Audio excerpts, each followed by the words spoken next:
All good, Senator. Thank you very much. Good morning, everyone, and welcome to the 130th Maine Legislature. This morning, we're working with the Education and Cultural Affairs Committee. My name is Joe Rafferty, and I am the senator down in York County area representing Senate District 34. And just if you would, please keep in mind that this morning we are actually in a work session, and just going to kind of go over a few things before I introduce the rest of our committee. The purpose of today's meeting is to receive information from staff and others in order for members to consider the legislative proposals before us. We'll make recommendations, reports to the full legislature. Only committee members this morning and analysts and anyone specifically invited to attend will be able to participate in the Zoom session. For members of the public wishing to observe this meeting, it's being live streamed on the committee's YouTube channel and will also be recorded for viewing after this meeting has concluded. We can be heard and are broadcasting the audio portion on the legislative website, www.legislature.maine.gov. And at this time, what I'd like to do is just call upon my fellow committee members to introduce themselves, starting with my co-chair, Representative Brennan. Good morning, Senator Rafferty, and thank you. My name is Michael Brennan. I represent District 36, which is part of Portland. Thank you, sir. And Senator Daughtry.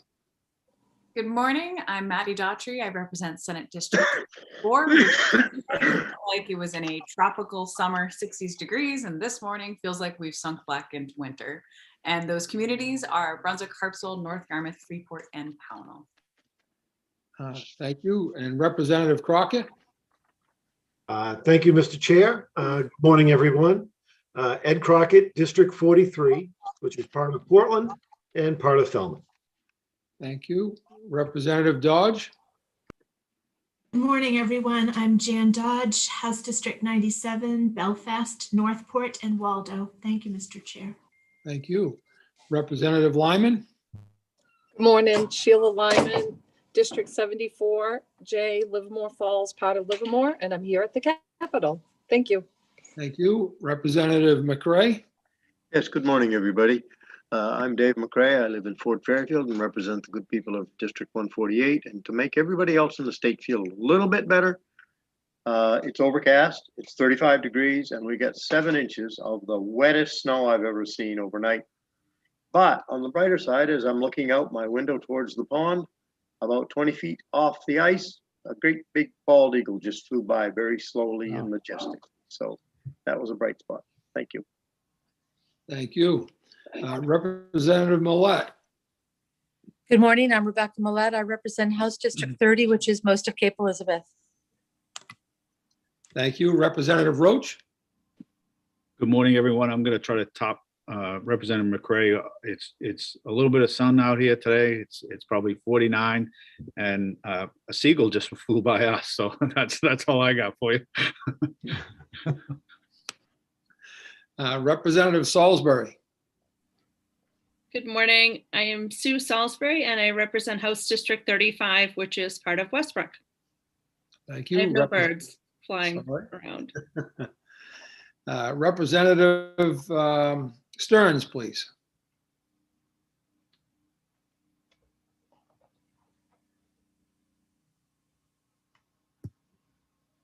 Representative Stearns. Piscataquis County.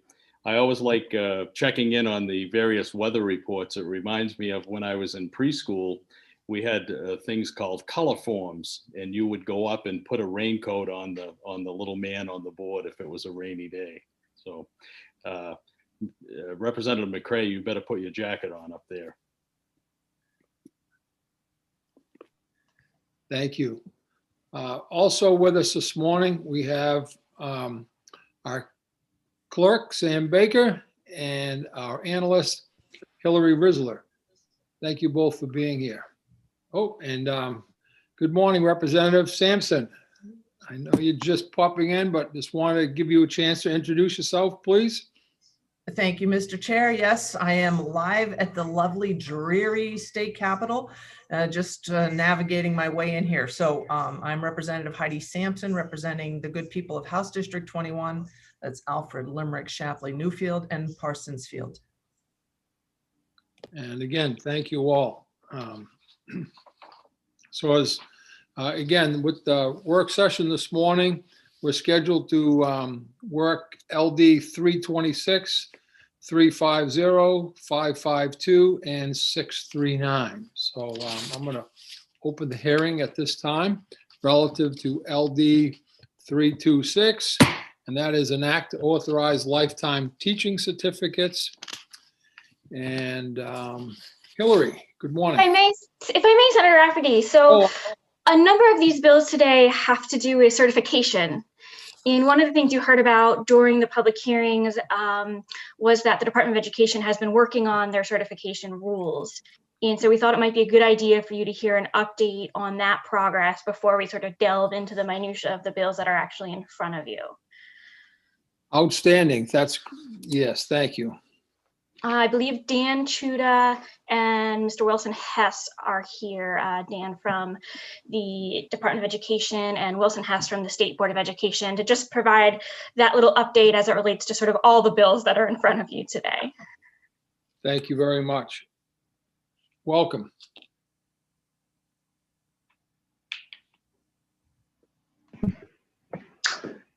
Good morning, Senator Rafferty and Representative Brennan and committee. I just got kicked off, I think, as I was shifting gears here. So I'm not sure if there was a prompt or question that preceded the welcome, Senator Rafferty.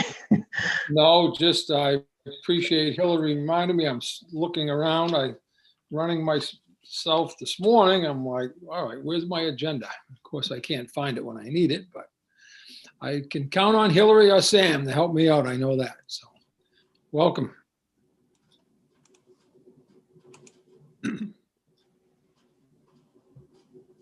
So we do have, yep, we do have some information to share with you, as Hillary mentioned, and I do see my colleague, Chair Hess from the State Board of Education, and I am Dan Chuda, Deputy Commissioner from the Department of Education. So good morning to you all. We do have some information on some slides to share with you.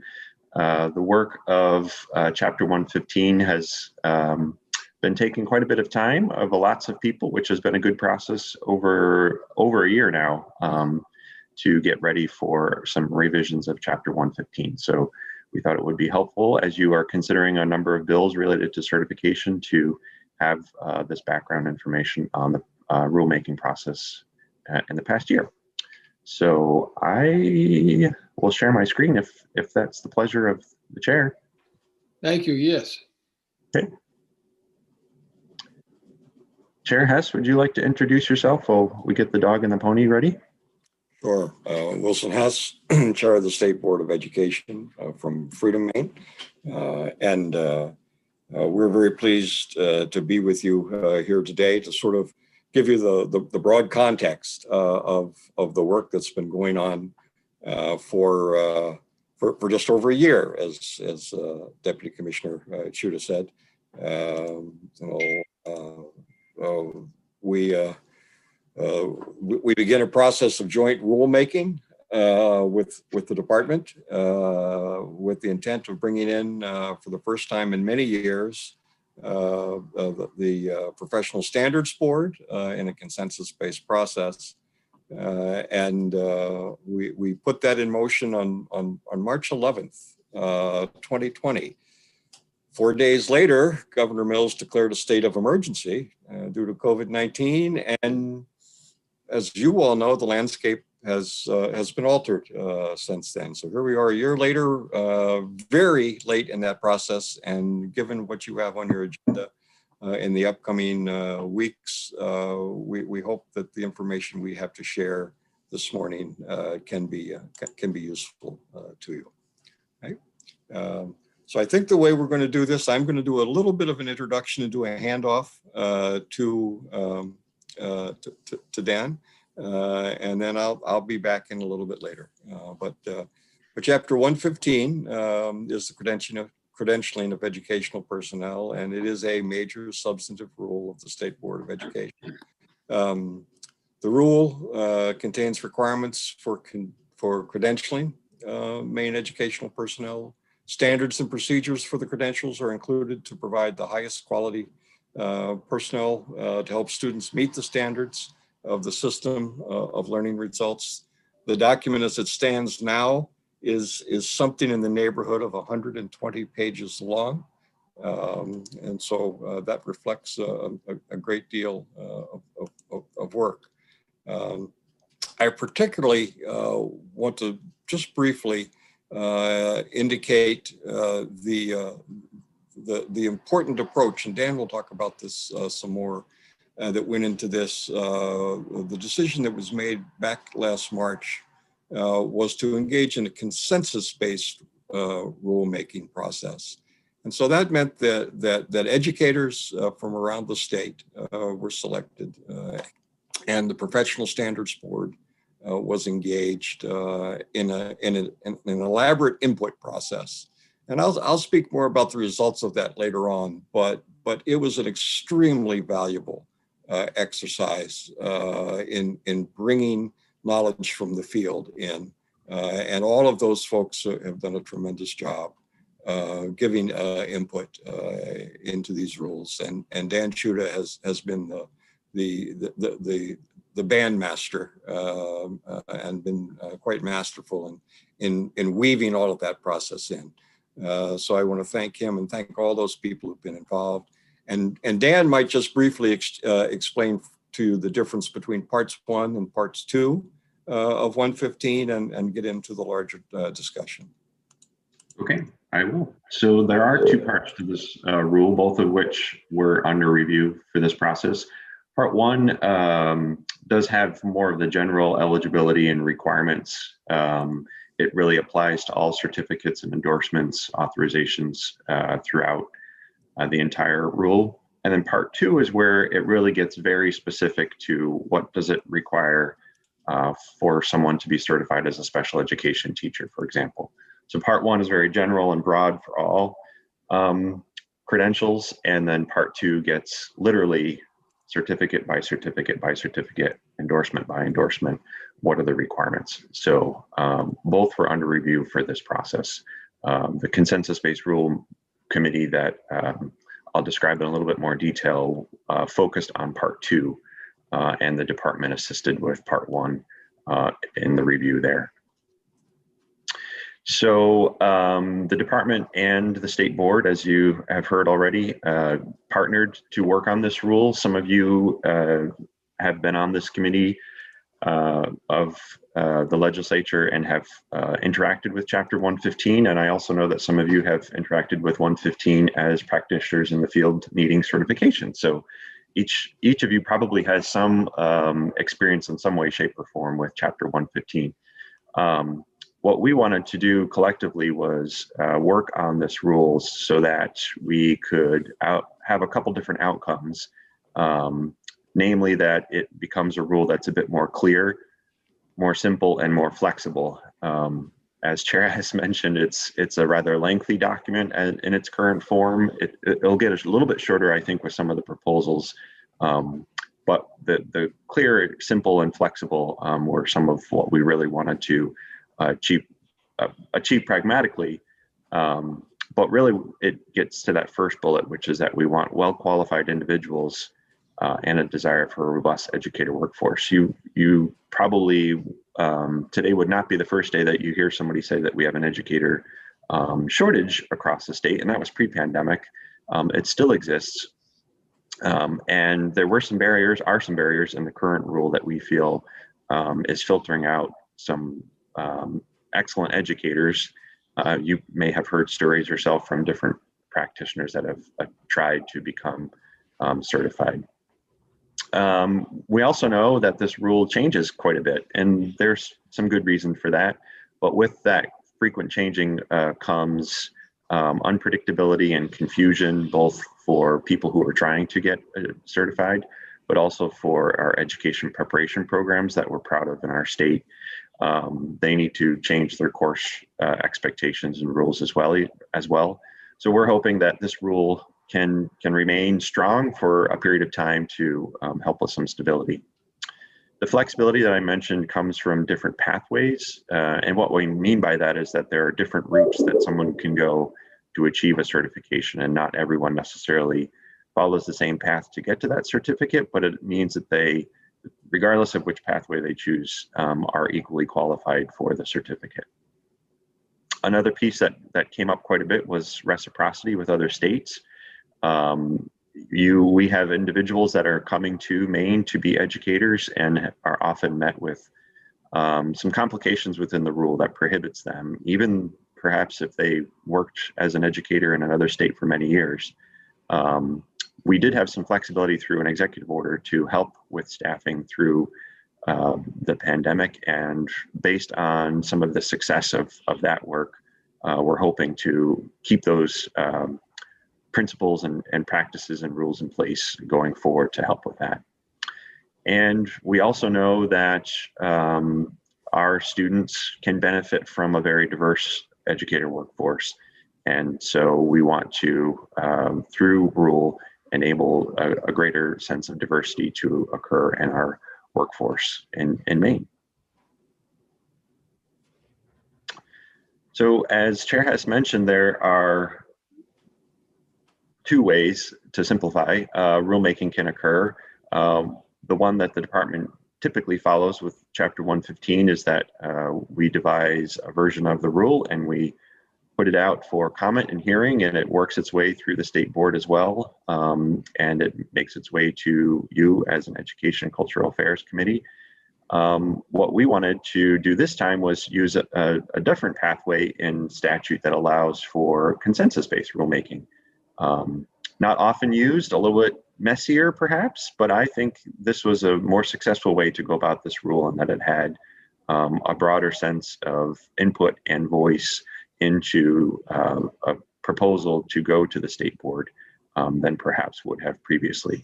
And so that committee was formed back in May. That was following the Professional Standards Board being assembled.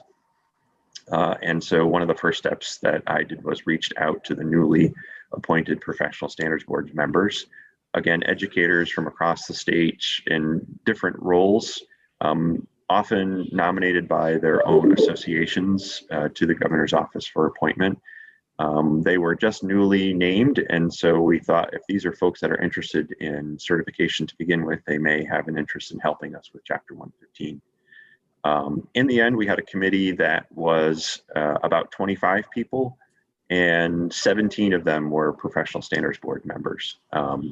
They weren't acting on this committee as Professional Standards Board members. That's a separate and unique process, and Chair Hess will talk a bit about their role as well. But there was a good deal of overlap between the two committees, which I think helped with consistency. So the rulemaking committee started meeting in May, again, all virtual, which actually in the end, I think was beneficial because they did come from all corners of the state, and they met weekly. I think we took the week of July 4th off, and that was pretty much it, May through November. In their meetings weekly, often giving up much of their summertime as practitioners, but were willing to do this. And then we had to change our schedules a bit to accommodate those folks going back to their roles as educators in the fall, and shifted our timing of those meetings. As we'll mention a little bit here, the Professional Standards Board also met and reviewed and did end up ratifying the proposals that was made by the consensus-based rulemaking. And the State Board of Education has a very large role in this. Chair Hess will go into that a bit more in just a bit, reviewing all the proposals and the work that the consensus-based rulemaking committee presented to them. And soon we'll have a public hearing. We're getting closer and closer to that to receive even more feedback. So again, as I mentioned earlier, there are two parts. Part one, the department worked on. Part two was a consensus-based rulemaking committee's major achievement. That group of 25 was really broken down into a couple different subgroups, which you can see there. This was the focus of their certificates and endorsements that they were reviewing. And the proposals came out of that group to the larger group. And then each of those groups had a representative that subsequently presented their proposals to the state board for their understanding and consideration of the rule as well. By the way, ed specialists, those are certificates like nurses, librarians. They're not exactly a teacher certificate, and they're not exactly an administrator certificate. There's a special section in the rule for ed specialists for those unique roles. We asked the groups to consider some essential questions as they went through considering different requirements.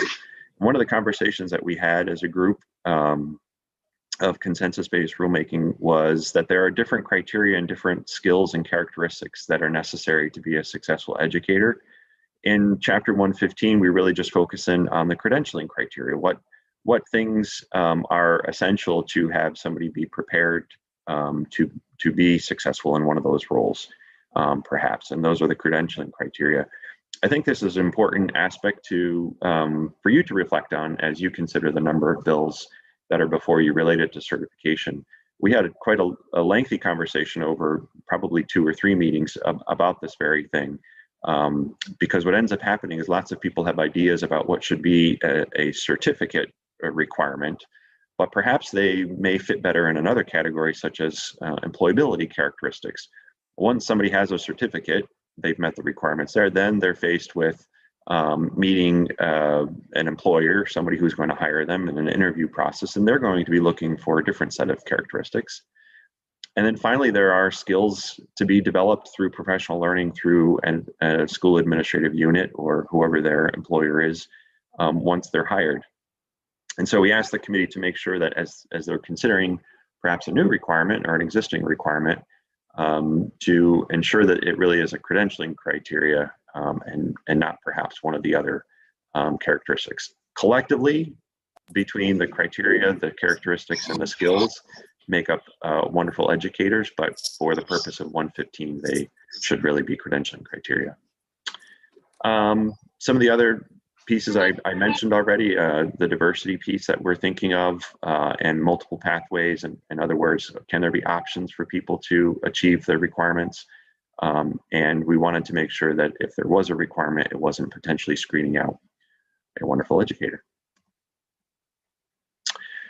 So just a high level of proposals. I think we'll have another chance to get into some of the more nitty-gritty details with you at a later date. For today, we just wanted to do a bit of a 40,000-foot flyover with some of the proposals coming out of the committee. Some of you may be aware that there is a good moral character requirement, which makes a lot of sense. We want folks with good moral character as educators in our schools.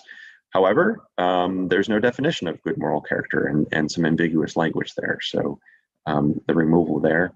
I mentioned the reciprocity across state and perhaps beyond boundaries for agreements for certification. We strengthened the language in a proposal there, as well as some ed tech preparation. Currently, it's only hours, but we've had a successful program going on, just to name an example, with some learning facilitators in our schools, with a close partnership between the department and the community college system. And we'd like to be able to ensure that that can continue. It's proven to be a successful model. Praxis is a word that you've probably heard in lots of different shapes or forms, possibly positively, negatively, perhaps. And this used a lot of brain power and time in the consideration of the committee for what happens with praxis. You won't find the word praxis in the rule at all. It refers to qualifying examinations, but the state currently uses praxis, which is a specific product for certification requirements. And the proposal that the group came up with, again, would love to have a further conversation with you at some point, was that the praxis requirement would be replaced with options. Praxis 1 being one option, a certain GPA of the courses for certification another, and perhaps a portfolio submission. This was a passionate conversation specifically from the teacher voice related to the use of praxis. There is a new 3-semester hour requirement in diversity-centered content related to today's classroom being added to each of the teacher certificates. There are some proposed grade level adjustments. Again, each of the certificates have grade spans that are associated with them, and the committee has proposed some grade level adjustments within those. And there's actually a new endorsement that is being considered, and there are a couple that are being proposed, both certificates and endorsements for removal based on utilization and clarity of role.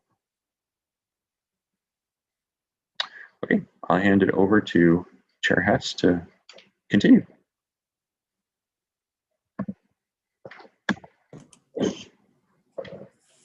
Thank you, Dan. What I'd like to do is just begin, this session by reemphasizing some things from the perspective of the state board and its role. The review of Chapter 115 came to us in several tranches as the Professional Standards Board, as the consensus-based rulemaking committee got through its work. So our review began in October of 2020 and consisted of some 22 meetings between then and now, and we still have a few meetings in front of us. That's as many meetings as our Certification and Higher Education Committee normally does in 2 years. And there are a number of things that they looked at. The first was how the joint goals that we talked about earlier were being achieved by the recommendations that we had and the changes that needed to be made. A lot of attention fell to the State Boards Committee to update and align the standards with professional association and accrediting standards. We discovered in our review that a number of professional associations that were referred to in rule, in fact, had not existed for the better part of 10 years, and they had successor organizations. And so we not only had to look at those successor organizations, but we also had to look at the new standards that they had in place and be sure that they aligned with the work that we were going on. We discovered, as we engaged in our review, that compliance with statute was something that we needed to be concerned about. There were a number of things that were proposed that we discovered, in some cases, much to our surprise, were not consistent with existing statute when we asked the Attorney General's office about that. So for instance, one of the ones that Dan mentioned was the good moral standard. We had a lot of discussion around that particular standard, and we discovered that statute required that there be a good moral standard in the rule. So to proceed with that recommendation, we needed to have modification of statute. We're very pleased that you'll be looking at the bill LD 1189, I believe it is, very shortly. That has those modifications that are being suggested, and I want to thank Dan in particular, but folks in the department and folks in the Attorney General's office for working through that and providing you with guidance in that regard. A great deal of the work of the State Board had to do with internal consistency. As we brought forward multiple pathways, and by the way, I think most endorsements have at least 2 pathways. There are some special ones that have, I think, 4 or 5 different pathways. But as we looked at things like those multiple pathways, we had to consider internal consistency within each endorsement and internal consistency within the rule across endorsements. And there's a great deal of close attention that had to be paid for that. We are for the most part through with that process. We're doing our final checks at this time. We're looking at a clean, what we think is a clean version of the document. Some formatting changes, at this point, I'm optimistic that sometime this month we'll have a report out from the committee to the full board. At that time, if we have to have a special meeting of the full board, we'll have a special meeting of the full board to consider provisional approval. Then we'll remind you that there's a 30-day public comment period, which includes a public hearing, which is mandated by the Administrative Procedures Act. And finally, at the end of that process, consideration by your committee, and I'm sure that there'll be very valuable dialogue as we go forward with that. I also want to take a minute to talk about the role of the Professional Standards Board. The Professional Standards Board was reactivated after nearly a decade of dormancy when Governor Mills appointed membership to it last spring. And as it was reactivated, the state board went through a process of approving rules that would guide its work last spring. The initial convening took place in August, and they worked on orienting themselves, understanding their obligations, electing officers. They received a report from MEPRI on teacher preparation that I believe you all saw over the course of last spring or summer. And the vast part of their work in the fall, which took place between the middle of October and the end of November, was to review the recommendations from the consensus-based team in each of the subgroups that Dan reported to you. So that they took those in tranches of each of those particular subgroups and reviewed those and provided their approval at the end of November. Here we are at this point, in April. The committee, as I indicated, has met 22 times. If you're betting folks and you want to consider the over or under, I would say take the over of 24 meetings, but I'm optimistic that it won't be much over. And that review should be completed this month. We'll have a special board meeting to look at it. And again, I mentioned the process related to the public hearing, and draw your particular attention to LD 1189. I do want to take just a moment as we wrap up to reflect back to this process. I want to call attention to the extraordinary efforts of educators and administrators who served on the consensus-based work group. Their effort, especially as that process began last May, as they were trying to figure out how to wrap up a school year that was wrestling with a pandemic, was extraordinary.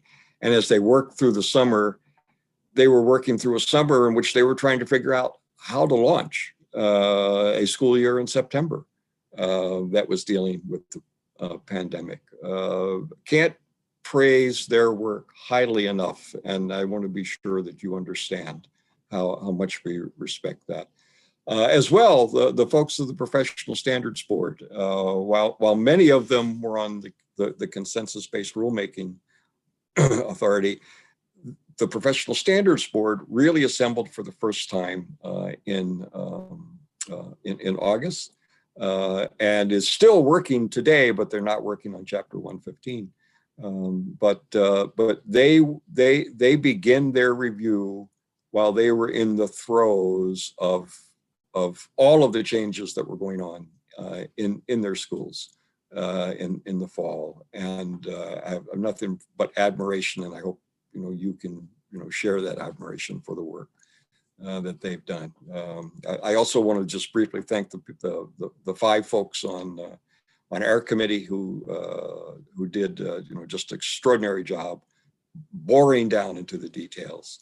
But I think it's most important for you to understand that we on the state board believe that the perspective and insight that the consensus-based process has brought to this credentialing rule, in crafting a rule that we hope is going to last for a goodly while, and be successful in achieving the broad goals that were laid out a year ago. I think all of that effort,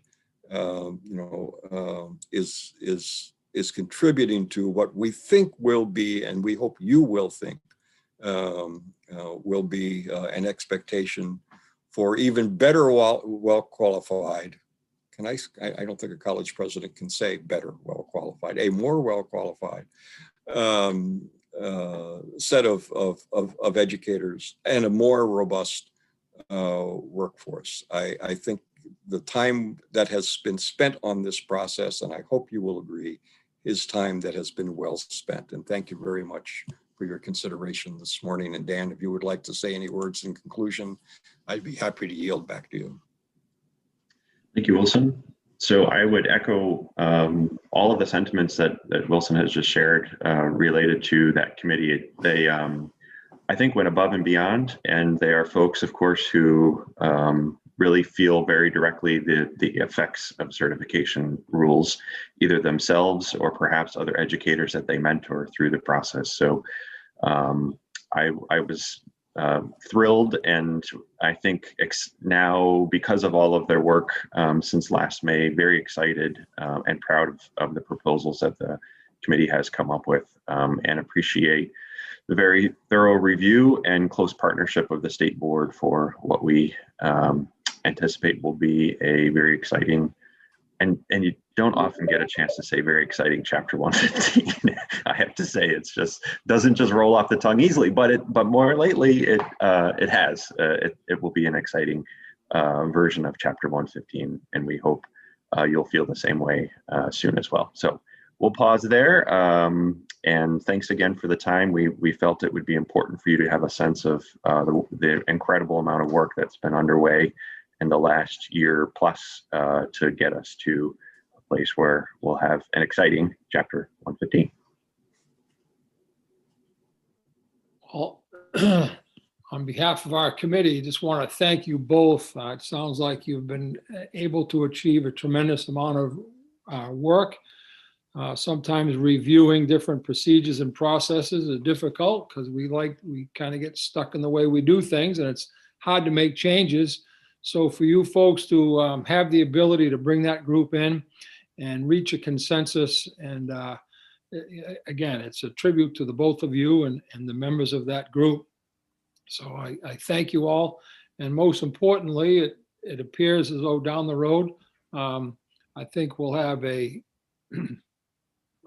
potential to develop some great educators. We know there's a potential shortages coming in. It looks like things are going to actually be brighter in terms of the whole process, which I know some teachers struggle with, but in general, we want to thank you today for everything you've done, and we'll have an opportunity to follow this through as it moves forward. So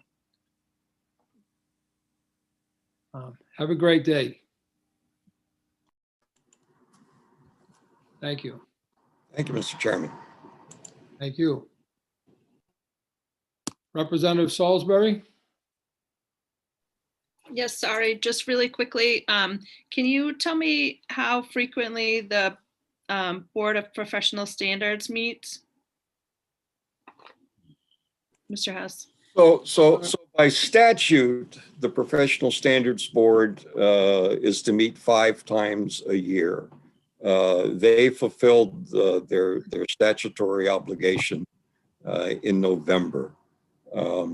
They have scheduled their most recent meeting, I believe, was in January. They have a meeting scheduled, if I'm not mistaken, this month. And I believe they have one more meeting scheduled in June. And that concludes their cycle. And then they have to submit their report for the year and prepare a plan for the subsequent year. Be happy to give you those dates if those would be useful to you. I think that's okay. Thank you, though. Yes. Thank you, folks. And we'll have an opportunity for some questions potential on Wednesday as well, folks. Thank you very much. Have a great day. Thank you all. And thank you, Hillary, again, for keeping me on task there. We'll get back to LD 326. Again, that was an act to authorize lifetime teaching certificates. That was our first bill this morning to be worked. And we'll go back to you, Hillary. Thank you. Let me just share my screen.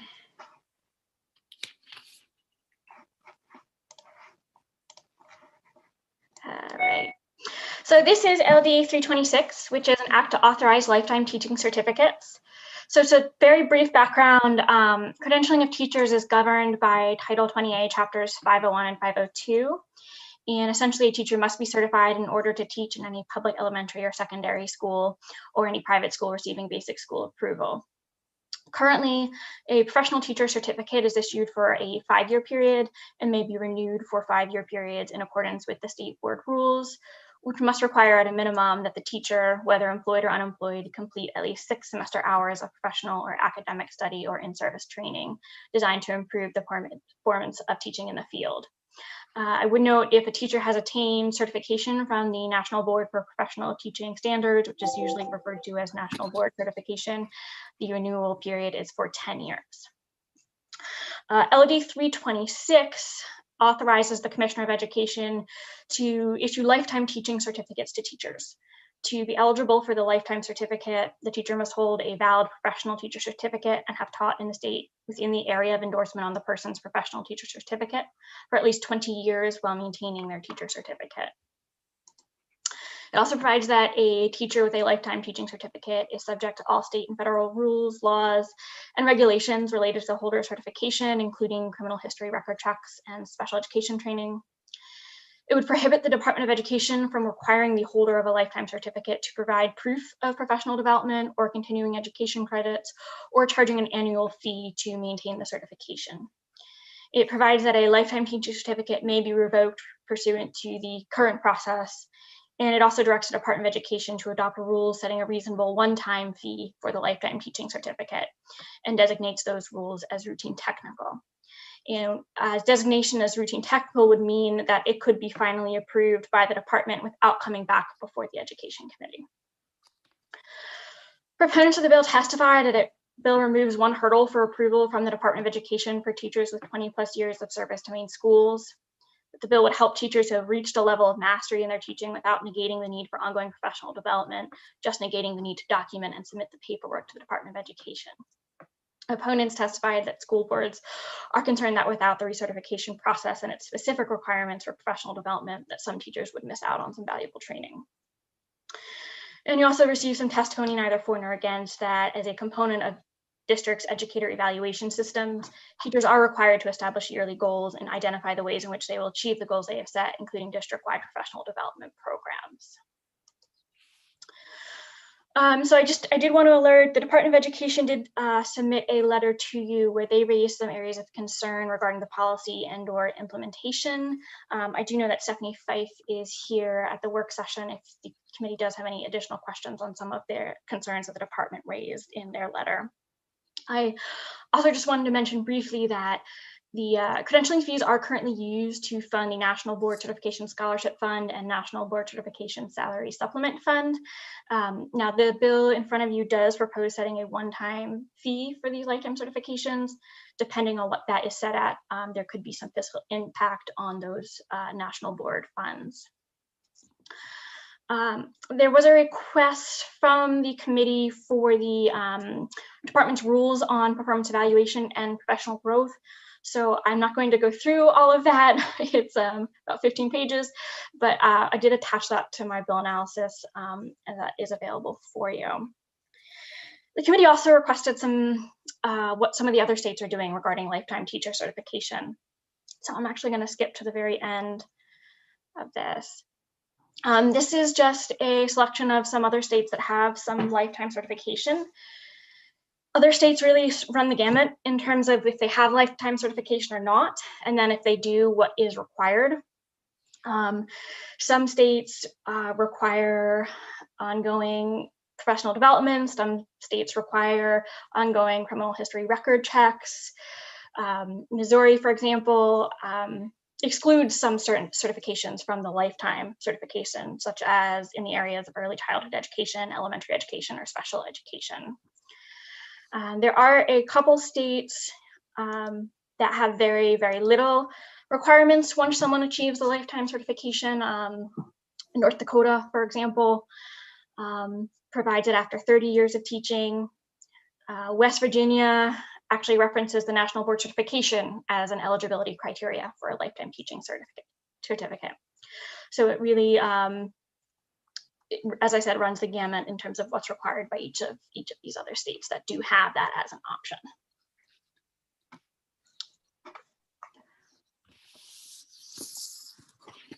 And as I mentioned, we don't have a preliminary fiscal impact statement yet. I would just add that one caveat in terms of depending on what that fee would be for the lifetime certificate, there could be some fiscal impact.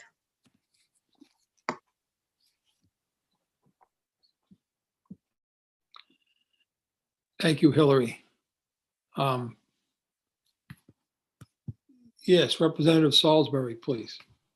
Thank you, Mr. Chair. Just a quick, I just want to make sure I'm understanding that correctly. So within the 5-year period that a teacher is certified, the requirement is 6 semester hours during that time period. So a total of 6 within that 5-year period. Yes. All right, thanks.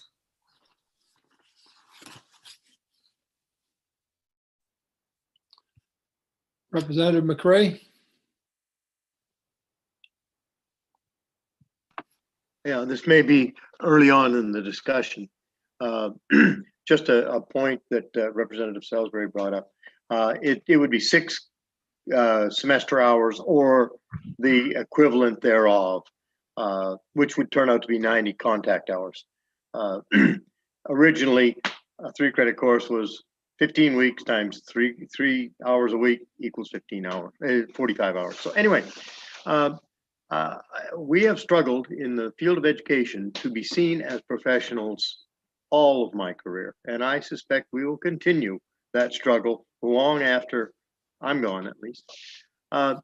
So I look at other professions, and they may not even necessarily be sports coat and tie professions. They may be plumbing, electricians, doctors, psychologists, you name it. I mean, you could find a really long list of people that need to keep up on current practices by being required to have consistent new and improved and innovative practices in their profession. So I guess I understand the motive behind the bill. I really do, and I respect that. But I look at what a person gets from those 90 hours. Now, I'll be honest with you. The last 25 years of my career, I didn't take a single college 3-credit course. But yet I had usually every 5 years, probably 300 hours of continuing education, one way or another, not including in-service days at schools. So I kept paced that way. But I also know, as having been a certification chairperson from its inception back in 1984 till my retirement, that there are always, I'm sure, in every profession, those people that are saying, you're not going to make me do it, I'm not going to do it. And while we might say that's not very professional, and I would kind of agree, they're going to be there. And if we could eliminate those, that'd be awesome. And the way to keep that from happening is to have these requirements in. An awful lot of people in every profession will continue to keep current because of their own motivation, because of their professionalism, etc. But there are some people that would rather, I'll just coast another 5, 10, 15, 20 years, and then I'll be done with my career. So while I understand the motive behind the bill, I just can't support a lifetime credentialing thing. One last thing, so that I won't have to come back in again, is that I find it, I guess I'm going to use the word ludicrous, that we are looking at certifying teachers every 5 years so that we can get the $100 out of them and finance something. Okay, that to me is just, give me a break. I mean, I fully support recertification every 5 years. I really do, but I don't support doing that so that we can amass a fund that we can pay for something with. So on that, I think I've said what I need to say. Thank you very much. Thank you. And Representative Sampson, please. Thank you, Mr. Chair. So I like this idea, and I will support it. If we want to adjust the time span, that's fine. But on one hand, we're talking about teachers being professionals, and then on the other hand, we're treating them like they need to have their hands held to follow through on things. They're either professionals or they're not. And I just want to throw that into the mix of the conversation. Thank you. Representative Lyman. Thank you, Mr. Chair. I just want to add that as a teacher, using our professional development committee locally and the goal setting process, right up until my very last year of teaching, the goals that were part of my plan had everything to do with my professional development. So there was no way I was able to get slack, if you will, even in that last year or two of teaching. I stayed just as active in professional development, and my peers around me, it was the same thing. So I absolutely feel like the local work that's done in district requires that of teachers to be the best professional that they can be. So I feel that this is addressed through the local work. Thank you. Thank you. Representative Stearns. Thank you, Mr. Chair. I really want to echo what Representative Lyman just said, and to further add that I think we'd be hard pressed to find any profession that has a certification renewal process that also has such an in-depth, locally done evaluation process requiring goals and measurable standards. I don't think you can find that in any other profession, and it seems to me to be duplicative. So I'll be supporting this bill, but I think I'd like to raise the ante to perhaps 25 years. And at that point, if a person hasn't gotten the hang of it, we're in deep trouble. Thank you. Representative Crockett. Yeah, thank you, Mr. Chair. At this point, the way the bill is sitting, I could not support. And my main reason is coming at this from a parent of 3 children who have gone through the public school system here in Portland. And maybe we were just lucky, but most of the teachers that they had, certainly through elementary school and then again in high school, were 20+ year educators. And I would be a little concerned if folks were not being credentialed properly throughout their term. I did notice in Hillary's report, I think it was the first state, Arkansas, actually had an age, I think it was age 62, that this would kick in. I would be far more comfortable in supporting a bill like this if it was an age-specific start as opposed to a lump sum of years. Thank you. Thank you. Representative Roach. Yes, thank you, Senator Rafferty. I think the argument, and I'd go for the 25, I'd rather have 20, but I mean, I said before, I'd rather have it at 15, to be honest with you. I think what we got to remember is a lot of time this is, and I would say a large majority of the districts, you're doing professional development. I mean, it's forced on you almost daily or at least weekly in your things, and it's being done. And then you've got to sit down every so many years and fill out all this paperwork that's going to go to the state, and then you wait until the state decides whether you're certified or not. Well, you already know that you are. I mean, it's a done deal. And after 20 years, if you, like Representative Stern said, it's now become a career. It's your career. It's what you're doing. And I just don't understand the hang up of that piece. I just think it's all paperwork. That's all this is. It's only the local district that's looking at whether you are certified or not. When you send it to the state, it's just paperwork. It's just, so I don't get it. I mean, I can't imagine a district not staying on top of this and being a part of it.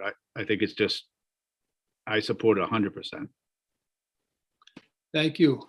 Representative Lyman. Thank you, Mr. Chair. And I guess I'm having a question because I don't understand the credentials question, because the work that we have to do as a teacher to stay certified comes into play with all of the work that is required of us through our district to keep our credentials up. So I'm confused about the points respectfully that are being made that teachers may not be held accountable when, as Representative Roach said, we're held accountable on a weekly, monthly basis according to the work that's expected of us through our teacher plan. So I'm kind of confused about that. I don't know if anybody can clarify. Thank you. Anyone want to respond to that before we hear from Representative Sampson? Representative Sampson, please. Thank you, Mr. Chair. So, I mean, in my caucus, we have 4 out of 5 of us were teachers in the public education system. I wouldn't count myself in because I only taught for 1 year in the public school. However, 2 of our caucus members are either current teachers or one that just retired. And they're speaking to the fact that they are continually engaged in professional development. My point about teachers being professionals is that every teacher that I know, they take their job seriously. And professional development isn't only in learning skills and techniques and whatnot, but it also is a shot in the arm, keeps you, trugging forward in sometimes challenging environments. What I don't understand is the pushback that this is a problem. The only problem that we have here is that we're removing some control from the state level. They don't have the vested interest that the local districts have in investing in their teachers. That is where the rubber meets the road. That is where it has great value to invest in the teachers, because then the outcome is part of, an improved outcome is what one would want in a district, and anyone in control of a district, like a superintendent, that should be their goal, not to be deteriorating, but to be excelling. So I don't understand why this would be a pushback. I don't see a downside of this. And I just, again, I will support this. Thank you. Thank you. Representative Salisbury. Thank you so much, Mr. Chair. And I'm so happy that that we have the teacher perspective here. It's a really good perspective. I'm not a teacher, and I think it's very helpful to hear that. And I'm so glad that you guys are all so dedicated to the work that you do in your profession and take those opportunities for professional development. And, you know, like you said, right up until the end, Representative Lyman, you did part of your goals and your work setting and in your district. And I'm happy that you guys work for districts that really take that seriously, because the people that benefit really are the students and the community. And I think that's really huge. Statutes and certification requirements aren't for people like you, and they aren't for districts like you. They're for those people that aren't willing to take advantage of those professional development opportunities above and beyond, or the people that, like Representative, I can't remember who said it, saying that they didn't want to do it or weren't. And I think that that's the concern for me, is keeping that requirement. When I was an EMT, I was required to do a certain amount of training, just like my husband as a canine officer. And just like as a firefighter, the requirements of training to keep your certification. And I think that the reason these statutes are there is for the people that do need the hand-holding and do need the requirement telling them these are the requirements that you have, because unfortunately not all districts are as steadfast in their requirement to keep their teachers, perhaps, and teachers that aren't as dedicated, especially towards the end of their career, would be my concern. I won't support this bill. Thank you. Thank you. Representative Lyman. Thank you, Mr. Chair. And Representative Salisbury, I guess, again, I raised the question that I don't think this was just about practice of a dedicated teacher, although I appreciate you saying that. I understand that this is a practice of school districts across the state. And I think I'd be interested to know if there really are some that don't expect that of their teachers, because it's only going to get the best outcome for all children. And any professional development that I ever worked with, and we worked with, you know, going to conferences and courses and whatever across the state, we were all involved in that same work. So I don't see this as like a regional or a particular school system that may be doing this. It's an expectation locally to do what's best for all our children. And I don't think that the state mandate is the one that puts this into practice. It's what the local districts put for expectations for all teachers. Thank you. Thank you. Representative Brennan. Thank you, Senator. And I appreciate the discussion. I appreciate the comments that have been made up to this point. You know, clearly this proposal, it's not a widespread practice across the country in terms of states adopting this approach. And I also think we just heard a presentation about how the Department of Education and stakeholders across the state have come together to look at the whole certification process within the state of Maine, specifically for the purpose of aligning state certification with professional standards and changes that occurred in the field over the last several years. And I think that any of us that have taught or been involved in the teaching profession recognize that what we thought we knew 20, 25 years ago and what we know today has changed considerably. And the pandemic has certainly shown how rapidly people needed to change and adjust to a new educational landscape. So the idea that we would adopt a notion that after 20 years of being in the field, that the need to change or to update or to continue to be relevant, I think flies in the face of what we've known in the last couple of years. I also think it's important, and Representative Crockett mentioned this as well as Representative Salisbury, that there is an effort to continue to make sure that in all public schools across the state of Maine, in the classrooms, we have people that really take teaching seriously and take the credentialing and the continuing education process seriously as well. So while I appreciate the intent of what Representative Fecto is trying to get to, I'll make a motion at this point, ought not to pass on LD 326. Thank you. Do I have a second? I see Representative McCray with a second. Any further discussion?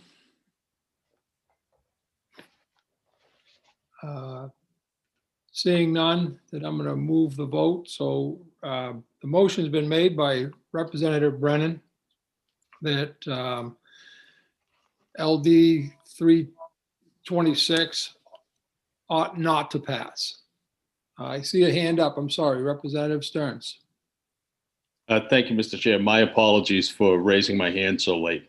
You know, I would concur with Representative Brennan, except for the fact that in 2011 or 12, this state adopted a hugely robust evaluation system for public school teachers.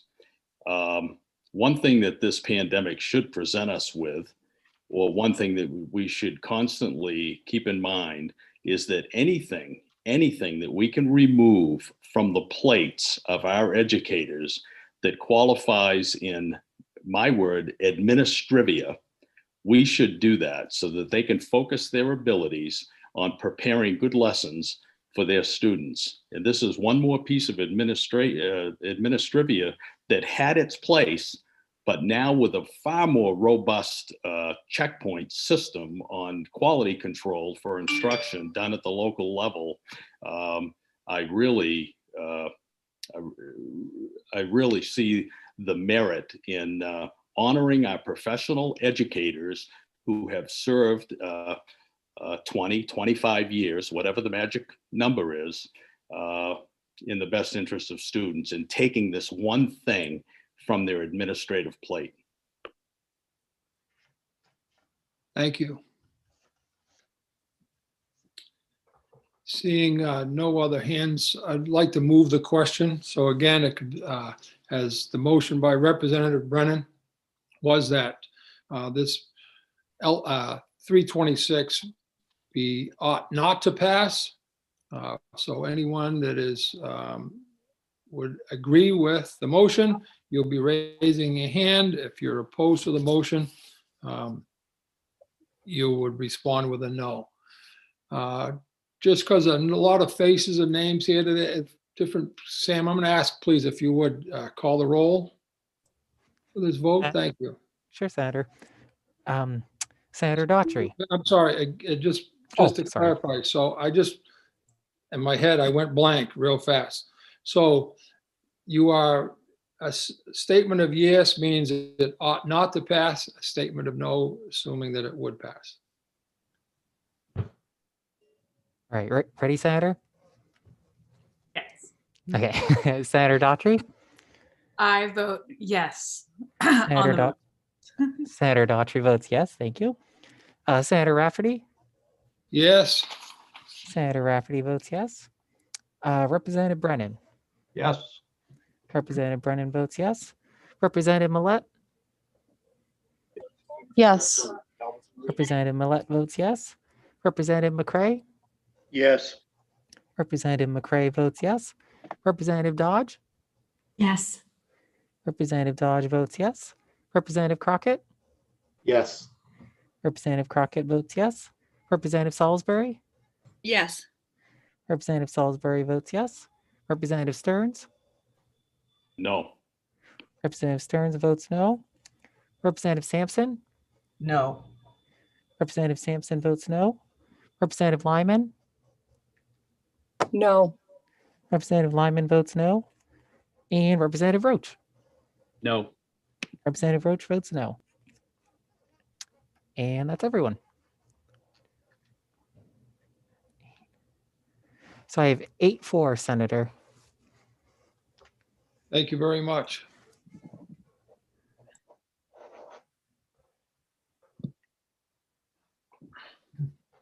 Hand is up. I'm sorry, Representative Stearns. Thank you, Mr. Chair.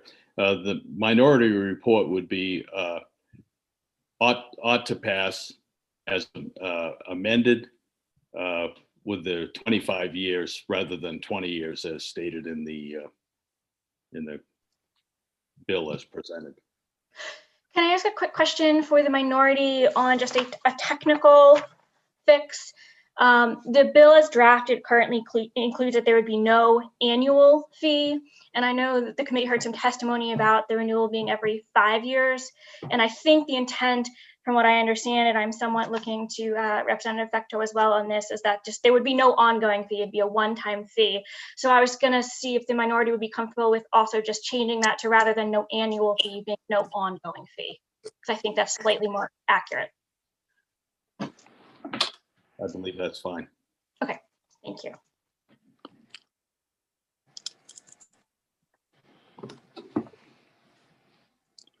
I'm going to bring the hearing on LD 26 to a close. And next up will be LD 350.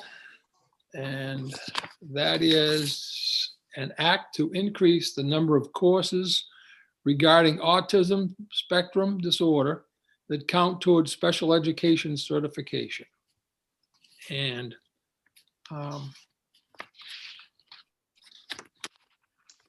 if I may share my screen. thank you.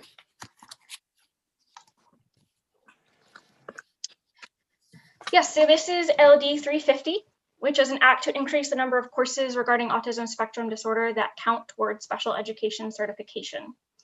And basically this bill would allow for up to 3 courses related to autism spectrum disorder to count toward professional teacher certification with an endorsement for special education. Proponents of the bill testified that more children are diagnosed with autism spectrum disorder, which demonstrates a necessary shift in educational programming and teacher skills if the state is to meet the needs of the students. That this bill wouldn't require additional courses, but would make it possible for a study of ASD to be a greater part of a special educator's training for certification purposes. You did not hear any testimony in opposition at the public hearing, but testifying neither for nor against, you heard that there was a suggestion to amend the bill to use a broader term, such as developmental disabilities, which includes ASD, because such a specific label may limit the potential such required courses could bring students. That it's not clear from the bill which endorsements this change would affect in regards to the age levels of the varying endorsements, and that any language about course requirements for specific endorsements should be addressed through the DOE rulemaking, which is in progress and not through statute. So the committee had requested some additional information about what kind of courses are available, and I just wanted to highlight for you, Sam Warren from the University of Maine system had submitted some testimony that had some of those courses that they currently offer. And the committee had also requested an update on the Chapter 115 rulemaking, which you heard before we got started on the work sessions this morning. We don't have any preliminary fiscal impact statement at this time. I did want to highlight when we're talking about the department certification rules, not only do you have the actual official department rules, but you also have a number of guidelines and spreadsheets that provide additional information on certification requirements. And so when we're talking about where in the department rules that they're only allowing this one autism course, and this is what you'd be looking at. And this is the requirements for teachers of students with disabilities endorsement. This is birth to age 5, but you also have the K-8 endorsement, as well as the grade 7 to 12 endorsement. And what you can see in section A is that the endorsement says that they will accept 1 autism course and 1 applied behavioral analysis course. So this bill would require that they allow more than 1 course. So I just wanted to highlight that for you quickly. The full education department rules for special education follows on the following pages, but I was not going to go through all of that unless the committee would like me to.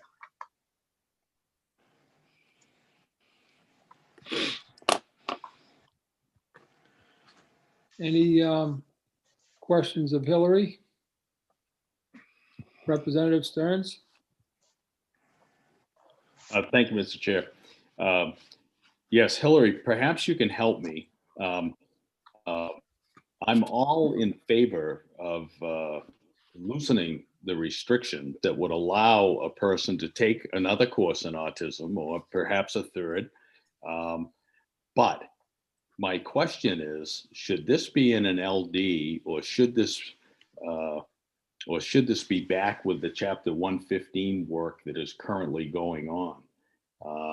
And what are we going to do if we put this into statute? Is it going to cause the work group to go back and scramble and immediately? Before I leave to see if like she's good on the stairs, I can. Whoops. Did you get the gist of my question?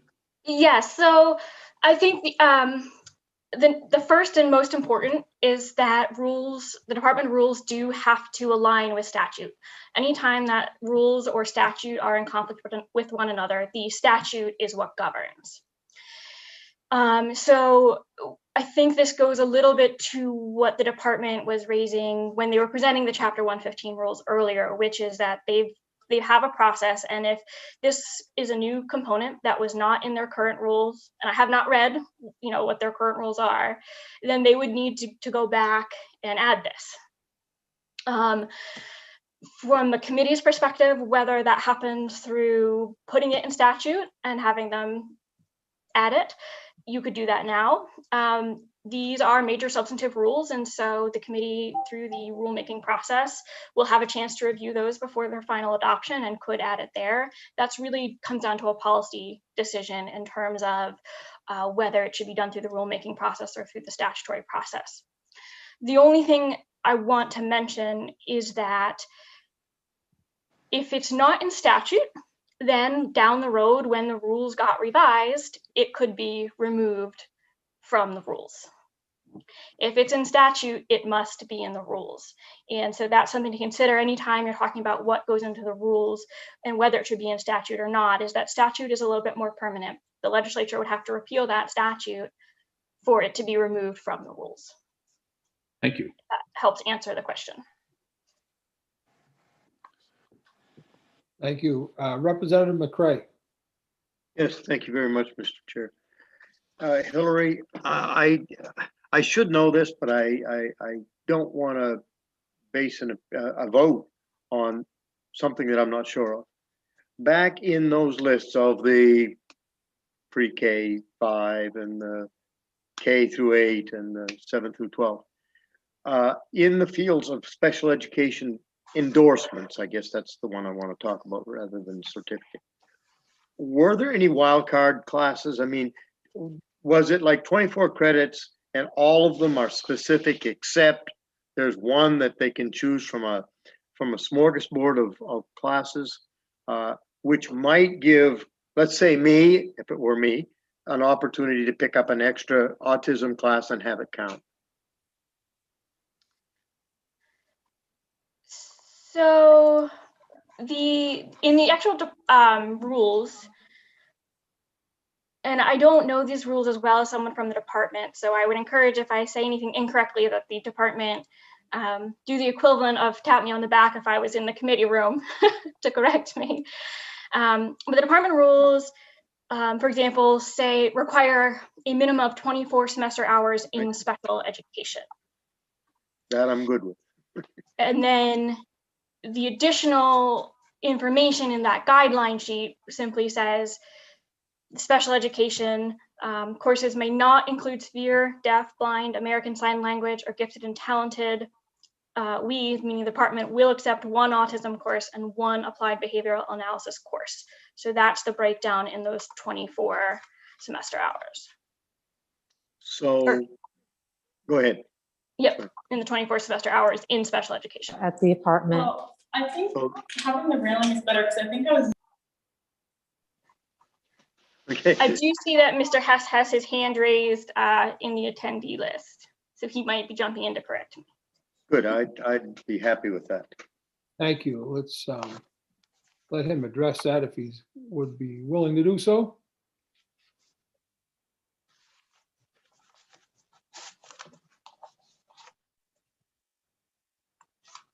Mr. Hess, thank you.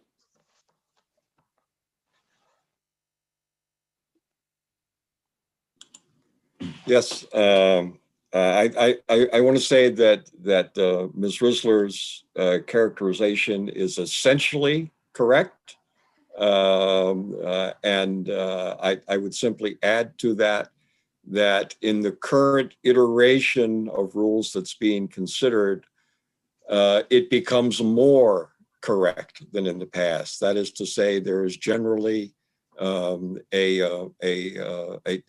tendency towards removing long lists of specified courses and creating a menu from which courses can be selected. Thank you. Thank you both very much. Representative Dodge. Thank you, Mr. Chair. Thank you, Hillary, for that, Ms. Risler, for that summary. Would it be possible, please, for you to go back to the list or the graphic that was provided by Ms. Warren from the university system, please, in order for me to ask my question, hopefully more intelligently? When I looked at that document or that graphic, it appeared that there were some courses that hit on some topics, but did not delve extensively. That was just my overall impression. And I wonder if that is of concern to any of my fellow committee members, particularly those who are teachers, who know that if in the course of a course, excuse the phraseology there, just a short smattering and a brief glancing blow on topics really isn't enough to prepare our folks for the work in the field. Thank you. Would the committee like me to pull that up on my screen so you can see the document she's referring to? I'm seeing some nodding heads. Yes, thank you.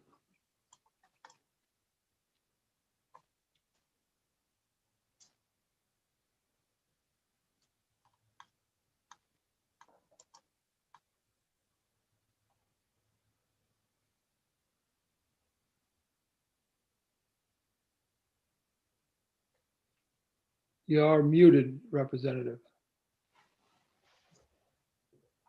I apologize. I was trying to be polite. It's the graphic, I believe, that the charts and graphs at the end of that that I thought was from Ms. Warren, showing the actual hours of courses. I'm not sure if I have that or if that might be linked somewhere else. Oh, okay. Thank you. I'll see if I can pull that up. Thank you. I will as well.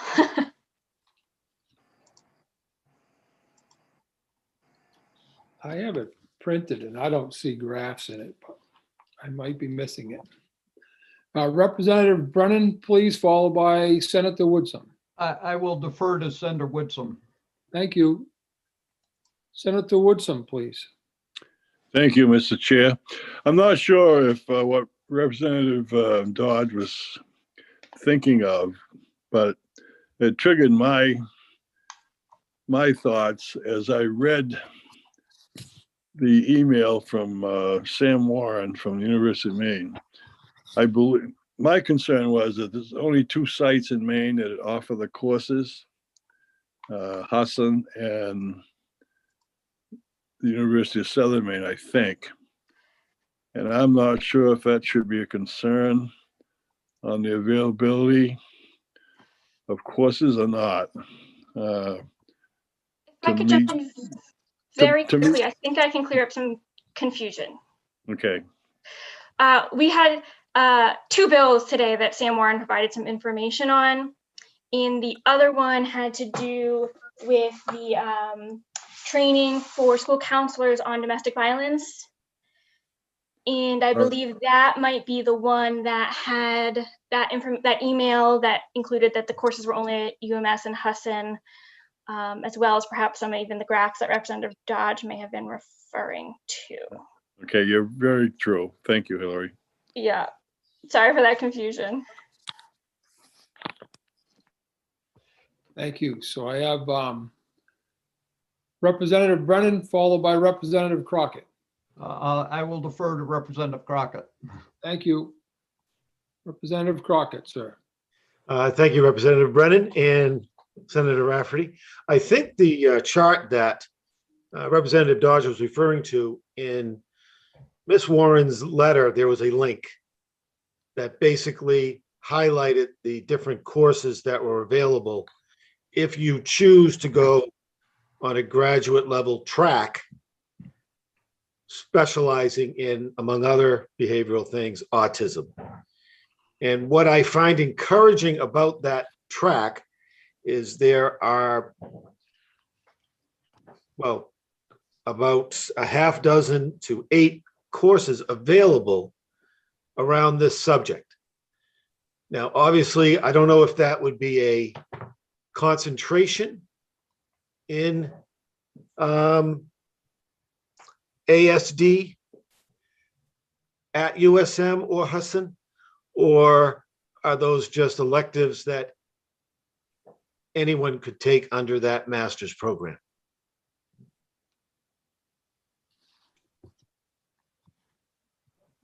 Don't know if there's anybody from either of those. I don't know if Ms. Warren is available or could clarify that at all.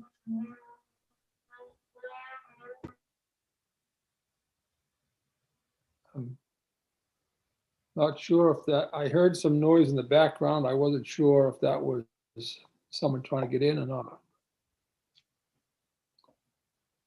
I'm going to go to Representative Stearns, please, while we're waiting. Thank you, Mr. Chair. A brief comment and then a question. It's kind of easy to blend back and forth between the land of certification and the land of diplomas or graduate requirements, and they often play well together, but sometimes don't. It appears to me, and correct me if I'm wrong, that currently a person needs the 24 hours, and yet there is, for some reason, a limit on the amount of courses that they can take that are specific to autism. And that strikes me as odd, because as a strategy, often a professional will design their undergraduate work to knock off as many courses as they can to make their pathway for master's degree work that much easier to do, to set themselves up to specialize with a master's. So I'm sorry to be long-winded about the thing, but can somebody tell me a reason why it seems like they have elective classes and yet they are prohibited from taking a course in autism to fulfill that requirement? Is that accurate?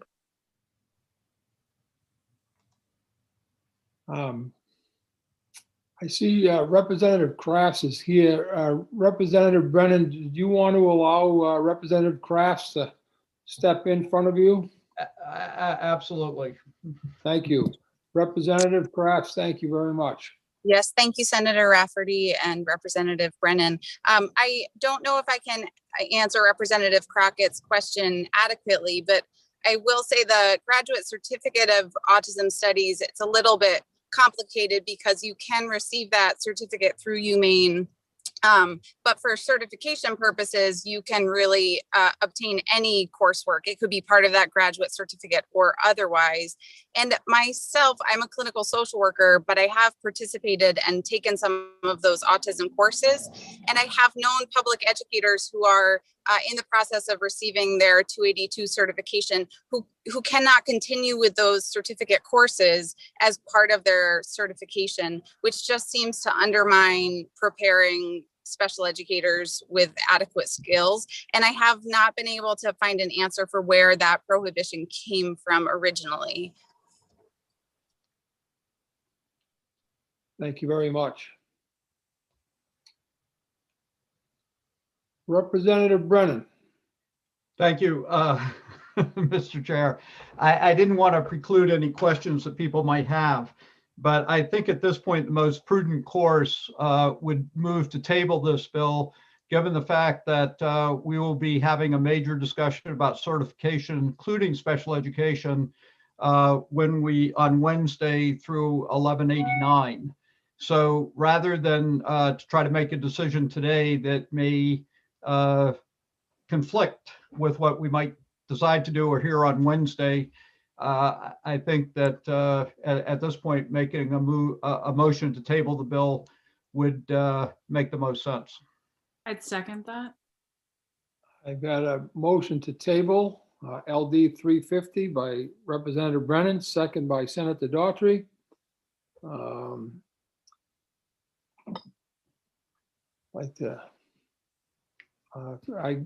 It'll take a majority of us, so if I could. All those in favor of tabling the motion, please raise your hand and hold them up. I see Representative Brennan, Senator Rafferty, Representative Dodge, Representative Sampson, Representative Lyman, Representative Stearns, Representative McRae, Senator Woodson, Representative Salisbury, Senator Daughtry, Representative Millett, and Representative Crockett.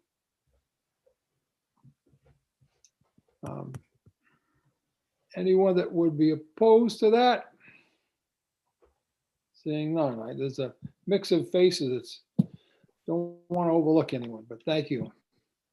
So LD 350 will be tabled to a further date, and that hearing is closed.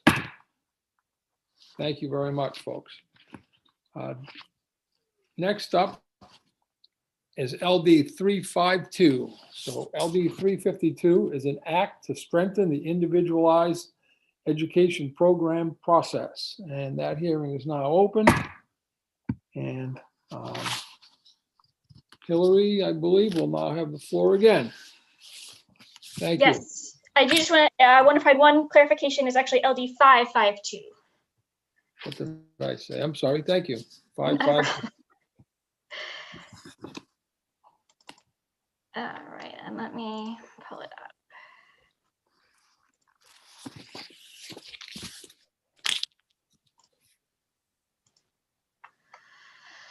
All right, so this bill, you heard there's the original bill, there was a proposed amendment at the public hearing, and then Representative Millett, who's the sponsor, had also emailed you with some additional changes. I think last Thursday or Friday. So I'm just going to briefly go through each of the different proposals in front of you.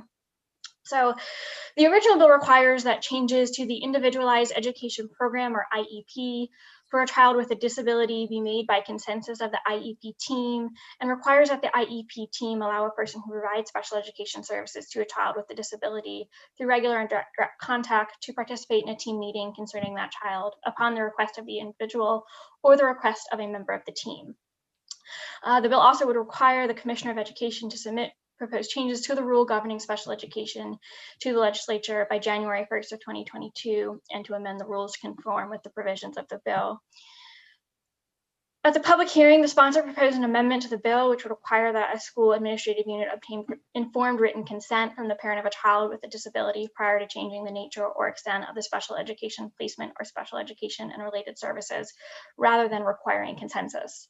If a parent refuses consent for proposed IEP or placement, the child's most recent agreed upon IEP or placement must remain in effect unless and until the SAU and the parent agree otherwise, the matters are resolved, or party files for due process, in which case the IEP replacement would be governed by the federal provisions. And I did include those, and I'll touch on those in a moment. The proposed amendment also added that the request from an individual who provides special education services to a child with a disability through regular and direct contact to participate in a team meeting regarding that child must be made within 2 school days from the issuance of the IEP meeting notice, or as soon as practicable upon notice of an emergency meeting. Based on a number of concerns that were raised during the public hearing, Representative Millett submitted a revised version of the amendment, and it provides that a parent who refuses consent to all or part of any change must indicate that refusal in writing in 14 days or within a mutually agreed upon extended time frame. And that if a parent fails to respond, the SAU may implement its proposed changes, so long as reasonable measures were taken to obtain the informed written consent. And the amendment includes what some of those reasonable measures might be, such as documentation of phone calls and copies of correspondence. And it includes that any correspondence must be sent by certified mail, return receipt requested. The revised version also provides that rather than an individual who provides services being able to request to be part of the IEP meeting, that a parent may make that request, and an SAU may not unreasonably deny that individual's participation. So proponents of the bill testified that the main purpose of the bill is to codify best practices for the development and implementation of IEPs for students. Now, the current process for changing services for students with IEPs is placing the burden on families, which can act as a disincentive to finding consensus with the parents. The amended version of the bill mirrors similar language in New Hampshire regarding the consent of parents and IEP team members. And ed techs are often the individuals who provide the most direct assistance to students receiving an IEP through the entirety of the school day and are crucial to implementing and providing feedback to the IEP team and should be present at the IEP team meeting. Opponents of the bill testified that ultimately it's the school's responsibility to make a decision about the appropriate course of action for a child, and without that, the child could be left in limbo when it comes to services, or a student could continue receiving services that are no longer appropriate. That many parents are engaged in the IEP process, but some are not, and this could create situations where schools are chasing parents for signatures or parents might disagree. And that including ed techs in meetings could pull the ed techs from other duties and leave another part of the school without appropriate supervision. Most schools have a process for gathering information from other educators, but may not have enough substitutes to cover classes. We also heard some testimony neither for nor against, that the proposed amendment exceeds the requirements of IDEA and MUSER, which is the main rules on special education, and shifts the onus of due process proceedings from families to SAUs, which will have a fiscal impact on communities and likely result in increased due process activity within the state. The IDEA and MUSER build in safeguards for families when consensus cannot be reached, and SAUs have the ultimate responsibility in the provision of FAPE, or free and appropriate education. And current regulations allow a parent or school to invite additional individuals to an IEP team meeting. The proposed amendment could create a situation where someone at the IEP team meeting is present that neither the parent nor the school wants to be there because that individual requested to attend. So I did include here the New Hampshire education rule that this is mirrored off of. I did want to just note that this bill requires major substantive rulemaking, and as I addressed briefly on a prior bill, any rulemaking needs to conform to the statutory authority. Because these are major substantive rules, this would mean to implement this act, this rulemaking would come back before the committee for final approval, before final adoption. And I note that in part because when you look at the New Hampshire provisions, that is actually a rule or regulation in New Hampshire. And so it is possible for some of the questions about, for example, if parents disagree, if some of that is already in the rulemaking or could be done in rulemaking, that you would see that again before it could be finally adopted. And then just for some background information, so Title 34 of the federal regulations governs child status during proceedings. And I'm going to just, excuse me, show you that briefly. And so this is the federal regulations that would apply if there's a situation in terms of due process. So.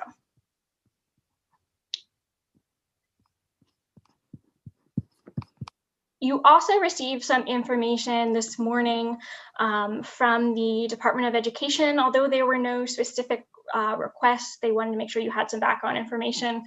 I can pull that up if you would like as well. They also sent you the New Hampshire regulations, so you got that twofold this morning. But if the committee would either like me to pull that up or has any questions from the department, I believe that they are available as well. Folks, any questions of the department at this time? And would anyone like to see the screen for what Hillary's offering?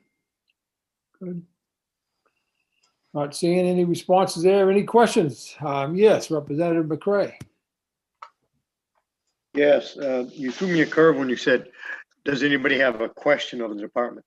I don't have a specific question, but I would like to have, I would like to have them speak if they have something that they would like to impart to us from their lofty perch. And thank you, sir. We have multiple people. Is there anybody in particular? I think he's just opening it. If there was someone there that felt there was something said that needed to be addressed. Or... Yes. All right, we got a hand up. Let's see. It's kind of like a game.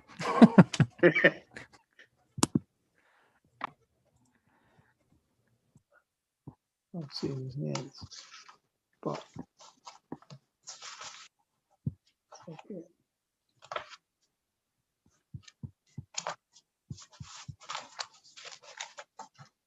Is it Ms. Frazier? Good morning.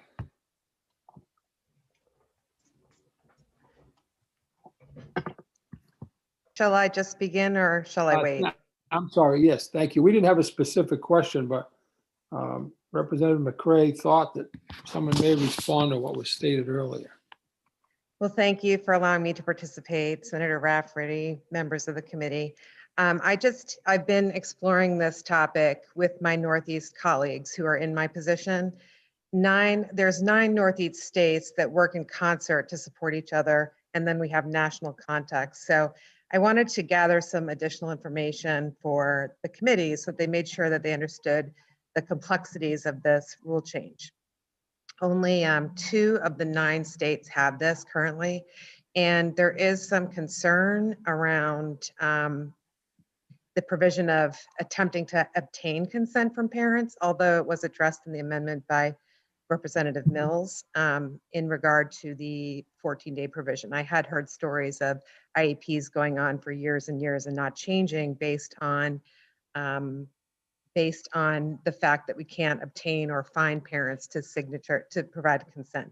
So that was addressed there. There's still some concern that that parents who are divorced and who may have an acrimonious divorce can slow things down for children by not providing consent.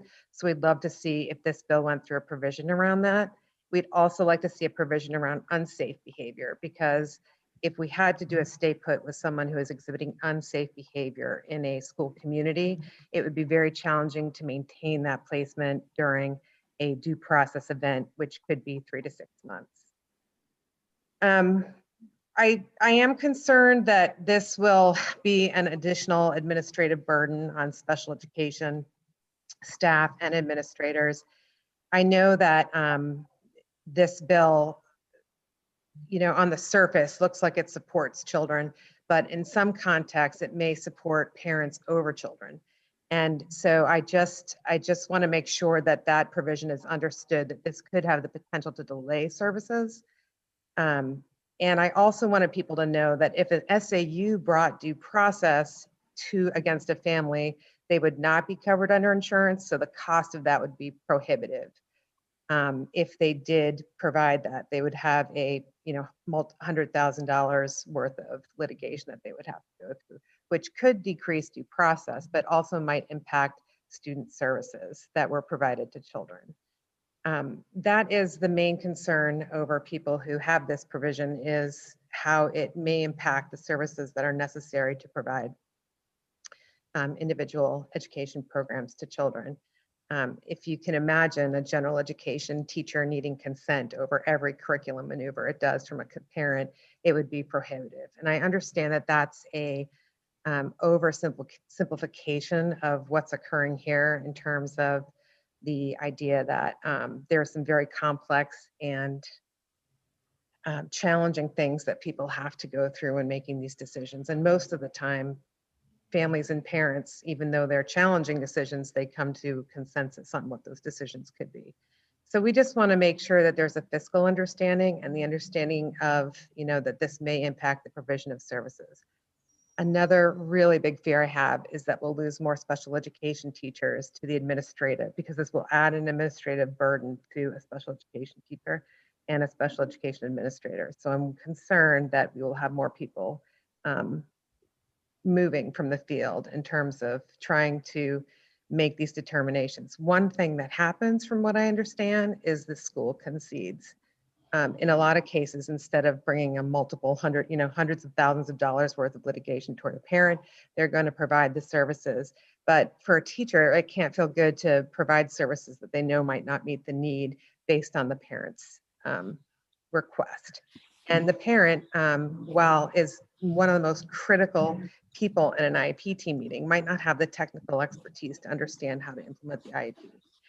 So the FAPE provision is still the parents. If the school gets it wrong because the parents haven't allowed them to provide the correct response to a disability, they would also be fiscally responsible for compensatory education in the event that the child wasn't progressing educationally. I think that that's it. I just have some concerns about the change in this, and how, in speaking to my colleagues and understanding that this is really something that, it moves people away from the field. And I know in Maine, we're really looking, I'm doing a lot of work currently to, attract and increase our workforce. And I'm concerned that this might have a negative impact on that. I also want to add that I take IEP facilitation really seriously. And so we offer a lot of free services when parents and SAUs don't agree on items in their IEP team. We offer free mediation, and we also have a call line where people can come in. We also provide free services such as Maine Parent Federation and Maine Disability Rights. We get people connected. And throughout the state, I'm providing increased training in IEP facilitation. This summer, we're doing a workshop for all special educators and IEP administrators that will provide information on how to facilitate IEP meetings effectively, so that we can keep at the IEP team meeting the center of the conversation, which is the child and not the adults in the room. And then the other thing is that we're developing a force of IEP facilitators that the DOE would then be able to provide for when SAUs and parents are having differences of opinion. You'd be able to call on a trained IEP facilitator to come and support you in your IEP meeting to make sure that you understand your rights, and that the best decisions are being made for kids. That's kind of the focus of my work. I have 3 entities that I look out for: the child, the family, and the SAU. They're the 3 entities that I work for, and the child is always the top. It's always the top of my list in terms of the work that we do in the department. And so I just want to make sure that it's clear to folks what the implications of this might be. And take any questions if you have any. Yeah, well, I do myself. So in the areas where they have this policy, you said of the 9, at least 2 of them have it. So have you mentioned a loss of staff and a loss of administrators? Is that evident in those communities? I mean, yeah, it is. We have a lot of teachers that we get from New Hampshire and Massachusetts. They're the only states in the 9 New England states that have, northeastern states, I should say, that have those. Massachusetts has a more extreme policy, and it makes it more challenging for teachers. They have a line item by line item that they have for parents. They basically have to agree on every point of the IEP. And in New Hampshire, they have a provision that the parent can agree to some points and not others. So we do feel that both of those states feel that there's a lot of challenges for the educator when the consent is not obtained, as they can't provide the service they want to implement. But my understanding is that if there's a lack of an agreement, then there can be some mediation. Yes. And today, outside of this bill, I'm sitting in an IEP down here in RSU 21. school and parent don't agree? What happens? So they would, the school would make a recommendation based on the determination that they made, typically based on data and based on what we know are scientific evidence-based remediation activities. So the district would propose that. That would be the plan moving forward. We could both have mediation and the IEP would move forward. The child would receive the services while the mediation is occurring. In the event that a parent files for due process, then the stay put rule provision is applied so that the child stays put, whatever the program would be. So We in have both- some, go ahead, sorry. in both cases, mediation is a step. So regardless of whether you use the proposed bill or the current system, mediation exists. And so I'm confused by why this would muddy the waters, so to speak.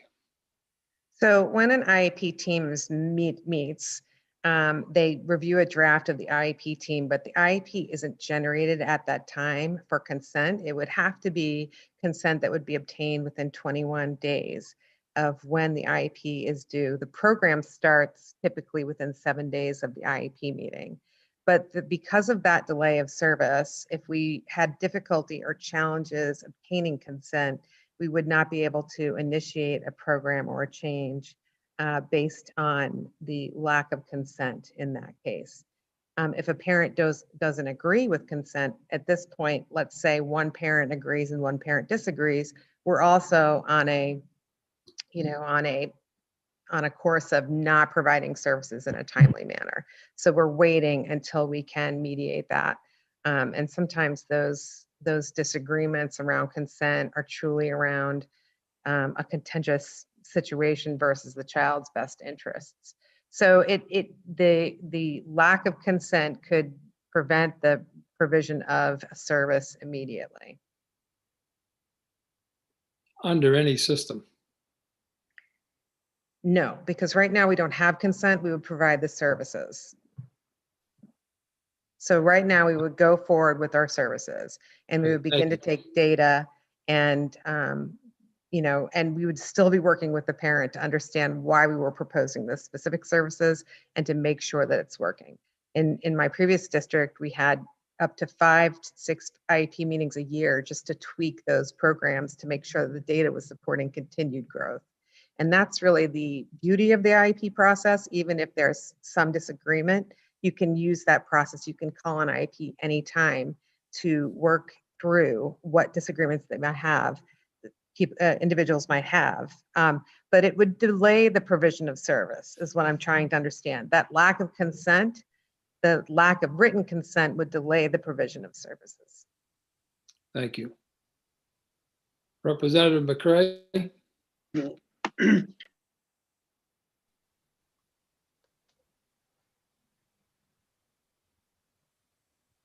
Sorry about that. I hadn't taken my hand down.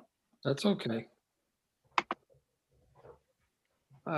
Any other? Yes, Representative Salisbury, please. Thank you, Mr. Chair. I don't know if you have any data around this, but how often does it happen where due process is requested? Do you have an idea? We have a lot of data around that. I couldn't bring it up to you right now. I know that we're also analyzing the data of due process during COVID because it really slowed down. Obviously, people had a lot to think about. We did deal with some due process during the COVID pandemic, but we do have that data. We can provide that to you as a team. Okay. We're pretty low in the state of Maine compared to more litigious states that surround us, Connecticut and Massachusetts. And we do, special ed administrators and special education teams work hard to maintain, satisfactory relationships with families. I think this bill has the potential to screen that. And just a follow-up, Mr. Chair, if I might. So you mentioned something just a few minutes ago. A lot of times when something if there's a concern or disagreement with the plan that's been presented, a lot of times you found it might be more related to something outside of what's best for their child. Sometimes it is, sometimes it's a lack of knowledge. I mean, I always think that parents are the experts in their children at home, and children behave differently a lot of times in school.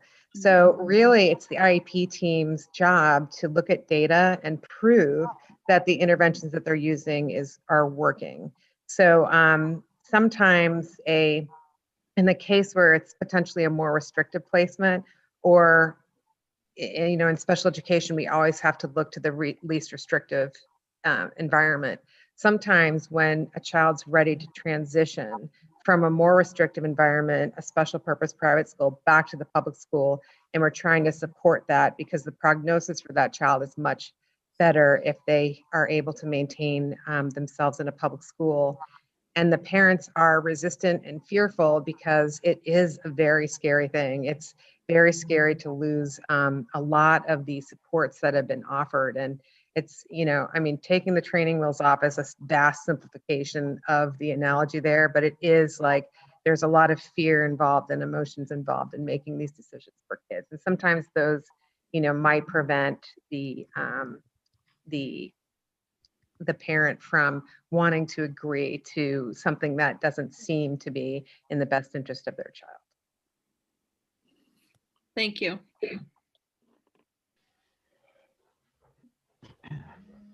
I'm sorry, Representative Brennan. Thank you, Senator. And I got a couple of questions. Ms. Risler, the amendment that Representative Millette offered on Friday, was that incorporated in your analysis? So I included a summary of it, but it was not, you did receive like a lot of testimony, for example, after the hearing. That was not included in my bill analysis, but I did include a summary of that revised provision. Okay. And Ms. Frazier, did you have an opportunity to see the amendment, all the amendments that Representative Millette offered?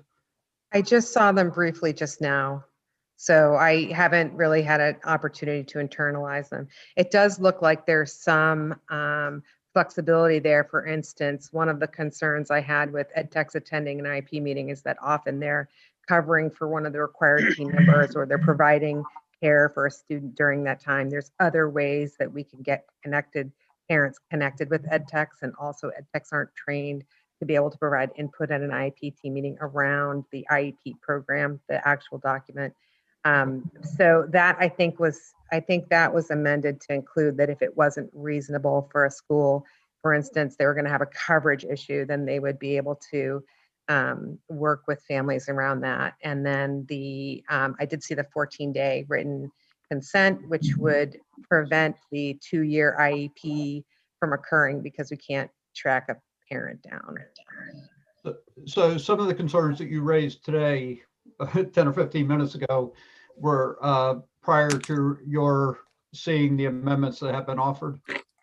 They were, but they still don't alleviate my concerns around what this would do for teacher workforce and for, just in general, the provision of special education, because I do think that districts will compromise on what they believe is effective treatment based on their lack of ability to gain consent and the lack of a budget to go to due process for that issue. So those are still my concerns with it. They're the concerns that my technical assistance center, because the provision of FAPE is the responsibility of the school unit, the SAU. If they can't provide it, it's still their fault, even if the problem was a consent issue. So that's still my concern, and it's why most states don't have this provision. Okay. And finally, Mr. Chair, I know that Atlee Riley is available. We might want to call on him to address some of the concerns that Ms. Frazier identified, but it also looks like Representative Millette is now available, and we might want to, after Senator Woodson asks this question, we might want to ask her to address some of the concerns that Ms. Frazier identified. Thank you. We'll do so in that order. Senator Woodson, please, followed by Representative Millet. Thank you, Mr. Chair. Ms. Frazier, you have brought up a number of concerns with this bill and how it would affect the established procedures. Are these concerns the feedback not only from your division, but from the public schools that are operating presently? Yes, this is concerns that were brought to me through special ed administrators, special ed staff, and just also my concern as a special education teacher myself, understanding what, what that would be like an experience where I couldn't provide the recommended treatment or intervention for a child. Okay, thank you Yes, very much. the field is very aware that this is occurring, and they're very concerned based on it is a big change from how we've been operating under IDEA, and MUSER, which have mechanisms built in to support parents and families. Okay, thank you. Representative Millet, please. Thank you, Mr. Chair. I'm not quite sure why I'm all blurry, but it is what it is. So just a couple of things. One, I have benefited greatly from a number of meetings with the department around bills that I've submitted this session. And I'm really kind of taken aback by the fact that on a bill of this scope, there wasn't a similar meeting, an expression of concerns and attempt to work with me on this issue. And I would also say that in the testimony provided, written testimony, there was a complete lack of expression of the depth of this concern. So I do feel a little sandbagged. I'm going to be really blunt about it. Surprise, surprise. But I do think that I have been really working very hard to be responsive to concerns that I've received prior to the public hearing and during the public hearing. And I remain committed to being responsive.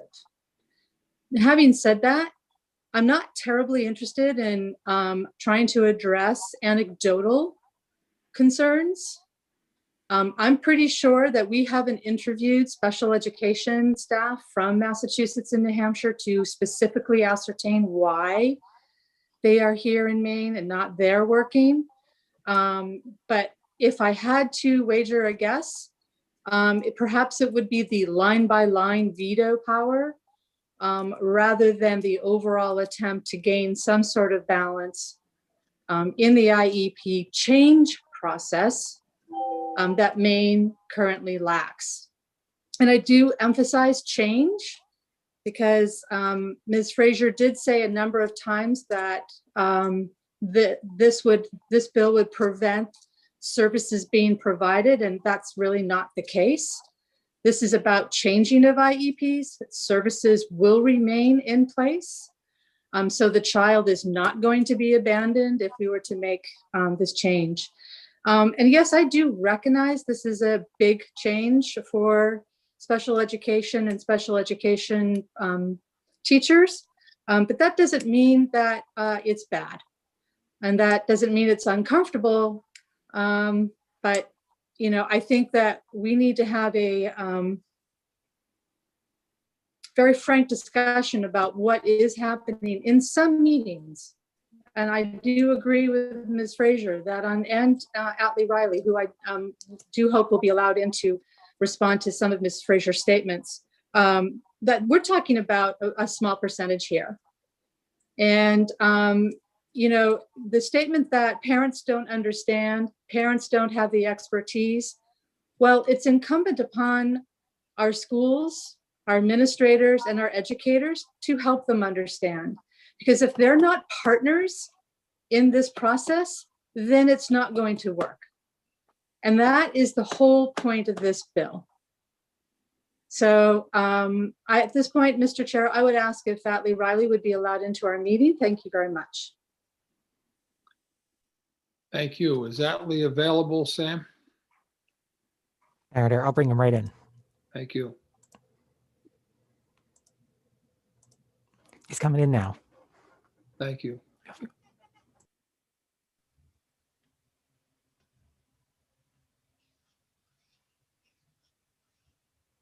Hello. Good afternoon, Mr. Riley. Oh, thank you.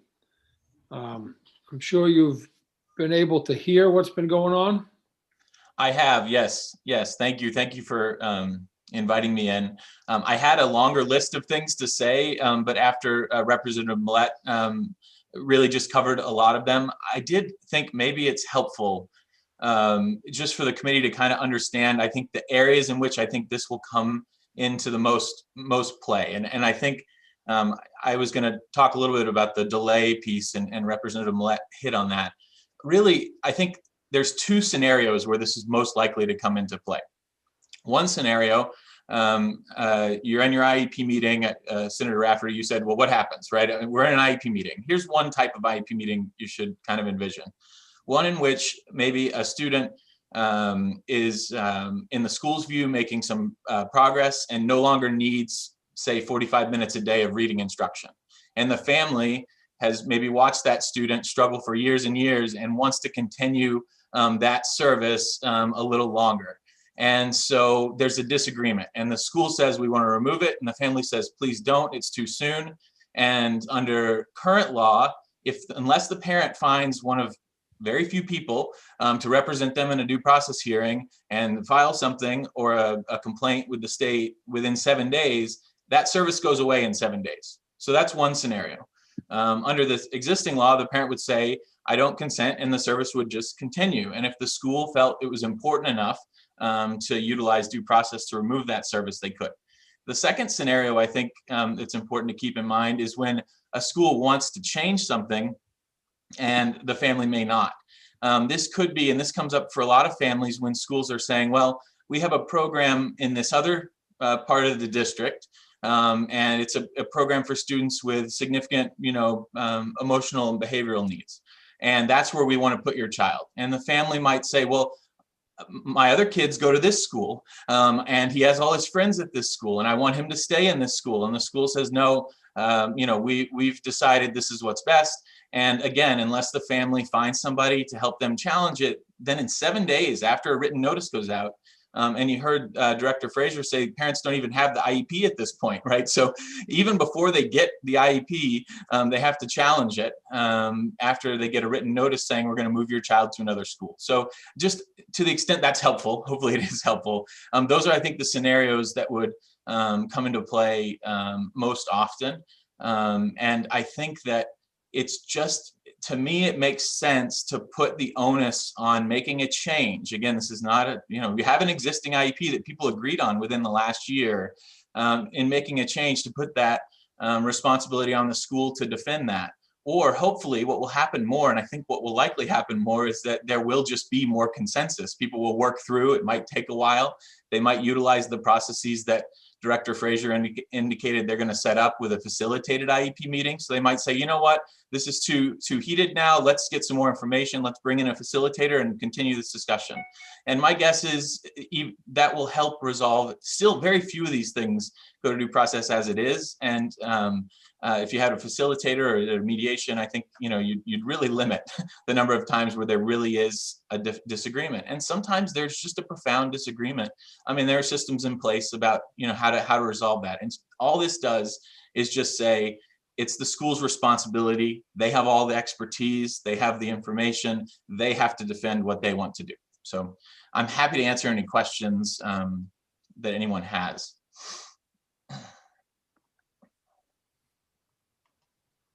Any questions of Mr. Riley at this time? Representative Stearns, followed by Senator Woodson.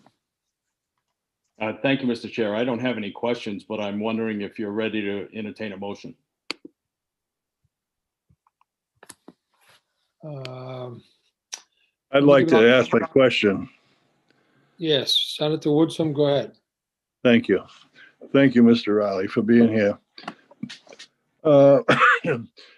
Excuse me. You said that when the parents file disagreement, I forget what the term is, it goes to the state. How many of those do you get a year? How many do we file a year at Disability Rights? How many do parents file with the state? I'm not sure exactly that as far as reported decisions that come out, ones that actually go through a hearing and come out. I can pull it up on the website right now, and you could see kind of the decisions. But it's not very many. I would say probably less than 20 reported decisions in a year. I'd have to go and look. And I think the department, I know they track that. They're required to track that, both hearings, complaints, and mediation events, and they have those numbers. I'm sorry, I don't have them at my fingertips. Well, do you know, is it out of these so-called 20, is it more of a regional situation than statewide? Again, I don't know that it's 20. I may be way off, but it's not a lot. I don't know. I can tell you from our office, we don't really see, we represent people statewide. And I would say the times that we're engaged in dispute resolution, any one of those tiers is pretty evenly distributed, around the state. So I think there are some hot spots potentially, maybe, in areas where maybe people can afford private attorneys, but I don't know that that's the case. My guess is the department has that information as well. It would be good to get that information. Thank you. Thank you. Representative Brennan. Thank you, Mr. Chair. Ms. Ritzler, I just wanted to go back to the point that you made, that these are major substantive rules, and that if we move forward with 552, that it would go through the rulemaking process with DOE, and that either next January, February, or sometime during the next legislative session, this committee would review those rules and would have to vote to approve the rules after going through the rulemaking process. Is that accurate? So the department would be required to revise their rules to come into conformance with the statute. And I believe the bill includes a requirement, if I pull it up, I think it's by January 1st of 2022 to come in. They have to submit it by then to the legislature. The department can provisionally adopt the rules prior to your approval, but with the major substantive rule process, final adoption of the rules cannot happen until it's gone through the legislative approval process. But to go through that rulemaking process, there are public hearings and public input and discussion about what the final or the rules that are presented to the committee would look like. Is that right? Do you mean in the legislature or in the rulemaking process? Or I guess I can answer that, which is yes, no, both. in the rulemaking process, there is a public hearing process where members of the public and interested party stakeholders can make comment on the rule. Yes, there's a public comment period on the proposed rule before it comes before the legislature. Right, and then when it comes back to the legislature, there is a public hearing process, work session, and committee action on those rules. And the committee can change those rules or modify those rules as appropriate. So what the committee is authorized to do is provide that final adoption of the rule would not be authorized without specified changes to the rule. The department could ultimately decide not to adopt those rules and restart the rulemaking process, which is rare, but does happen on occasion. But that the committee could not actually rewrite the rules themselves, but you could state that the final adoption could not happen unless specified changes are made. Right. Okay, thank you. So Mr. Chair, based on those comments from Ms. Ritzler, I'd make a motion ought to pass on LD 552 as amended. And that would include the amendments that have been offered by Representative Millett. I would second that, Mr. Chair. Thank you. Senator Woodson? Yes, I mean, does Representative Stearns have any precedence here? He had a question or a suggestion, and then I was allowed to ask the question, then Representative Brennan came in. We've had a few cents, sir, and I'd have to ask for some clarification there. Well, with a motion on the table, any questions can continue to be asked and answered. It's just, there's just a motion on the table and we proceed with questions and comments on the motion.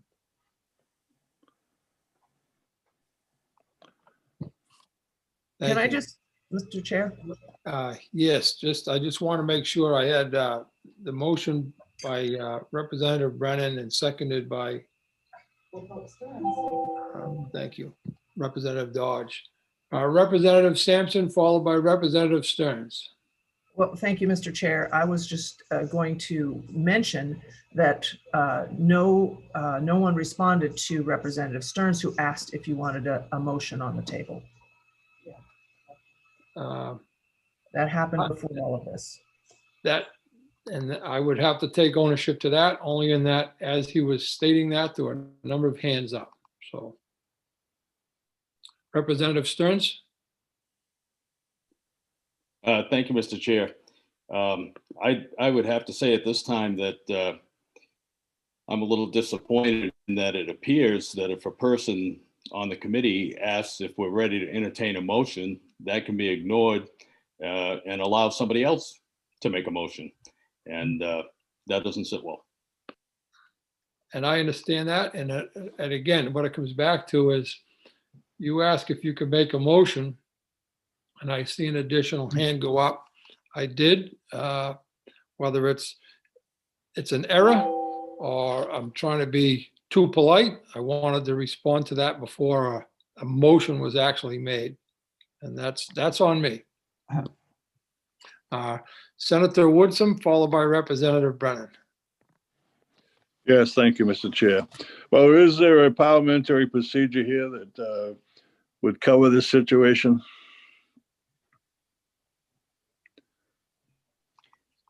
Senator Rafferty, if I could respond to that. If you could, sir, because otherwise I'm going to I would have to call outside the committee for that. Representative Stearns did not make a motion. So there was no motion on the floor. He did ask whether or not a motion was timely.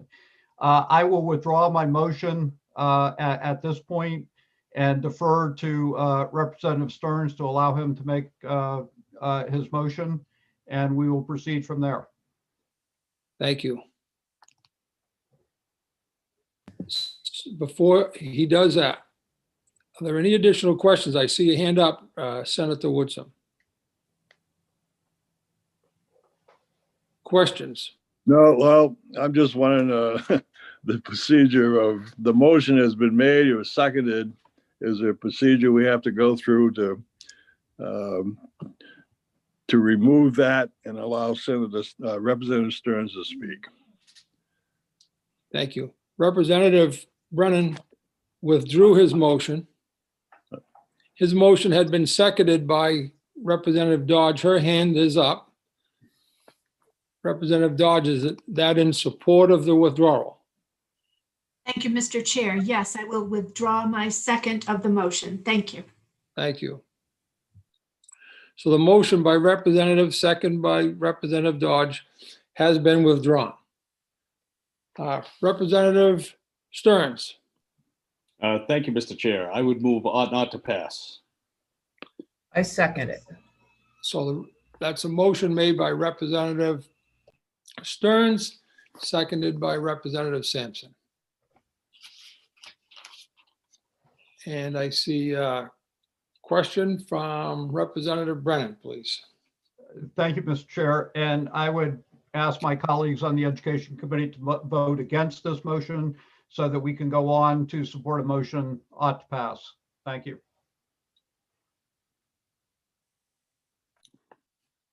So the motion by Representative Stearns is to LD 552 ought not to pass. So anyone that says yes, responds yes, you are in favor of it not passing at this time. Clarification, yes. Representative Stearns? I'm sorry, you guys asking a question? I'm going to ask Sam to go through the roll because right now I am seeing too many hands and a little bit confused myself, to be honest with you right now. So again, Representative Stearns, just to clarify, if I vote yes, I am voting to ought not to pass. If I vote no, I'm opposed. Right. Claire? Okay. Sam, if you would, call the roll. Sure thing, Senator. Senator Rafferty. No. Senator Rafferty votes no. Senator Woodsum? Yes. Senator Woodsum votes yes. Representative Brennan? No. Representative Brennan votes no. Representative Millette? No. Representative Millette votes no. Representative McCray?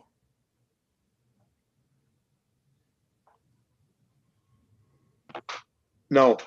Representative McCray votes no. Representative Dodge? No. Representative Dodge votes no. Representative Crockett? No. Representative Crockett votes no. Representative Salisbury? No. Representative Salisbury votes no. Representative Stearns? Yes. Representative Stearns votes yes. Representative Sampson? Yes. Representative Sampson votes yes. Representative Lyman? Yes. Representative Lyman votes yes. And Representative Roach? Yes. Representative Roach votes yes. All right, Senator, so that's 5 in favor of the motion and 7 opposed to the motion. Thank you, Sam.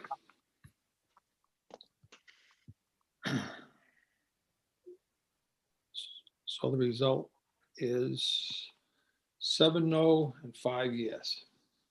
So the motion fails. Representative Stearns, I'm sorry, Representative Brennan. Thank you, Mr. Chair. Mr. Chair, I'll make a motion ought to pass on LD 552 as amended. I would second that motion, please, Mr. Chair. Thank you. So Representative Brennan made the motion. Ought to pass, seconded by Representative Dodge. Any further discussion? Like to move the motion, please, Sam, and if you would, call the roll in order to vote. Yes, Senator. Senator Rafferty? Yes. Senator Rafferty votes yes. Senator Woodsum? No. Senator Woodsum votes no. Representative Brennan? Yes. Representative Brennan votes yes. Representative Millette? Yes. Representative Millette votes yes. Representative McCray? Yes. Representative McCray votes yes. Representative Dodge? Yes. Representative Dodge votes yes. Representative Crockett? Yes. Representative Crockett votes yes. Representative Salisbury? A point of order, Chair. Yes, sir. Maybe I'm confused, but I would think that it would appear to me that wouldn't the vote go forward? We've already voted on the bill. No. No. The motion We failed. voted on the motion, sir. Oh, okay, yeah, thank you. Yeah, my apologies. That's all right. And Sam, are you Correct. good where we are? Yeah, I'm okay if the members are. I don't. Okay, let's Am I good to continue. Okay, Continue with the roll. Thank you. no problem. Representative Salisbury? Yes. Representative Salisbury votes yes. Representative Stearns? No, and again, my apology for the confusion there. No problem. Representative Stearns votes no. Representative Sampson? No. Representative Sampson votes no. Representative Lyman? No. Representative Lyman votes no. And Representative Roach? No. Representative Roach votes no. Okay, Senators, so that's 7 in favor of the motion and 5 opposed. Thank you. I didn't want to speak, Representative Stearns, because would have been more confused. So when you said you were confused, I'm a little confused myself, but thank you for your patience. And please, folks, I mean no disrespect to anyone, and maybe at times trying to be too respectful here. So here comes the mean Joe. If I could just get the minority report, is that ought not to pass? Yes. Thank you. Thank you. And Senator, yes, sir. maybe I missed this at the beginning, but were we going to take up 639? We have 6:39 to go. Yes, sir. Okay, we're coming back to that then.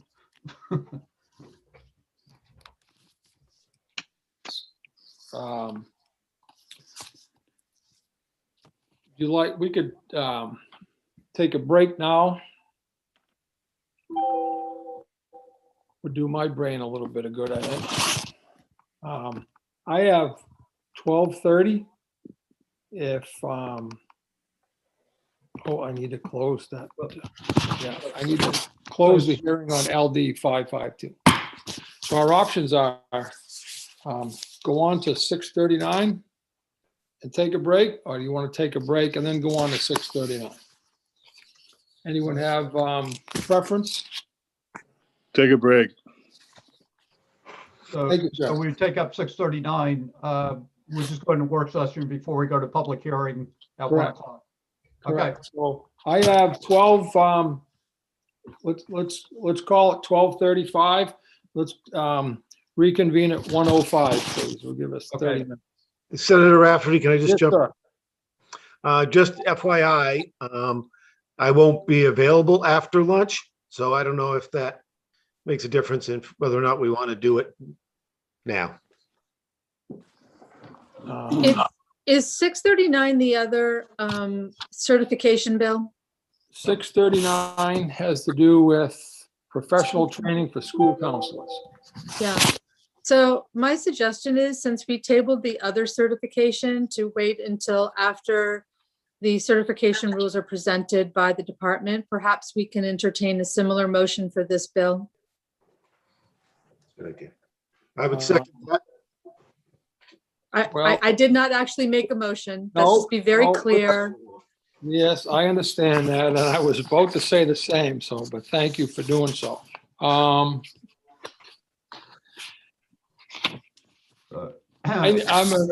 gonna move that we go on break. I'll see you folks at 1:05. I need to do some thinking. Thank you. Remember your camera and your microphone.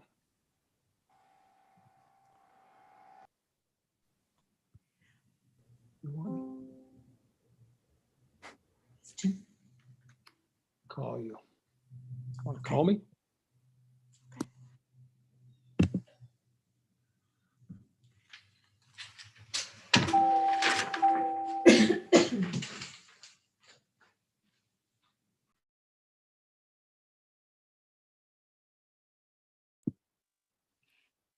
Representative Dodge?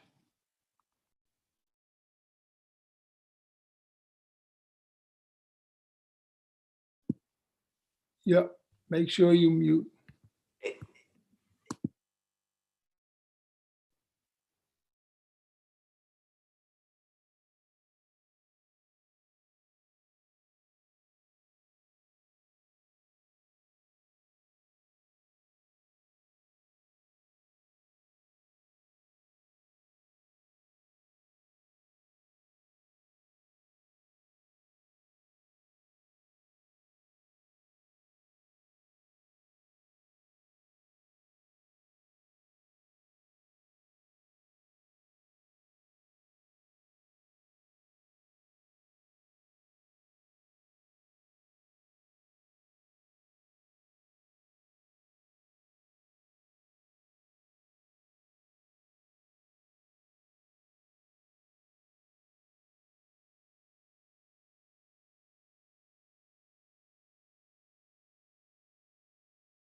Sam?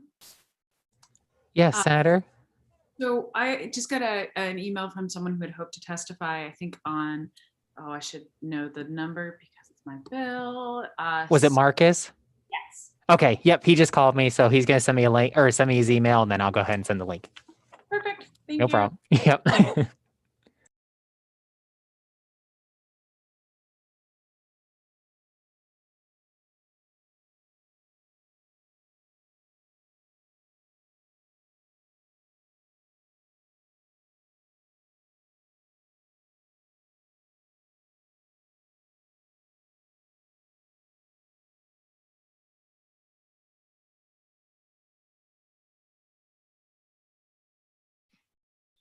Senator Daughtry, did you see I just saw an article or a tweet that Maine is the highest per capita breweries of any of the United States. I'm not saying it right, but I think you know what I'm saying because you're shaking your head.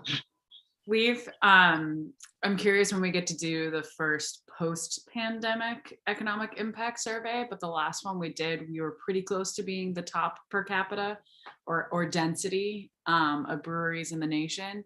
But we now, especially with the amount of breweries that are exporting not only out of state, but now internationally, our industry's economic impact on the state is starting to rival some of our other big industries.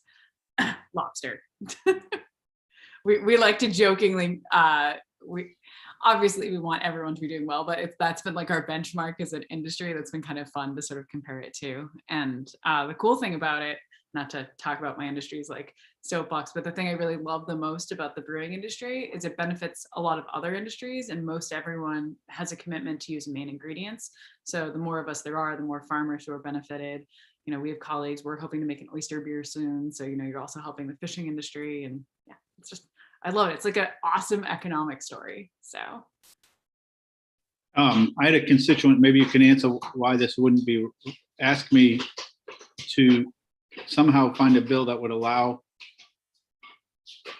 he said that you can only ship in a little bit of beer, like if he said if he called a place in Vermont, I guess he likes a place in Vermont, wants it shipped to him, you can only do a little bit. Is that to protect the Maine breweries, or is that just one of those weird, we're still Quaker rules?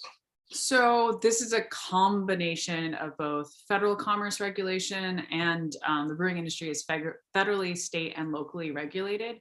We actually have a couple of bills that are in VLA, and Senator Lucchini is the sponsor of one of the ones that just passed that actually clarifies that Maine breweries can ship out more, but it's a state-by-state agreement with the different liquor licensing. But a lot of that's changing this year. So he might be able to get his favorite beer pretty soon. So the pandemic really has shifted the way people are trying to get their products for almost all industries. So also talking about beer. Good topic. I knew he'd agree. I've been with him a few times. Gonna say there's whole list forums and like internet groups devoted to beer trading. So they have like different, especially for Vermont and Maine, like there's a lot of places where people like meet and have like a big trade-off of beer. I know that only because of my son. He's a big, I've taken him, we went to a BC football game once and he said, Dad, can we just go quickly down to this brewery to pick up some beer? And I said yes, and it was Treehouse, and it wasn't really right around BC. I'm like, it's an hour away. I didn't know. And then to wait in line for hours. So I was like, this is not what I thought. Did he tell you about the line? I hope you guys didn't have the crazy line. I've seen the line go all the way around. We did. We had and you have to park like a mile away, and they drive you by an ATV up to the. I'm like, this is ridiculous to buy a. No, I mean, I never have to do that from my Corona Lights. I can tell you that. The importance of a craft product. Our Maine breweries get lines too. Now we just need to tie it back to the education committee. You know, the thing I'm passionate about is we have the USM program that's doing testing for all of our brewing products. We just need to increase. We don't actually have we're one of the only states that has such a large brewing industry that doesn't have a certificate program or a major. So you can't like major in floor malting or the science of brewing, or like University of Vermont has a business brewery college certificate that I keep thinking, and I keep harassing our higher eds that we can do this here in Maine. So maybe that'll be a bill next time. I would think the community colleges would jump on that, like one of them. That would be a big. They're definitely interested. Just we all need to get to the next point. Yeah, I Excuse thought, me, please. I feel like Horton hears a who. This is Representative Dodge, and I'm unable to start my video. Help, I am here. Thank you. I just sent you a notice, Representative. Do you see it? No. Let me try again. Oh, got it. Okay. Okay. Yep. Is it there? Was I in the bad corner? What the heck? No, it's just when we went to lunch, you forgot to turn it off. So I very rarely exercise, my ability to turn off other people's cameras, and I did it to protect you. So Not the first time I've had that sort of thing happen. Thank you. no problem.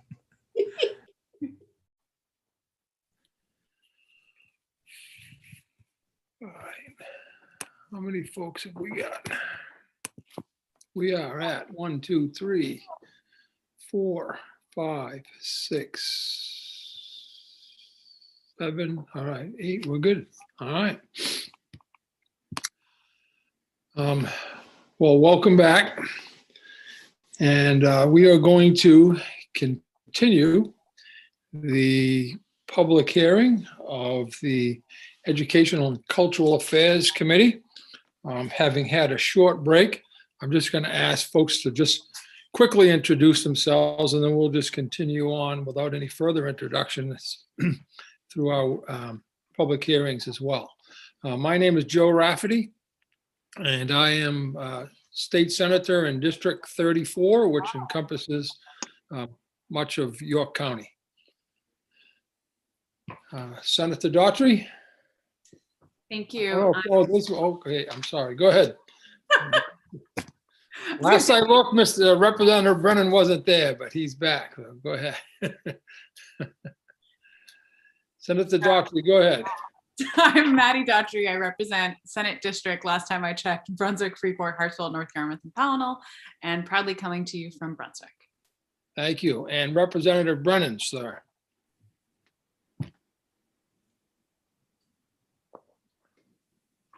You're muted, sir. I'm Michael Brennan. I represent District 36, which is part of Portland. Thank you very much. And boy, it's Howard, stay still. Representative, I gotta look. I'm trying to hold down my dog because he wants to get up in front of the screen.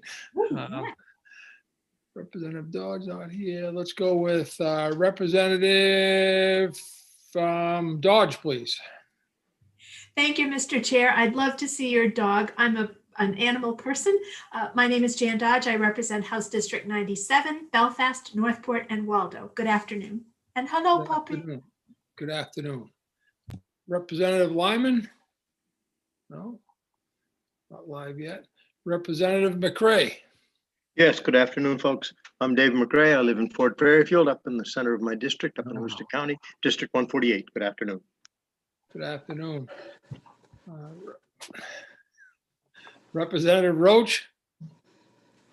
I don't mean to laugh. I'm laughing at Coach Rafferty's expressions as he's holding the dog. My name is Tim Roach. Tim Roach from District 7, Wells. Thank you. Representative Salisbury? Good afternoon. My name is Sue Salisbury, and I represent House District 35, which is part of Westbrook. Thank you. Representative Sampson? Thank you, Mr. Chair. I'm live from the state capitol. I think it has stopped raining. And I represent the good people of House District 21. That's Alfred, Limerick, Shapley, Newfield, and Parsonsfield. Thank you. Thank you. Representative Stearns? Thank you, Mr. Chair. My name is Paul Stearns. I represent House District 119 in Piscataquis County. And Representative Lyman? Good afternoon, Sheila Lyman at the Capitol. Apologize, I just ran up the stairs. I represent District 74, Jay, Livermore Falls, and part of Livermore. Thank you. Thank you. And this, so our first, I'm sorry, Senator Woodson just chimed on. Hi, Senator Dave Woodson. Woodson. Dave Woodson, Senate District 33. Thank you. Thank you. So we are in our work session, and we'll open the session on LD 639, and that is an act to improve professional training for school counselors. And I'm going to hand over the reins to Hillary. Thank you. All right. There we go. So yes, so this is LD 639, an act to improve professional training for school counselors.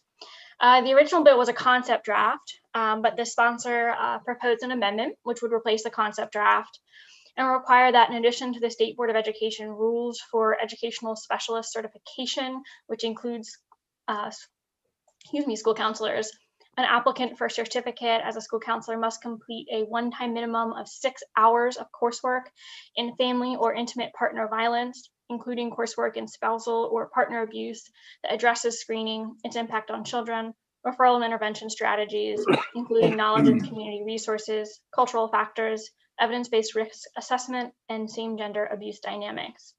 The commissioner is required to consult with the Maine Coalition to End Domestic Violence or its successor organization in developing the coursework. The committee heard testimony from proponents of the bill that the purpose is to improve coordinated community response to domestic violence by training school counselors to understand the complex dynamics of domestic violence, the impact of children, and strategies to support student success. And it will foster professional relationships with local domestic violence resource centers and community education centers. But the proposal is modeled after a law requiring psychologists, social workers, and mental health counselors to receive a one-time 12-hour training in domestic violence and intimate partner violence.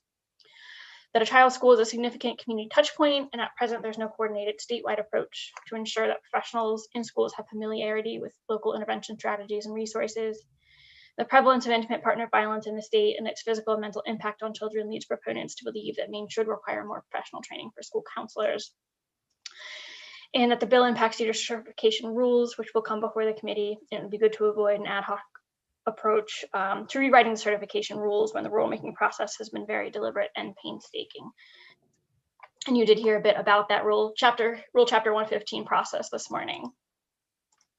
Opponents of the bill testified that domestic violence prevention training is important, and school counselors are directed to seek this training as part of their education and ongoing professional development. That professional development needs range widely from suicide prevention, college and career readiness, supporting LGBTQ+ youth and their families, trauma-informed practices, domestic violence prevention, and more. But this training should not be mandated through the certification process, and that school counseling professionals are guided by their training and ethical practice to reflect the needs of their communities, and they can best support Maine students through comprehensive school counseling programs rather than mandating specific aspects of training. So the committee had requested some additional information on any courses out there that are specific to this topic. And so I did reach out to Sam Warren, Director of Government Community Relations at the University of Maine System. And this is the email I think that got referenced earlier, that although UMaine no longer has a program to earn school counseling credential, they have many related programs in social work and education and human development, and that the current programs in the state are at USM and Husson. And at USM, they began to integrate domestic violence and intimate partner violence curriculum in 2019 into both foundational and specialized coursework and internship. And that chart that Sam sent, if I scroll down quickly, is here, and this shows sort of what the hours and the plans for the domestic violence and intimate partner violence training are. I can, if there are any questions for the University of Maine system, Sam Warren did let me know that they have a member of their faculty who's sort of available on standby. So if there are questions, they'll just give me a minute and I will send out an email and see if we can get her to join us. Otherwise, Sam also did raise one issue in her email to you from someone at UMaine who used to do credential reviews for the DOE. And it was a concern about whether other states that may not have this requirement and may have trouble transferring their credential here or need to take additional training to do so. So the other question was about what some of the requirements are for school counselors, and I did include a link there to the department's website regarding school counseling. As you know, the EPS formula allocates the student to guidance staff ratio, which means the full-time equivalent public guidance counselors, directors of guidance, or school social workers at 350 to 1 for elementary and middle school level and 250 to 1 for the high school level. I also wanted to mention briefly from last session during the 129th legislature, this committee had a bill that sought to increase the amount of time school counselors and social workers spend providing students direct and indirect counseling. And the reason I raise this is because as part of that conversation, there was a lot of conversation around what the duties of school counselors and social workers are, especially how different they are. And part of that bill required the Department of Education to develop guidelines regarding the duties of school counselors, including the delivery of a comprehensive school counseling program. And you did hear some public hearing testimony on that particular topic. And I included a link here to some of the work that they've done so far around that particular topic. And I also included the current Chapter 115 certificate requirements for school counselors as well as some additional information. This is actually from the American School Counselor Association on the role of school counselors.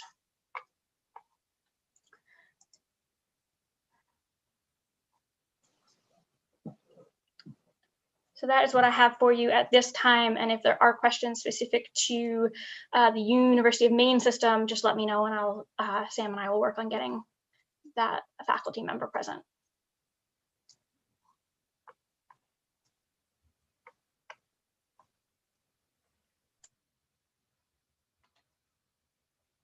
Helps to unmute your mic, Joe. Any questions at this time? I see Representative Brennan. Thank you, Mr. Chair. And Ms. Risler, if I could just split hairs for a second. It talks about 6 hours of coursework. Does that imply that that coursework has to be taken in an academic setting as part of what USM or Hudson College offers, as opposed to, and there are other parts of both your analysis and in the bill that talks about training. And there's clearly a difference between required coursework within an academic certification process and then training that would include CEUs or some additional, again, training outside of academic coursework. So could you explain the difference for me? Sure. So I think the bill or the amendment is, the proposed amendment as currently drafted indicates simply that they have to complete one-time minimum of 6 hours of coursework in this particular topic. It doesn't specify where that needs to come from and whether that would come from, whether that undergraduate work would count or not. However, the amendment also indicates that the commissioner shall consult with the Maine Coalition to End Domestic Violence or its successor organization in developing coursework. And so I do think it would be good to clarify whether or not someone would be required to take that specific coursework that's developed by the Department of Education, or whether any coursework they've taken over the course of their academic career might count towards that. All right. Well, earlier today, and I think it was Representative McCray indicated that 6 hours of coursework was equivalent to, or maybe it's 3 hours of coursework was equivalent to 90 hours of CEUs. So yeah, so this is something that came up with the sponsor when she asked me to help work on this. And the difference is a technical term, which is semester hours. And semester hours is defined in statute, and that covers those 90 hours. This simply covers 6 hours total, as you or I would count 60 minutes for 6 hours. And that's the difference between the 90 hours, which is the quote unquote semester hours, which is a defined term. Okay. This would just be 6 hours, normal hours. Okay, so this would be 6 hours of CEUs or 6 hours of training, not 6 hours of coursework. Not 6 semester hours, correct. Okay, thank you.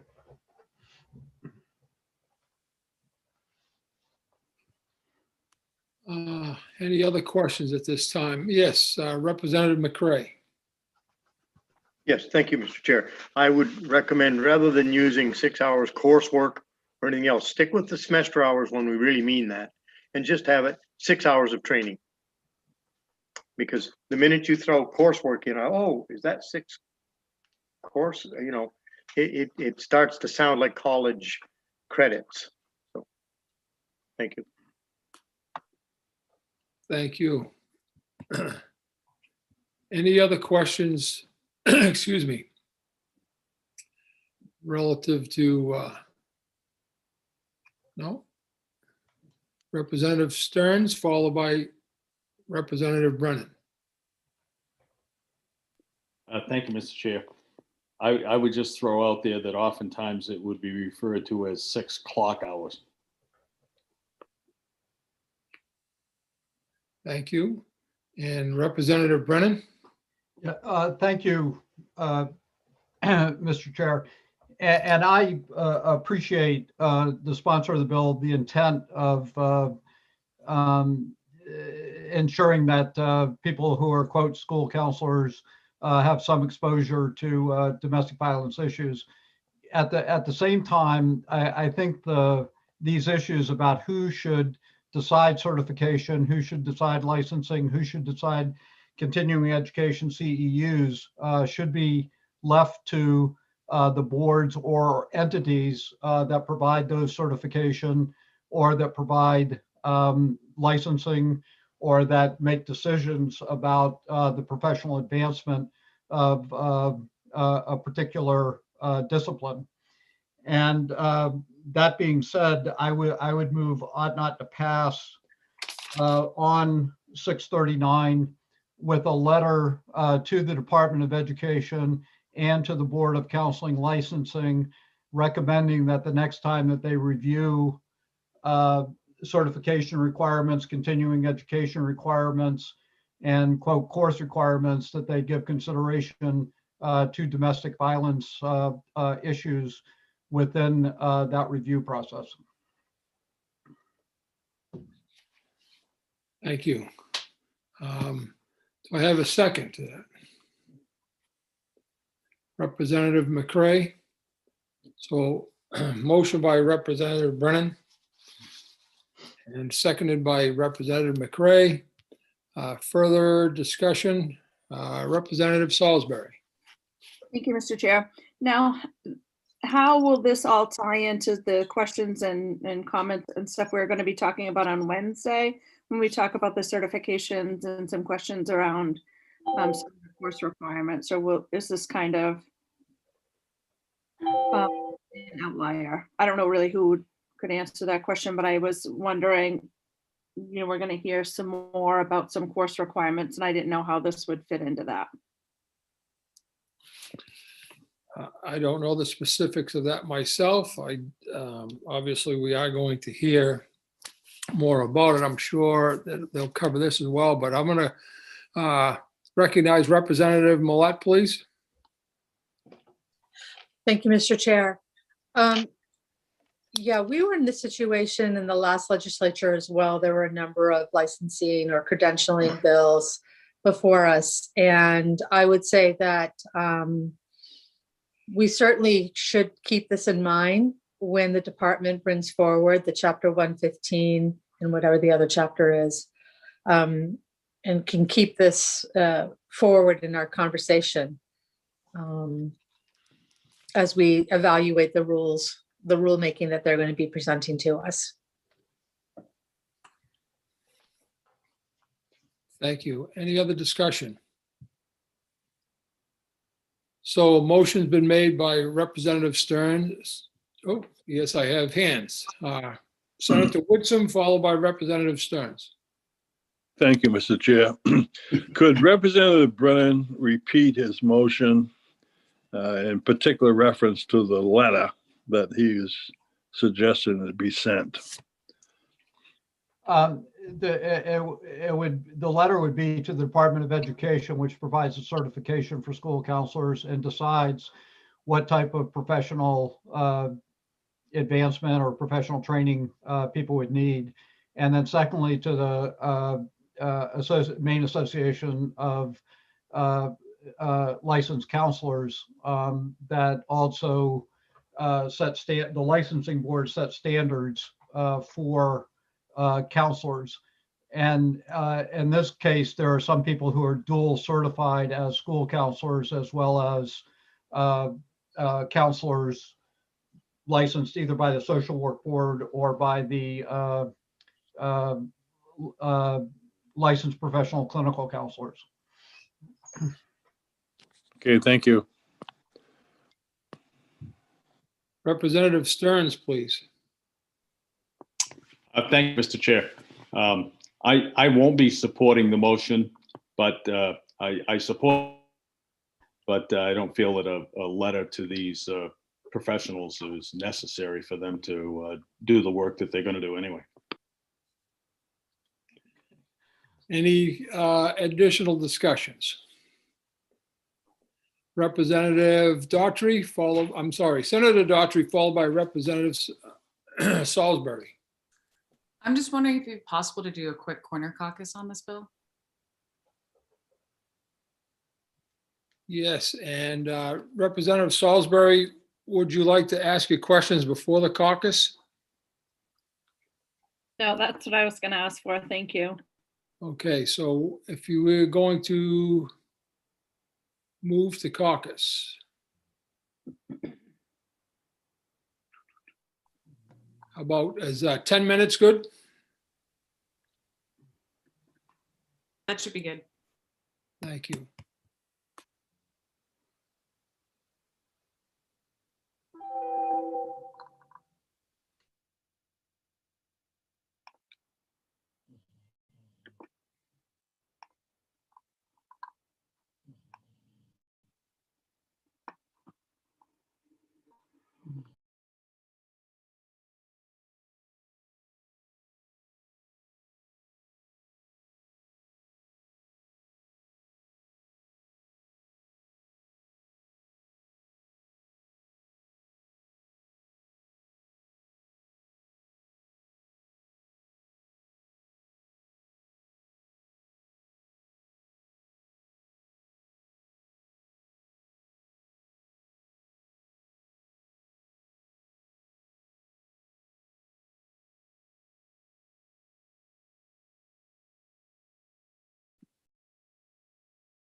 Representative Sampson, I'll just let you know it is raining in southern Maine. It may not be raining up in Augusta now, but it has been raining for about 2 hours, pretty heavy actually. So I was surprised.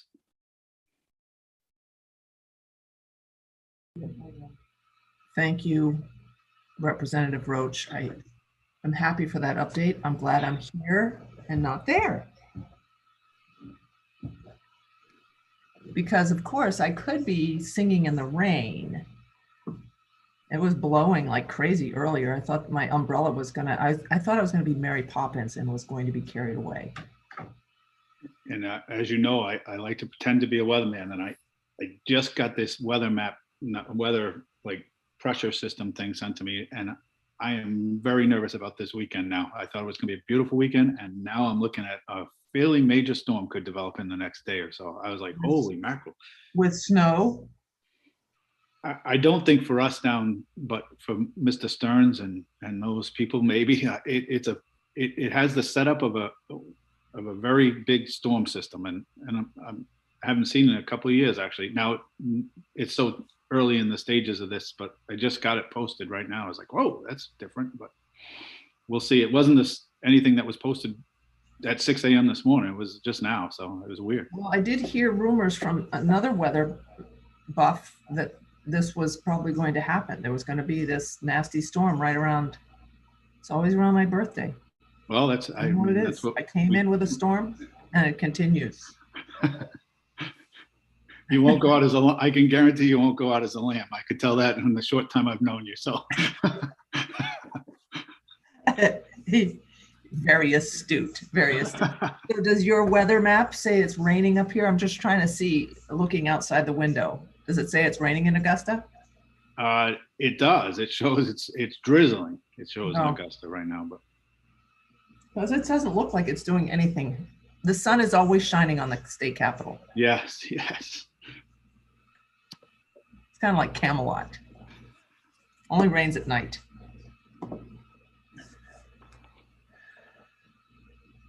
my dog is not happy right now with the weather. He thought, because normally as soon as I get home, I switch at lunch break, I switch from school to home.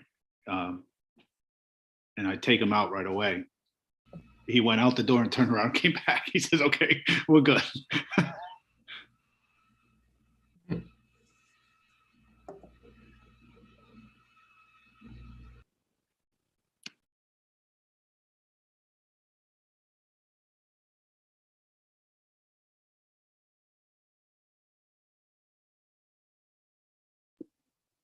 I can't believe how much of a sap flow I've had in the last 20 hours. How much syrup do you make a year? Around 30 gallons. Wow. Yeah. And what do you do with it? Sell it, or you give away as a gift to your legislative friends from the South, or what do you do with it? I barter with it. That's a smart move. I'm a barterer. In case anyone. He froze on me, so I realized I was muted. I was showing you guys something that was cool I just discovered. Watch me disappear. almost Harry Potter like right there. That's what I'm picturing, Harry Potter or something right now, the way you did that. It had the sound effects and everything. Sweet move. What button is that? I want to know what button that is. Not a button. I'll have to show you at some point. All right. I'm not going to describe it because it's a secret weapon. I'm here, but So, Representative Stearns, in your bartering, you froze up on your bartering, but I could maybe barter some. Let's see, I have a lot of lobstermen friend down here. Maybe I don't know if you're a lobster fan, but I could maybe barter some lobster for some syrup sometime, I think. He froze again. It's tough to barter with a guy that keeps freezing.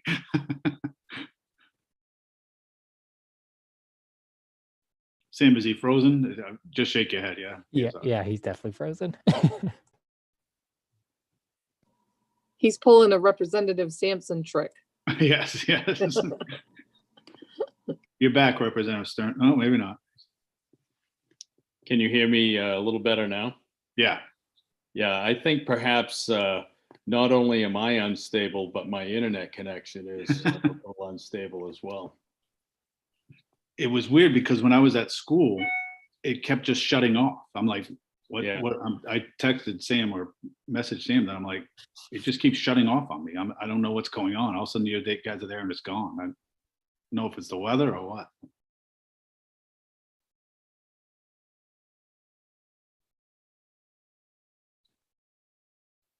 Internet things, and other times one simple device seems to buffer. It's kind of hard to figure out. Yep.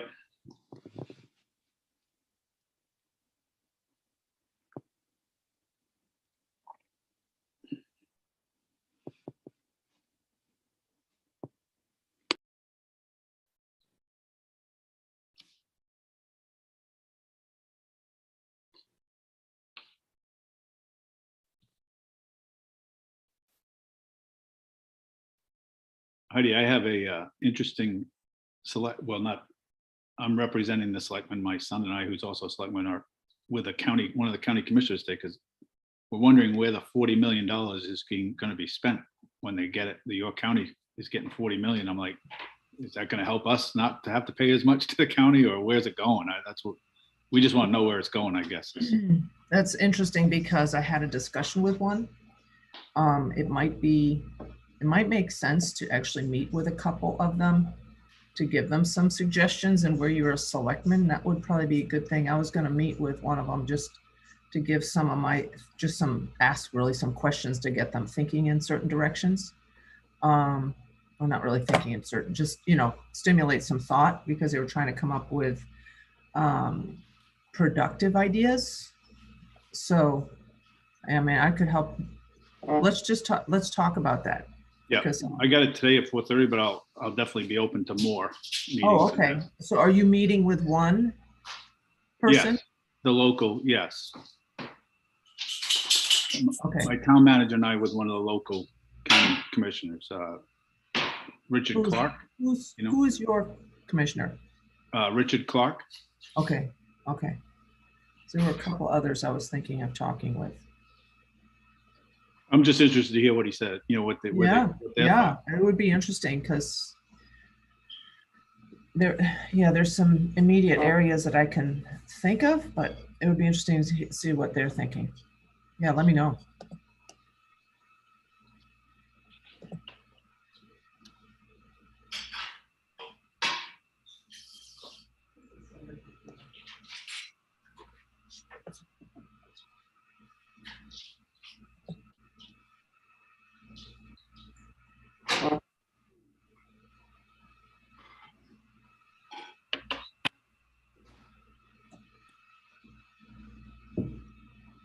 That's exactly. Am I still?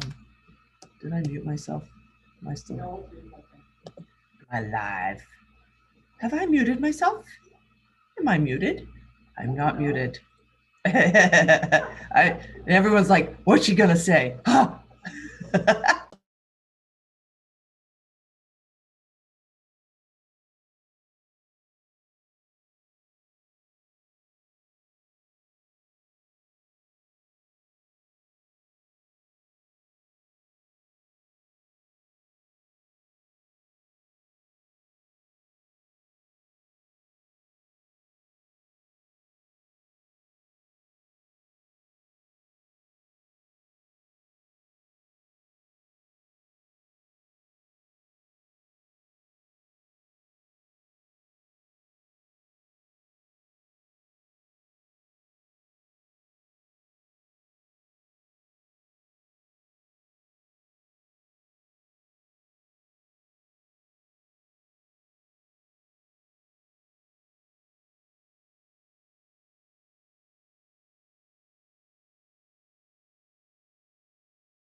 All right, let's see. Can I be heard? I made it back. That was a surprise. All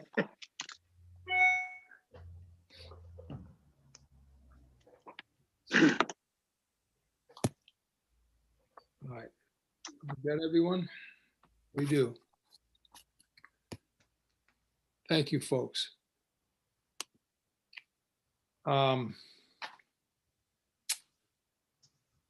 to roll? So we did have, prior to our caucus, we did have a motion on the floor by Representative Brennan, and that was seconded by Representative McCray. Any discussion? So, Mr. Chair, I will move to withdraw my motion on LD 639. I'm fine with that as the second. All right, so we have Representative Brennan is going to withdraw his motion, as is his second by Representative McCray. Sure. Representative Daughtry. I move to Senator Daughtry. It's fine. I didn't even catch you. Good. I move to table this bill. I second it. So thank you. All right. We'll need just a show of hands. We need a majority to table. All those in favor of tabling, please, if you would, raise your hand. I see Senator Daughtry, Senator Rafferty, Representative McCray with his hand up, Representative Millette with her hand up, and Representative Dodge with her hand up, Representative Salisbury with a hand up, and Representative Brennan with a hand up. And those against, I see Representative Roach, Representative Lyman, Representative Sampson, and Senator Woodson. You have that count, Sam? Yes, Senator. So 7 in favor of the motion and 4 opposed. So the motion to table carries. And so we will end the hearing on LD 639 as it has been tabled. That also closes our hearings for the day, and we will reconvene and open our public hearings. And for the public, just to understand that these hearings are a little bit different. We're going to hear from not only the sponsors, we will hear from supporters, proponents. We'll hear from folks that potentially oppose the bill. And we may also hear from folks that are just speaking neither for nor against. This afternoon, we have four LDs up for public hearing, and we're going to start this afternoon off with LD 439. And LD 439 is that the order we were going in? It is.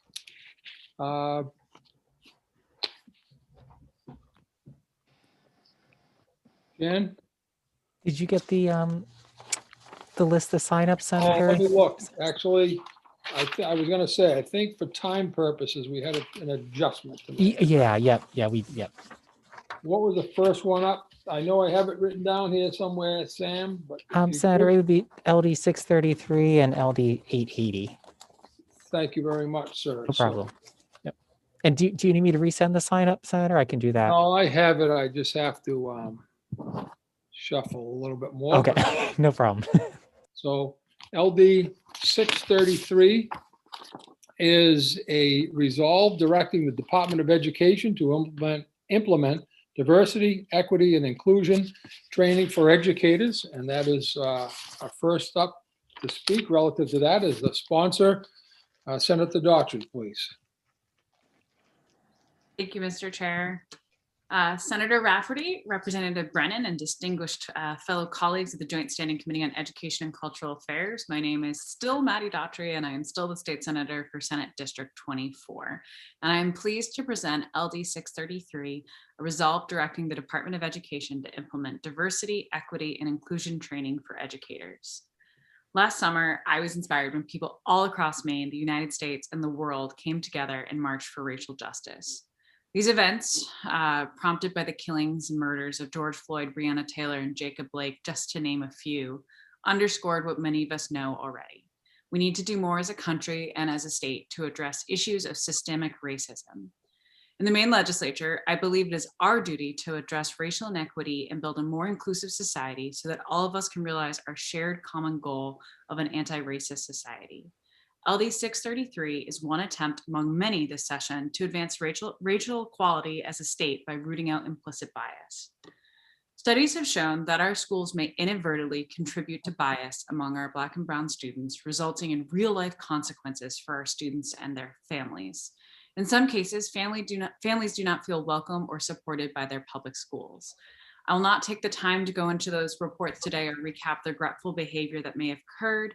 I know that there's folks who are coming after me to speak of their own personal experiences. I am happy to provide additional research as well for the work session. And if you check my physical testimony, you'll actually see footnoted to various studies that sort of highlight this point.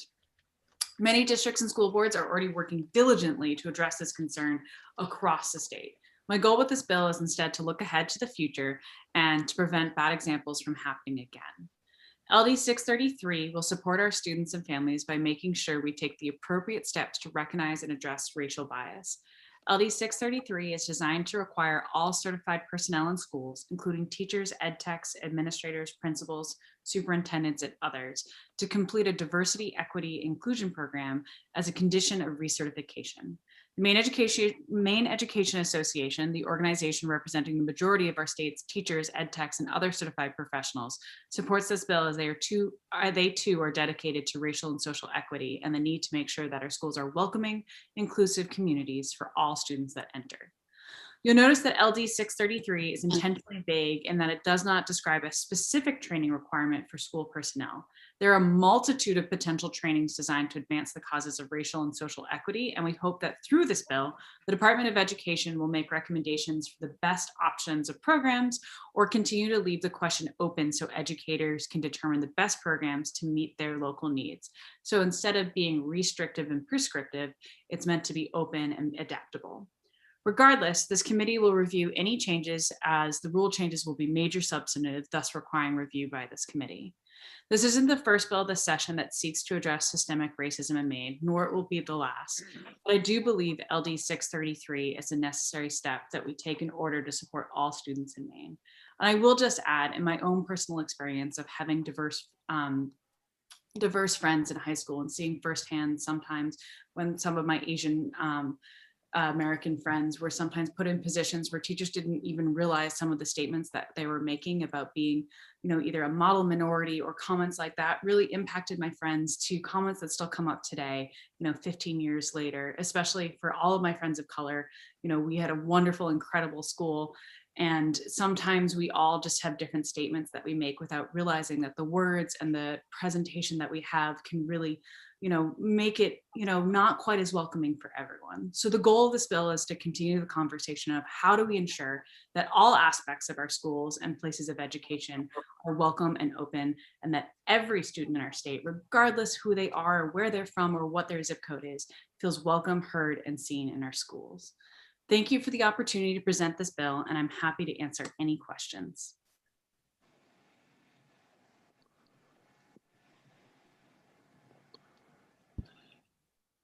Are there any questions at this time for Senator Daughtry? Seeing none. Thank you very much. Next up, we have Grace Levitt will be speaking for LD 633. Good afternoon. Good afternoon. Thank you. Glad to be here. Senator Rafferty and Representative Brennan and esteemed members of the Committee on Education and Cultural Affairs. My name is Grace Levitt. I'm a Spanish teacher, National Board Certified, on leave from Greeley High School to serve as president of the Maine Education Association. The MEA has nearly 24,000 members, faculty and staff in our pre-K 12 schools, our institutions of higher education, and many dedicated retired educators. I'm speaking on behalf of our members in support of LD 633.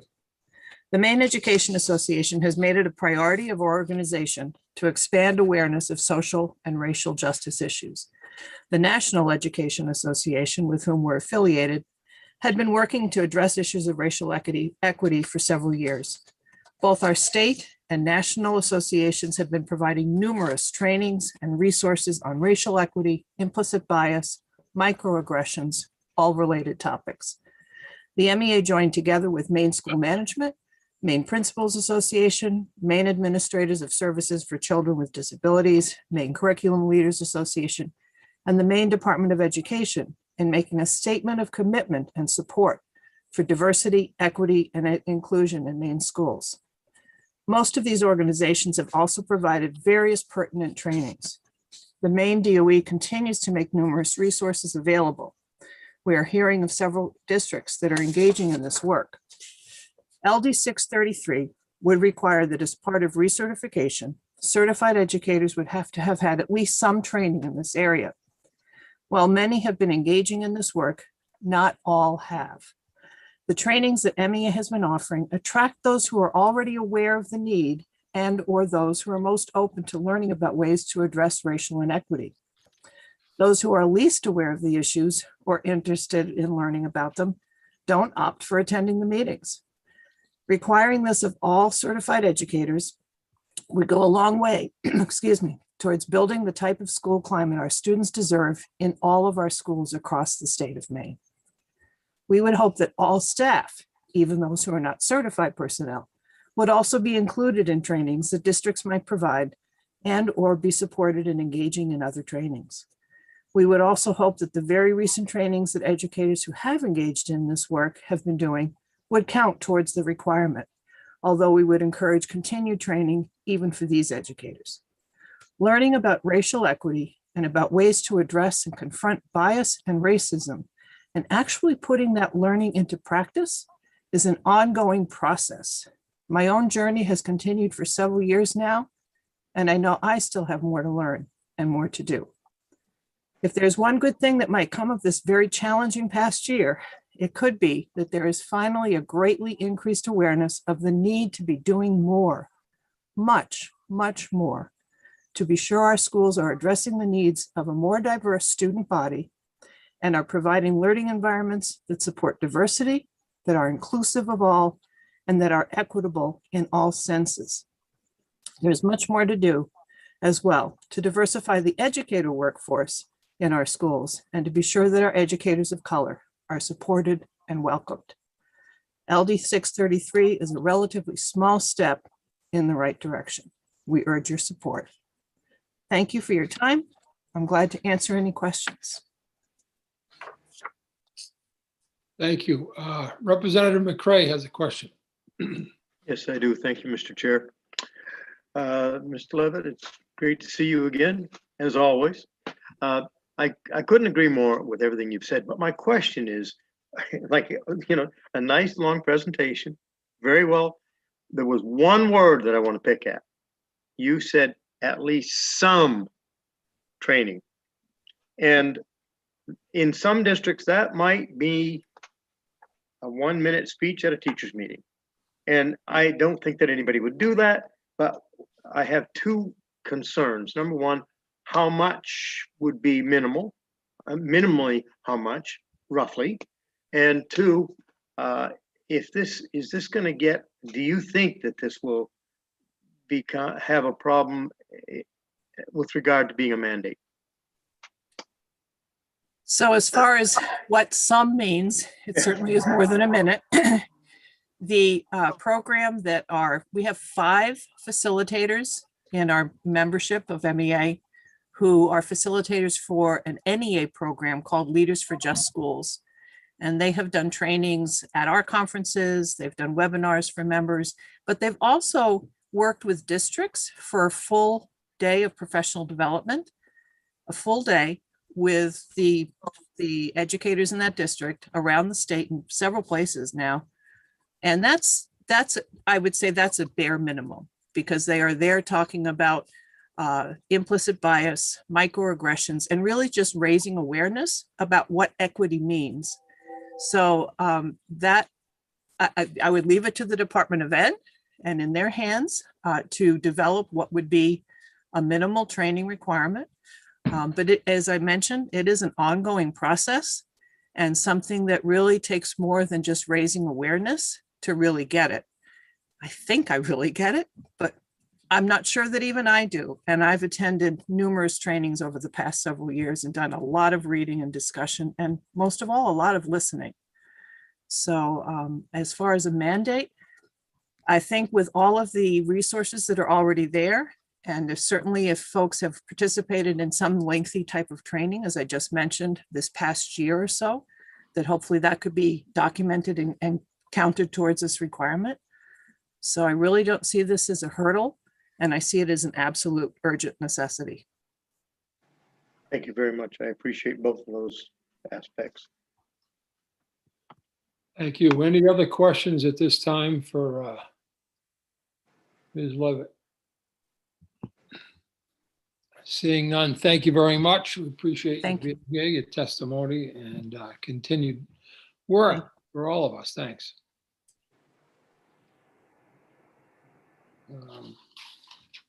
Next up is Eileen King. Eileen will also be speaking in favor of LD 633.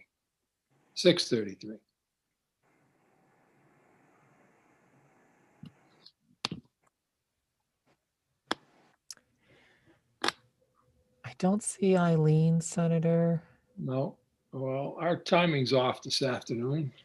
Yeah. I'll reach out, but would you like to go ahead to Michael? Yes. Oh, I'm sorry, Senator. It turns out she is here. She's just named under a different name. All right, let's try that. Is it Eileen or is it Victoria? All right, this looks like Eileen. All right, sorry, Senator. It's okay. I'm not sure how I became Vicki Wallach, but that will do. Good afternoon, everyone. My name is Eileen King, Senator Rafferty, Representative Brennan, and members of the Educational Affairs Committee. I'm the Deputy Executive Director of Maine School Management Association, testifying on behalf of the legislative committees of the Maine School Boards Association and the Maine Superintendents Association in support of LD 633. We support the intent of this bill, and as an association, we have been running the Maine's Cultural Competence Institute for 450 educators this year. It started last spring. We've held 9 90-minute training sessions that will culminate in June with a final session on reducing bias in the hiring process. And we're hoping that these sessions and this training in this institute will create more inclusive culture in schools, invite conversations about race, and eventually will lead to policy practices that raise awareness about bias. The ultimate goal of these sessions is to talk about what it means to have equitable and inclusive environments for people of color in Maine schools, and how we will also recruit, hire, and keep people of color in our districts. We believe these sessions are providing key training for school leaders and all educators who can in turn make things happen in their districts. Essential to changing stereotypes is more robust recruitment so students and staff see people of color in their schools, both in the classroom and in management.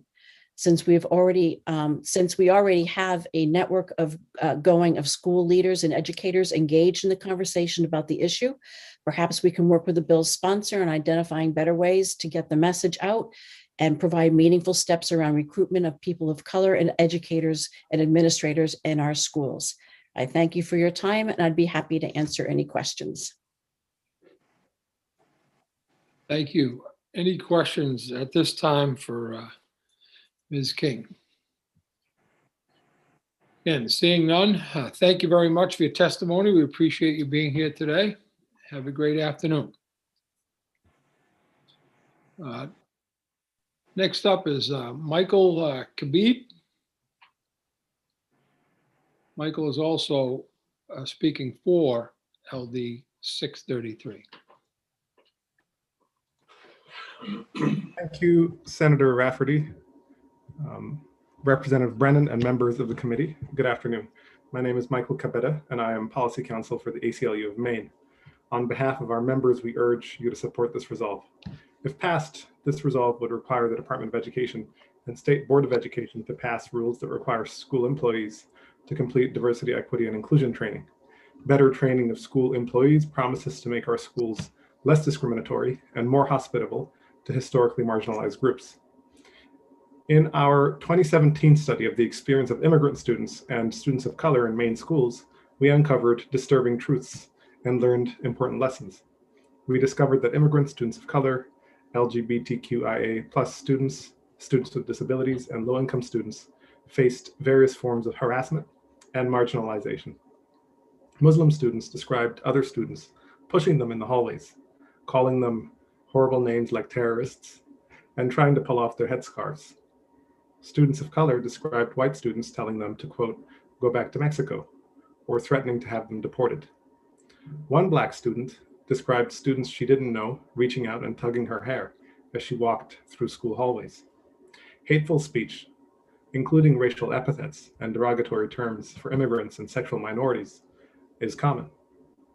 This resolve would mark an important step toward reducing the impact of these inequities on the lives and educations of Maine's young people. But diversity, equity, and inclusion trainings have to be carefully selected and evaluated. Not all trainings are created equal, and not all trainings work.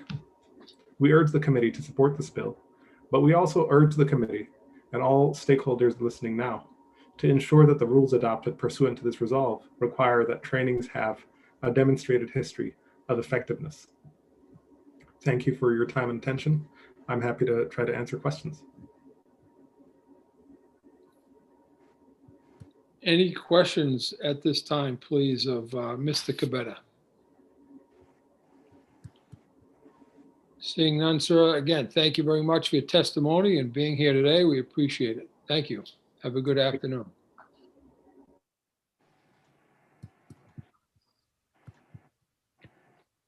And Senator, we do have one last 4 that I need to add to the list. I don't think it was on the copy that I sent to you.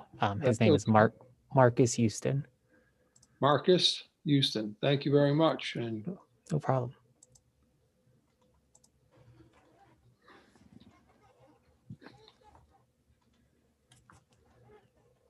Good afternoon, Marcus. Good afternoon, Senator Rafferty, Representative Mike Brennan, and distinguished members of the Joint Standing Committee on Education and Cultural Affairs. My name is Marcus Houston. I'm a lifelong Mainer and current resident of Portland, and I'm speaking today in support of LD 633. As you all know, a new conversation about racial justice has been sparked last summer with the killings of George Floyd, Breonna Taylor, and Ahmaud Arbery. And now with the recent news of violence towards Asian Americans, we have started a new reckoning of systemic racism. Personally, I grew up in Monmouth, a rural town outside of Augusta, and attended Monmouth schools, where I was one of only a handful of students of color in all of K through 12. For many years, I was the only student of color in my classes, grade, and school. This was often an isolating experience. When I was in kindergarten, my teacher had me sit on an X on the carpet during circle time, while other students got to sit wherever they wanted, further pointing out our differences. And however, I'm not alone, in the stories I could share with you would only be a fraction of the many that I'm sure exist. Students of color are in our classrooms all across Maine, and they might feel isolated too. And now, as an aspiring educator who is finishing up their master's in education, I've noticed that curricula and recertification requirements don't necessarily reflect the conversations that students are already having outside of the classroom, or prepare educators to engage with students in those difficult conversations. When I was a student, it would have had a tremendous impact on me to know that my teachers were willing and able to discuss the things that directly affected me as a student of color, and the ability of my teachers to acknowledge racial biases would have helped me to better understand that some of my experiences are in fact not okay. And as an aspiring educator, I believe that it is my duty to address racial inequities and create an anti-racist environment in which students can learn at their fullest potential And in order for that to happen, new teachers and veteran teachers need to be prepared with the tools to address their own implicit biases and address these topics when they see them taking place in their schools. There are students of color everywhere in Maine. Some school districts may have one and another may have 50 or more, but creating a safe and welcoming learning environment for them is important all the same. And when it comes to issues like this, some educators may be uncomfortable talking about because they don't think it's their job to teach race. But LD 633 is not asking a teacher to teach race. It is simply putting measures in place to equip them with the tools to address biases when they see them. And our state is rapidly changing and the conversations around race are too. And so it's important for us to make sure that educators are staying up to date with what students may be experiencing in order to create the safest possible environment for students. And so on behalf of myself and many other people of color like me, I thank you for taking the time to address the topic of systemic racism. Thank you for the opportunity to speak today, and I'm happy to answer any questions. Thank you very much. Do we have any questions at this time? Seeing none. Thank you very much. Excuse me. Oh, I do have one. Representative Dodge. Thank you, Mr. Chair, and thank you, Mr. Houston, for being here today. Since it is protocol for us to ask to make our comments in the form of a question, I would simply like to say, are you aware of how happy some educators are to know that you have chosen to become a teacher and to help us with this topic? I hope that you are aware. Thanks. Thank you. Yeah, that means a lot. Thank you. Thank you. Any other questions? Seeing none, thank you, Mr. Houston, for being here today. We appreciate your testimony and you addressing our committee today. Have a great afternoon. You too. We do have two additional speakers, I believe, both neither for nor against. I don't see any opponents at this time. Sam, am I correct in that? Correct, Senator. Thank you very much. So first up is Courtney Bellowin, and she is neither for nor against.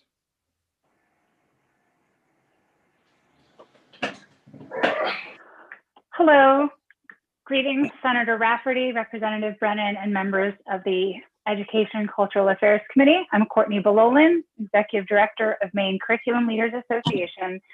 And on behalf of our members, I am offering testimony neither for nor against 633 resolve directing the Department of Education to implement diversity, equity, and inclusion training for educators. We, MCLA, firmly believe that personal reflection and learning is an essential part of addressing issues of systemic racism, diversity, equity, and inclusion, be it in our schools or in our larger communities. We agree fully with many of the sentiments of my colleagues. The intention of LD 633 is laudable and in line with professional learning interests and needs around the state. We ourselves have offered several professional learning opportunities this year focused on anti-racism and understanding the picture of equity here in Maine in our schools, and are continuing to do so next year. Many of our members are the people who become responsible for the implementation of some of these trainings. As such, we have concerns around a lack of clear parameters for and logistics of the implementation and the quality of these trainings. Some of our questions: who will deem what qualifies as appropriate training? Would the requirement be credit-based or time-based? What would the criteria for effective training be? Who determines the required content? Would districts be responsible for providing this training, or is it just an expectation that teachers attend it by some other outside entity? If it is district responsible, who's responsible for the implementation? And questions like that. We have found that without such parameters, there is the potential for trainings to be inequitable themselves around the state, depending on the funds and capacity of districts. So without those clear parameters that address these types of questions, our members cannot fully support this bill. Again, we believe that this work is important and needs to happen, and personal reflection and growth of teachers and staff members in the areas of anti-racism, diversity, equity, and inclusion are important. It deserves intentional, thoughtful consideration to ensure effective implementation across the entire state. Thank you, and I am able to answer questions to the best of my ability. Thank you. Not seeing any questions at this time. So just want to say thank you for your testimony and being with us this afternoon. Appreciate it and have a great day. Thank you. Thank you.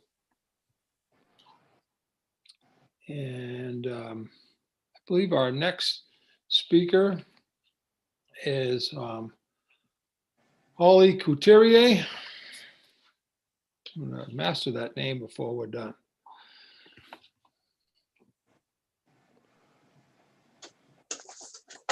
Hello. Hello.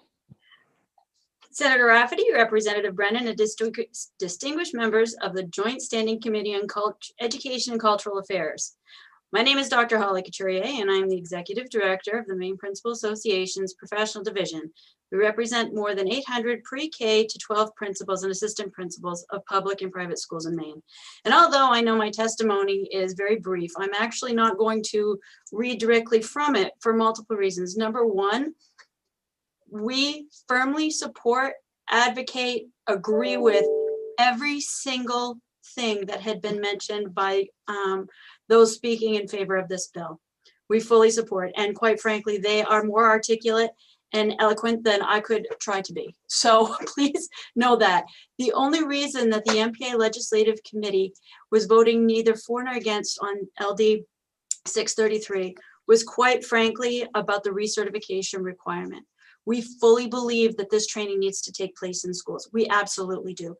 We also recognize, and Courtney, Ms. Blonin alluded to this a little bit as far as what is that training going to look like. It is going to look vastly different. There are some school districts who have had some of this training. There are some districts who had next to none, as also was spoken and said earlier. So our belief is that while this needs to be a district expectation, this training needs to be a district expectation, we do not believe that it should be tied to recertification, because it's going to look vastly different for those receiving that training throughout the state. That is the reason, the only reason, that we are testifying neither for nor against LD 633, and I'd be more than happy to answer any questions. Any questions at this time, folks? Not seeing any at this time. Again, thank you very much for being here today. We appreciate you. Senator, I think Representative Millette might have a question.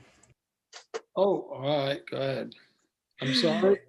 No, Senator, my fault. I couldn't get to my raised hand, so I just started waving frantically. Thank you, Mr. Chair. Good afternoon. Hi. So I understand the objection to the implementation. I'm wondering, would you have a suggestion on a better way for something like this to be implemented? Honestly, I think that this would be a perfect opportunity for the all of the educational associations who meet on a regular basis along with the Department of Education. I think that collectively we could come up with some professional development opportunities that are going to be relevant. And quite frankly, I mean, MSMA has done a significant number of trainings, as well as the MEA, I know that MCLA, but I think that coming together collectively, seeing what is already being offered in the state, and then coming up something of extreme quality that will better meet the needs of the educators to best meet the needs of the students. I think that that's one of the best ways that we could probably go about starting or continuing this work.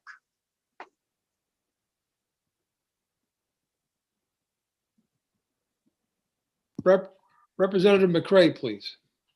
Yes, thank you, Mr. Chair. Good to see you, Ms. Couturier. I like what you just said. My question would be, would you see this perhaps putting those groups together to make a suitable program, sort of an A level and the B level? If a district had done a lot of stuff, here's the upper level and an introductory level. But could you see this like being dedicating one of a district's in-service days per, at least for the first year, or whatever? That is really hard to answer, Representative, and the reason is because it's not a one-size-fits-all. Right.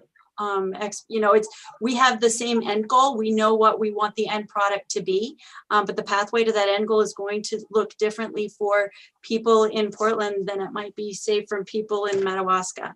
And I'm just choosing those two endpoints of the state. So I don't know, but I do know that the people who serve those organizations know their organizations. They know what is going on throughout the state. So do I think that we could pull something together that is of high quality? I do believe that. I don't think it would be just a one day and we're done.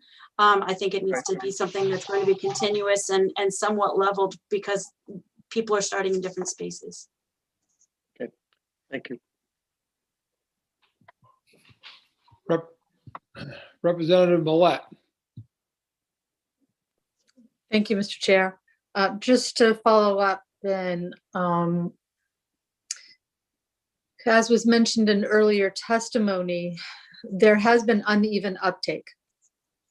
Mm-hmm. My question to you is, recognizing that and your suggestion, how does that get around the uneven uptake without some sort of mandate? I think what we would need to do truly, because right now I'm only speaking on behalf of my association, I would need to work with the other educational associations. We have talked about a little bit, but not to this extent, just to see, okay, what do we have available? What are the trainings going on right now? Where are they taking place? Is it possible? I don't know the answer to this, but is it possible that there are some trainings going on right now in some areas that could be implemented in others? It's very possible. I just don't know exactly what all those trainings are, or where they are, and how easily accessible, or if they could be implemented in different districts. Those would be discussions that we would have to have, but we meet on a regular basis. So it could be a conversation that took place fairly quickly, I think. Mr. Chair, quick follow up. Please. Yes. Great, thank you. Yeah, I would ask if that conversation could happen quickly in time for our work session, because on an issue like this, mm-hmm. Having uneven application implementation is very concerning. Yes. Thank you. May I ask a question? Do we have a work session date yet?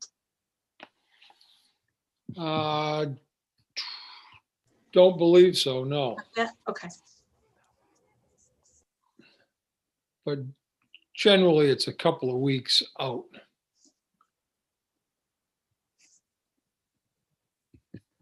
So yes, Representative, we can have that conversation, because I know we're meeting multiple times before the next 2 weeks. All right, thank you. Any other questions at this time? Seeing none, thank you again very much. We appreciate you being here and your testimony, and also willingness to come back. Have a great afternoon. You as well.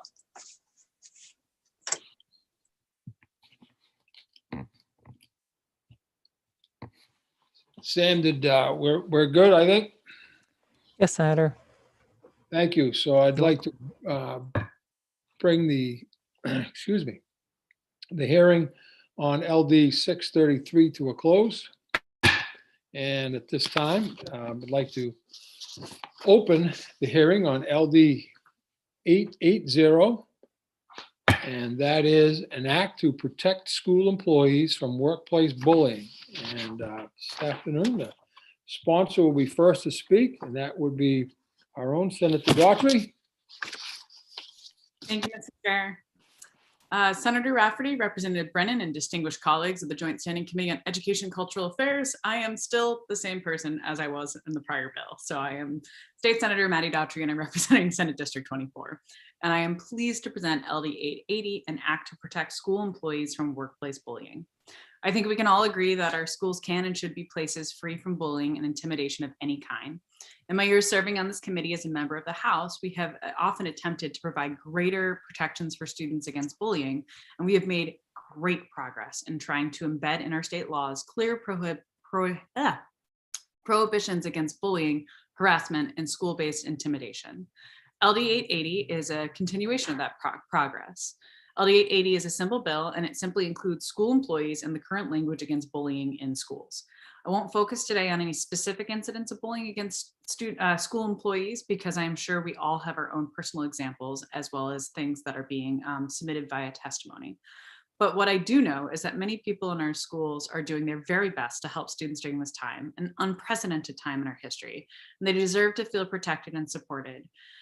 Hopefully, in most schools, everyone is working together to meet the needs of our students. I ask that we pass LD 880 to try to protect more school employees. If this bill helps even one employee feel safer in their workplace, it will have succeeded. Protecting school employees against workplace bullying seems like the least we can do to ensure our schools are safe places for students and our school staff. And I would say, even though this is a separate bill, I do see this in the bill prior, LD 633, sort of tandem bills, that they sort of get at the same area of making sure not only our students feel, included and welcome and safe, as well as all of our educators and our school staff, and making sure that our schools truly are, open and welcoming for everyone.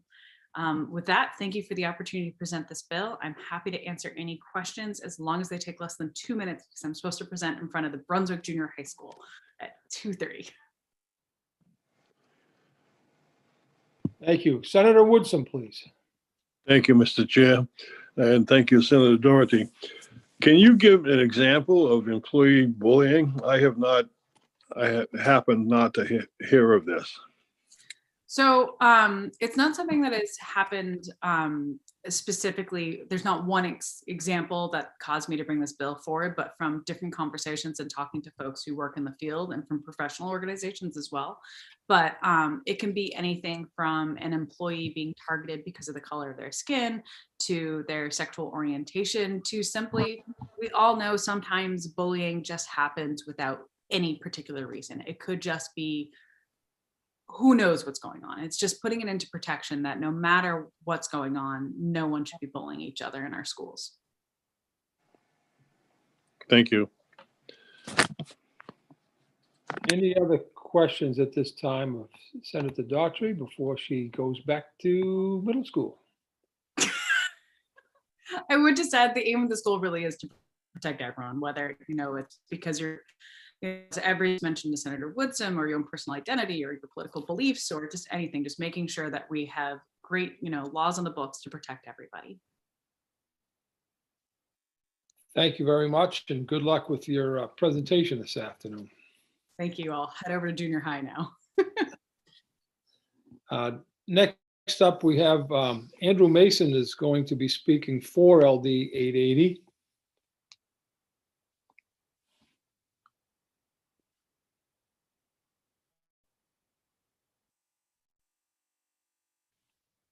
Good afternoon.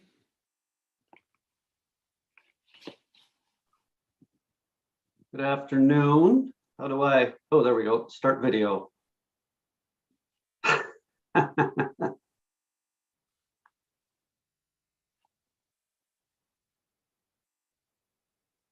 Senator Rafferty, Representative Brennan, and other esteemed members of the Committee on Education and Cultural Affairs. My name is Andrew Mason, and I'm here on behalf of the Maine Education Association to testify in support of LD 880, an act to protect school employees from workplace bullying. I am confident that there have been students bad-mouthing teachers behind the teachers' backs since the very first one-room schoolhouse was established. But until the dawn of the digital age, threats were generally confined to a small group of fellow students or a small group of parents who might have bullied a teacher behind the scenes. Further, it was a rare case when such attempted bullying resulted in actual damage to a teacher and their reputation. But times they are a-changing, and now students have access to the internet, and can post doctored images, false information with ease, and can do so with a great deal of anonymity, seemingly adding an air of credibility to allegations. Individuals can make multiple fake accounts and say whatever they like. While cyberbullying and bullying laws protecting students have been enacted, states have begun seeing the need to also protect school employees, their jobs, their safety, and their reputations. This bill is a good first step.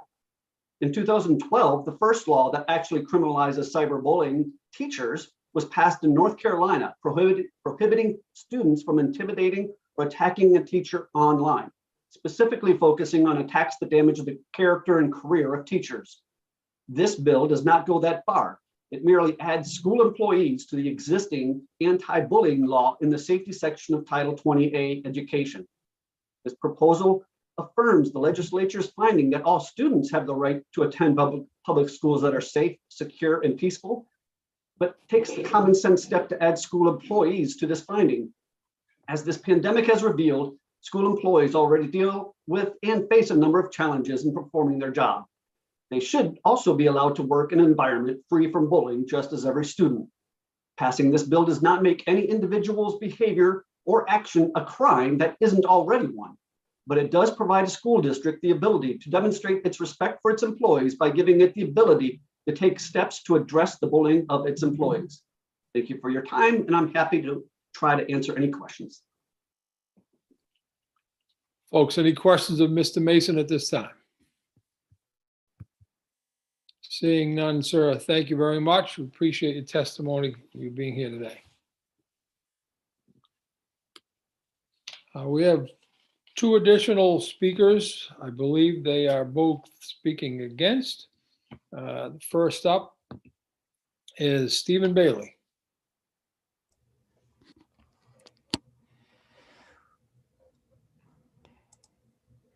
Okay, we have a few Steve Baileys. Let's try this one.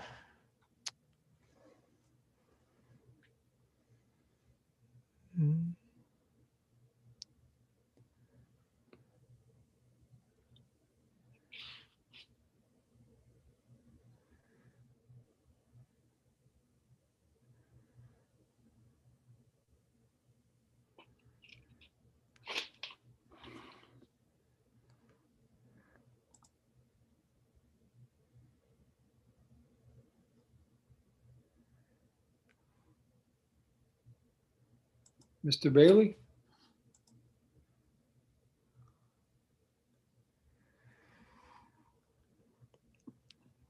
All right, let me try to bring in a second one. They're cloning. It's pretty impressive. Nope, that's Eileen. All right, move Eileen back out. And then hopefully this is Steve Bailey.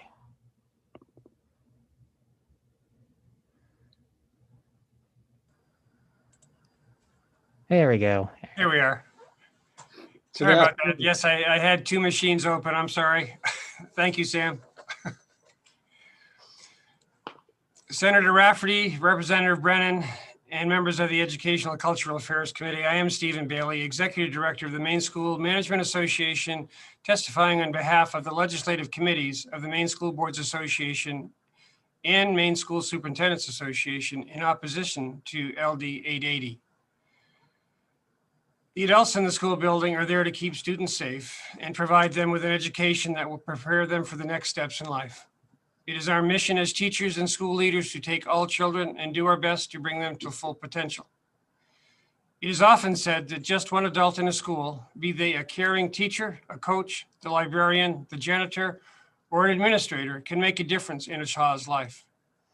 We believe that happens every day in Maine schools and is one of the reasons we are so eager to get back to full-time in-person education when it is safe. The problem is LD 880 turns our mission as public schools upside down. It says the adult school employees are the ones that need protection. In situations where an employee has been harmed, we understand the desire to turn the tables and put the adult needs first, but that is not the answer. LD 880 is a burdensome mandate to place on schools. It will require investigation of any complaint by an employee who feels they have been treated unfairly by a fellow employee, a supervisor, a student, a parent, or any other person. It also does not take into account that adults have protections from harassment in the workplace based on race, color, sex, sexual orientation, physical or mental disability, religion, age, ancestry, or national origin in the Human Rights Act and Title V. They also have protections from unfair treatment under their collective bargaining contracts. The children in the building have us, the adults, to make sure they are safe from mistreatment and bullying as we can make them. They are the vulnerable ones in our care who need to be protected. Thanks very much, and I'd be glad to take any questions.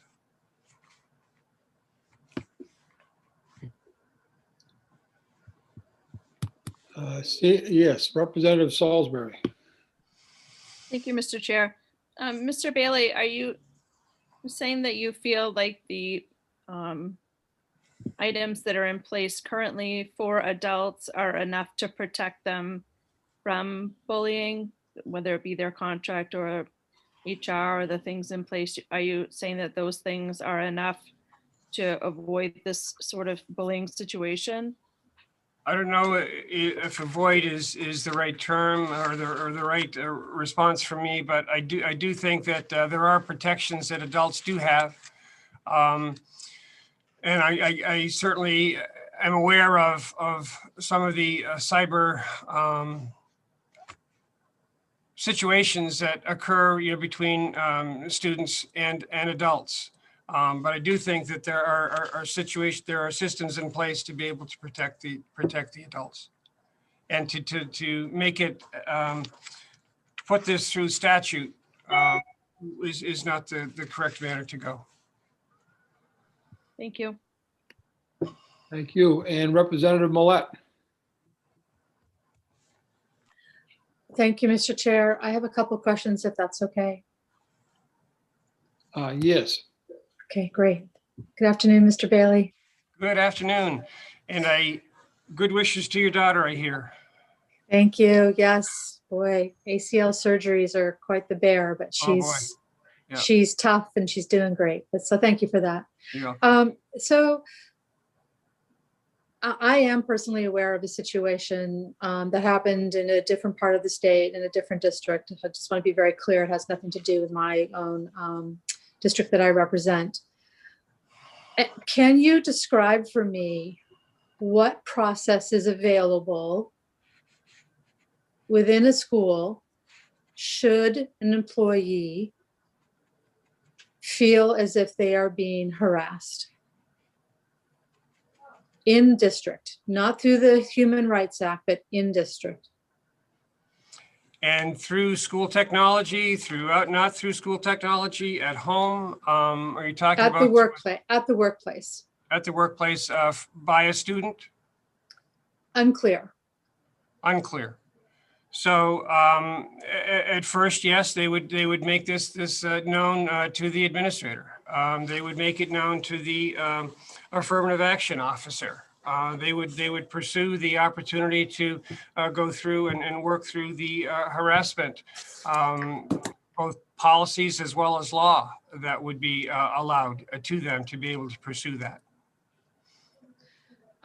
So Ms. Brisler, or Sam, actually, sorry, for the work session, if you could point us to where in statute that exists, that would be great. And Mr. Bailey, this is actually, I realize, not for you. I'm not going to ask you for this, but for the work session, Sam, if we could have an understanding of what is involved for an employee to utilize the Human Rights Commission to address bullying, that would be great. And if it's even accessible for bullying, because that I'm not clear around that either. So thank you.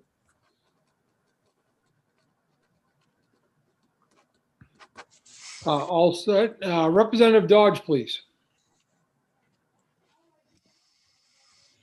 Thank you very much, Mr. Chair. Also, this is not a direct question for Mr. Bailey, but a request for the work session about actually extending what Representative Millette was requesting about the amount of documentation required to move things forward in such a case. Thank you.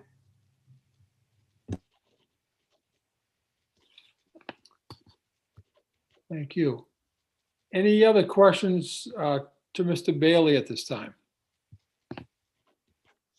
Sir, I don't see any, so, oh, yes, Representative Stearns. Thank you, Mr. Chair.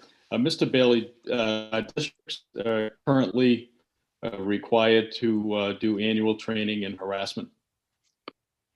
Could you repeat the first part of that, Representative Stearns? I didn't catch the first few words. My apologies.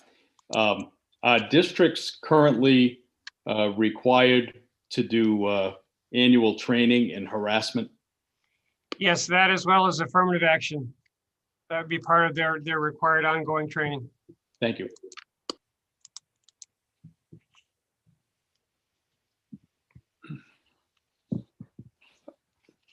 Mr. Bailey, relative to that, is the training that's required, is that the same district to district? Do you know? Yes, well, what I can tell you is there are different trainings that are offered and are available. As a matter of fact, districts that do utilize Maine School Management Association have access to what's called Target Solutions. Target Solutions does provide modules in both harassment as well as sexual harassment and affirmative action training. Those are consistent district to district, and those are available for all employees within each district. Districts do have the option to choose, so there is some variability there. I do know some that also use their law partners, be it Brandon Isaacson or Drummond Woodsum, to be able to help their staffs undergo that type of training. Thank you, sir. Any other questions at this time? Again, thank you very much for your testimony today. We appreciate you being here. Thank you. Good to see you all. And we do have one more person coming up, Sam, if I'm correct, neither for nor against. Yes, Senator. Thank you. Is that, oh, good afternoon. Hello again. Senator Rafferty, Representative Brennan, distinguished members of the Joint Standing Committee on Education and Cultural Affairs. My name is still Dr. Holly Couturier, and I am the Executive Director of the Maine Principal Association Professional Division, representing more than 800 pre-K to 12 principals and assistant principals of public and private schools throughout the state of Maine. The Maine Principal Association's Legislative Committee is neither for nor against LD 880. Workplace bullying is not supported nor condoned by the Maine Principal Association. However, the committee did struggle with some of the language in the bill. The initial interpretation was the assumption that what was being asked by LD 880 is already covered by harassment policies in districts throughout the state. So they did not see any need for an additional bill to protect educators. After talking with other educational associations, we found that the meaning behind this bill was to protect educators from students as well as adults. We believe that should this bill pass, the action steps that the bullying law creates to protect students works for students.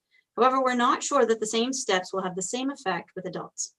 For these reasons, the MPA is neither for nor against LD 880. Be happy to take any questions and bring anything back to the work session that you may like. Thank you very much. Any questions at this time for Dr. Couturier? Seeing none, we will thank you for your testimony, and you have a great afternoon. You too. Thank you.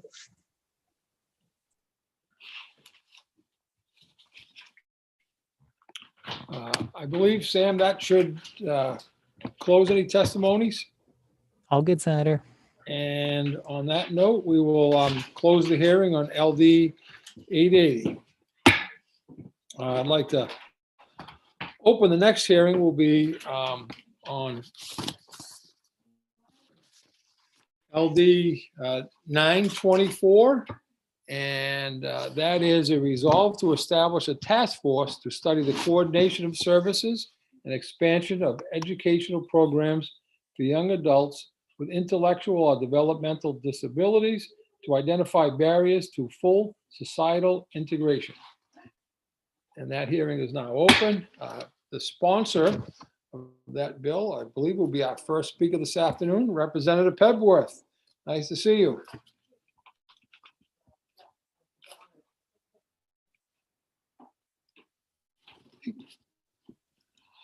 Thank you very much, Senator Rafferty. It's hard with a Zoom screen to see everybody who's here.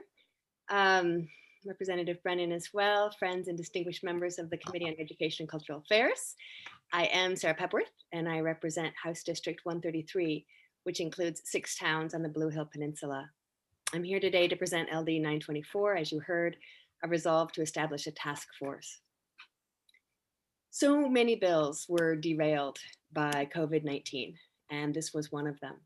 Originally, this bill was unanimously passed out of this committee.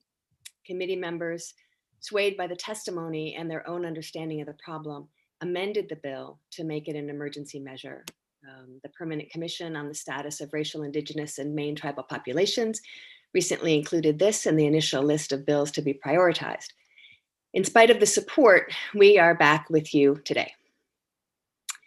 One concern this bill seeks to address is what's known as the cliff, the fall young people and their families experience as students age out of the public school system and the services offered there.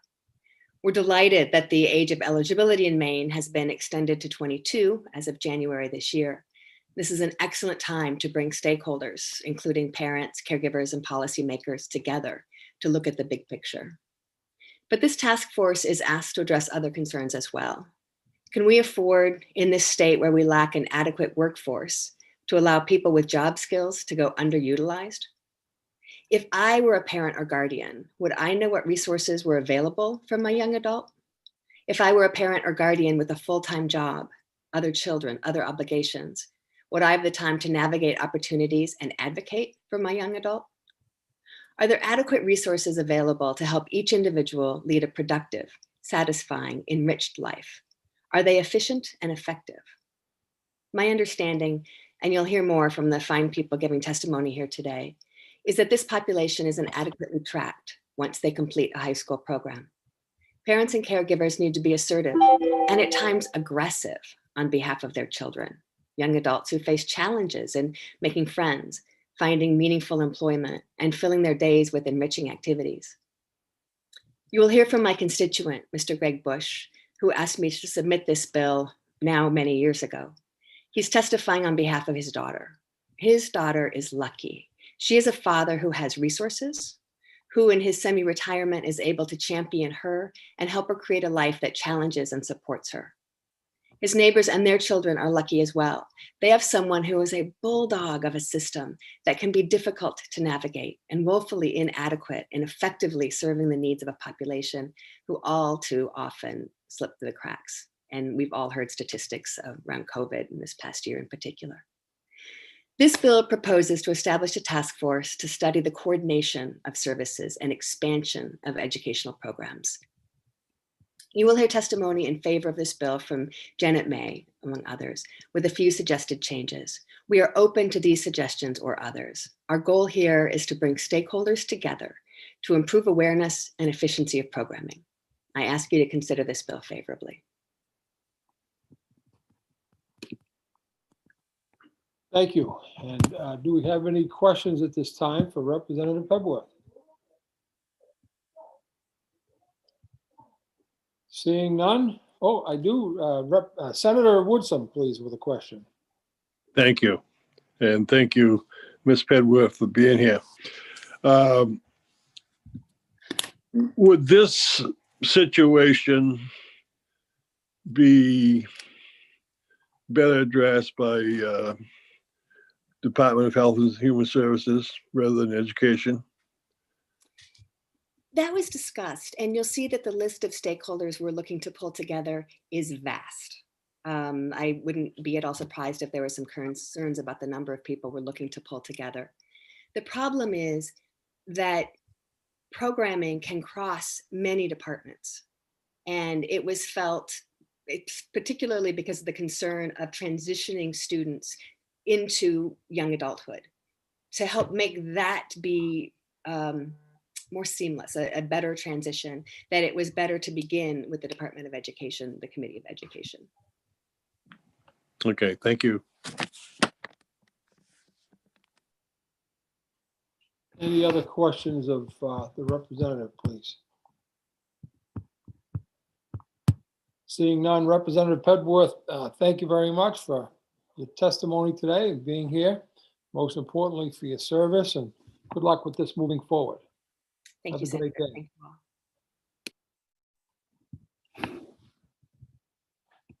all. We have a number of speakers speaking for LD 924. First up is Christina Camacho. And I think this might be a joint testimony, Senator, with Christina and David. And let me let them in and see. And David, okay, thank you.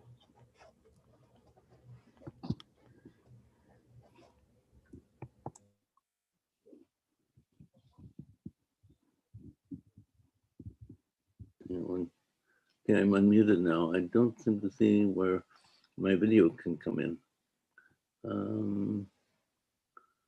Is there any way that we can get the video to work? We can hear you, sir. Oh, I see. Start it. Got it. All right. Wait, hang on. No, that's. I think I'm not muted, but I'm trying to click the start video button and it doesn't seem to do anything. David, are you joining us from a computer or from a phone? From a computer. A MacBook or like a desktop? It's a MacBook Air.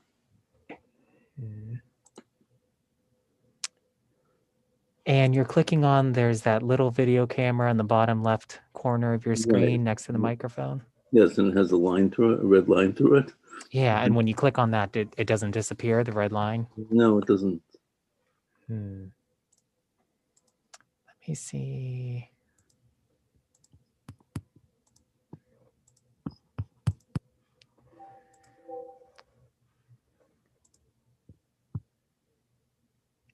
How about try it now? See, I tried to send a notification.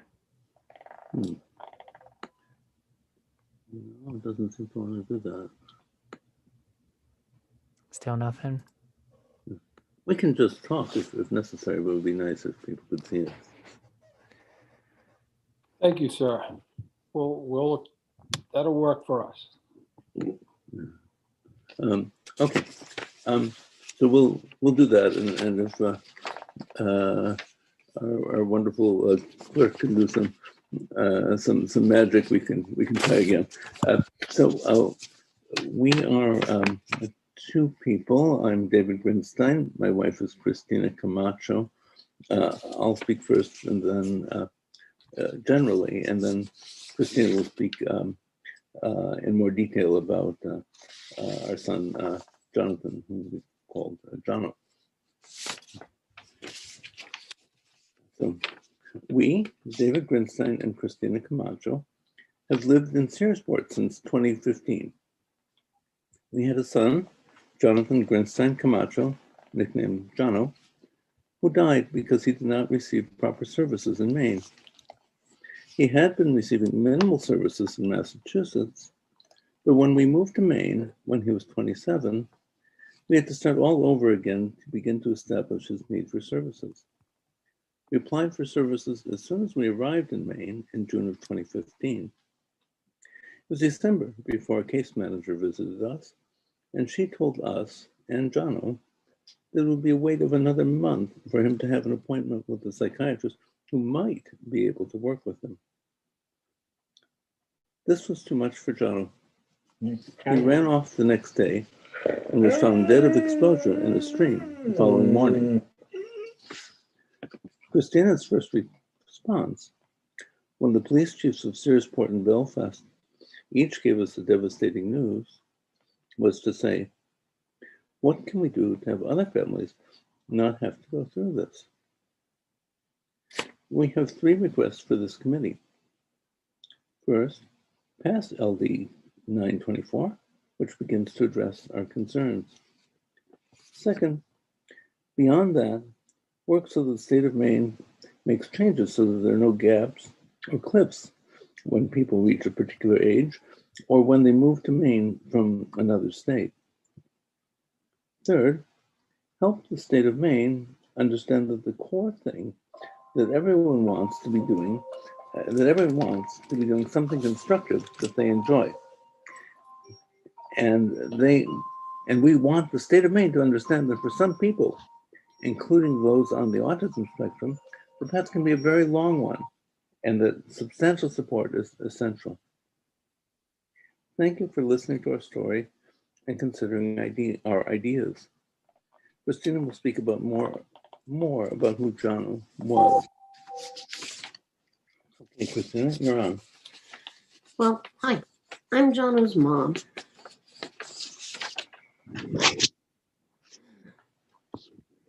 I want to talk about how he was the most brilliant person I ever knew. We thought alike in the same ways about the universe. He was also gentle, creative, curious, graceful. Some of the other adjectives. He was unlimited generosity.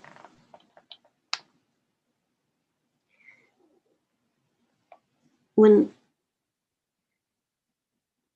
he was my youngest child, but he helped his older sister with her math through high school because he could do it faster, understood it better. When David had to learn Java in his work as a software engineer when John was quite a young boy, John learned it too. And forever after, as long as David was working as a software engineer, if he had a problem with it at work, he would phone home and talk with Jono. He designed the intricate decorations for for his sister's wedding cake, which my other son baked. And Jono made made the decorations, and a jig to help carry it in our car to the wedding site here in Maine.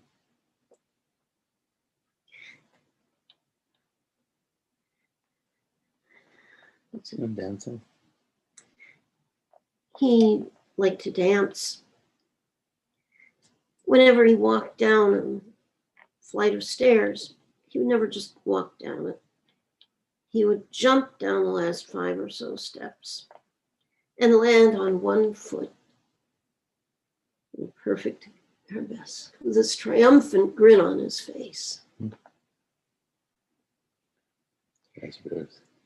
Raspberries. There's a raspberry patch in our backyard. When he would pick raspberries, he would pick a handful for me and bring them to me and go down on one knee and offer them to me with a flourish. Hug monster. He was always my hug monster. I'd be at work doing something in the house. He would walk by, stop, look at me and say, "You need a hug," which I always did. He was always right. He would give me a great, big, wonderful hug.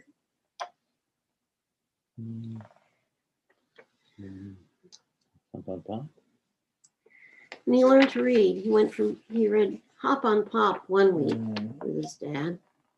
The following week, he was reading Scientific American and the Christian Science Monitor from cover to cover and discussing them intelligently, different articles, with his dad and with me.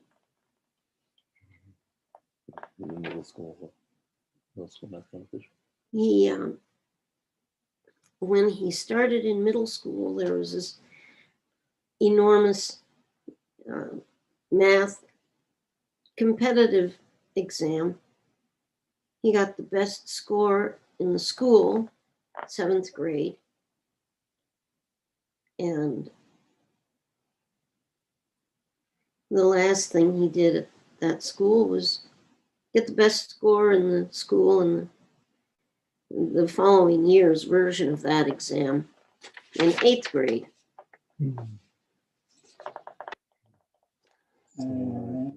Japanese. He taught himself a little bit of Japanese. His brother actually was a Japanese major in college. And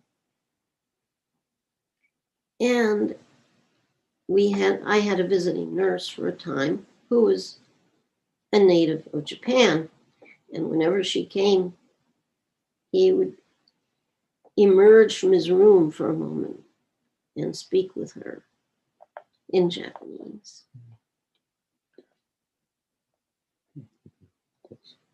He died way, way, way too young.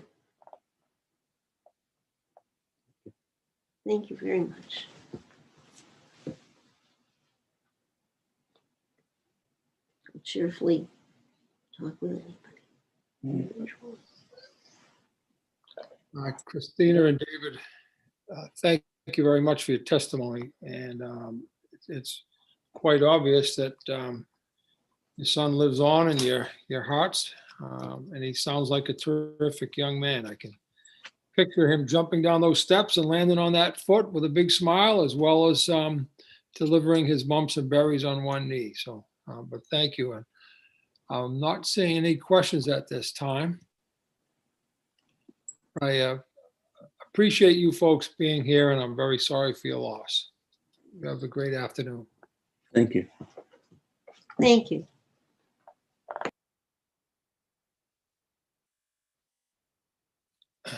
Next up,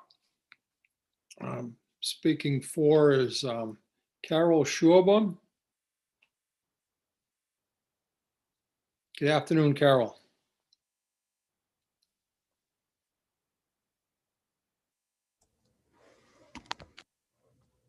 Senator, I'm not seeing Carol in the attendees room. Thank you, Sam. We'll move on to Cullen, and if Carol comes back, we'll give her a chance to speak. So it's going to be Cullen Ryan, followed by Janet May. Awesome.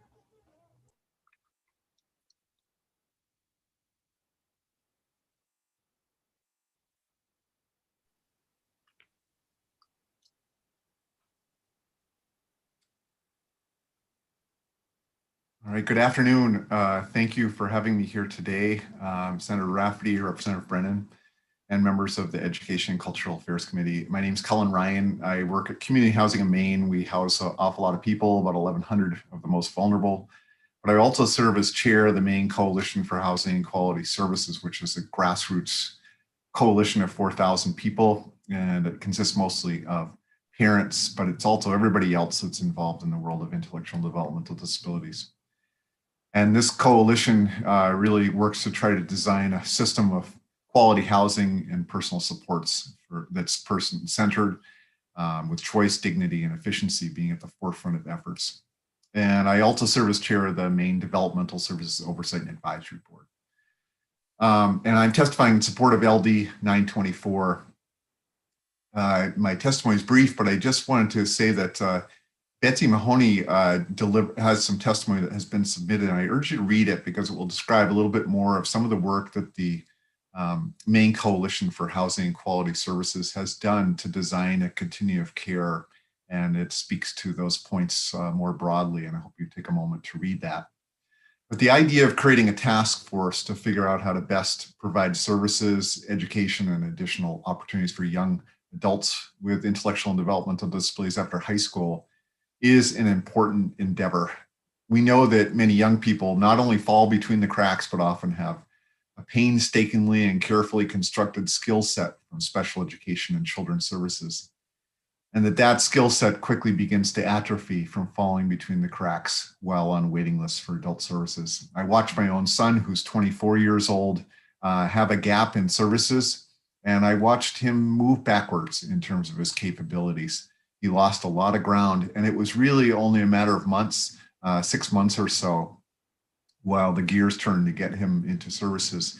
But I could see it, and it took him a long time to recover. I'm aware of other families who had gaps, and their son or daughter never recovered. In fact, their predictions were that their son or daughter would need a very small level of support services to be successful. But when the gap occurred, they discovered crises.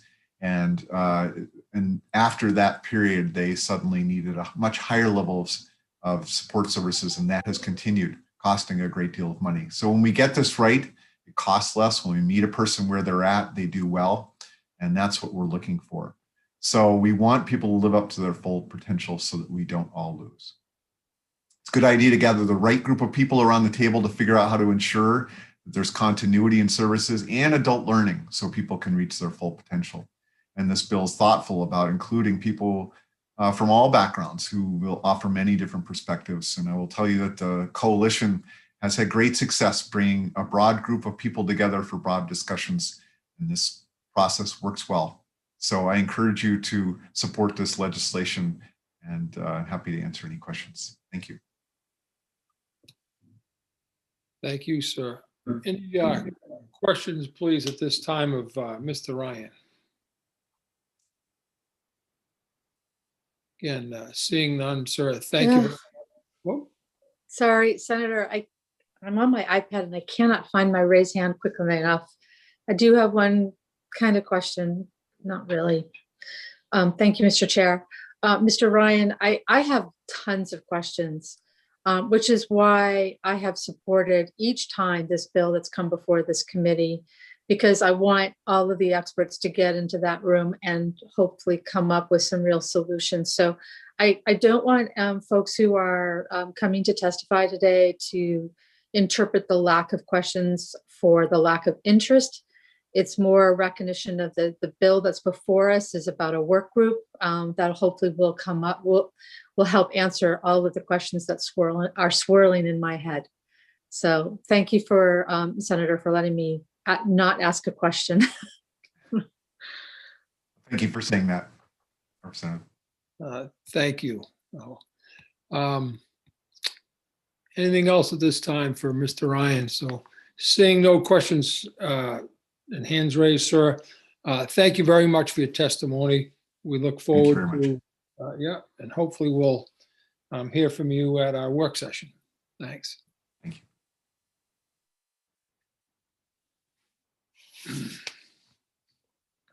Sorry, Senator, had a few calls come in. So Carol is with us. If you would like for us to go and circle back to Carol.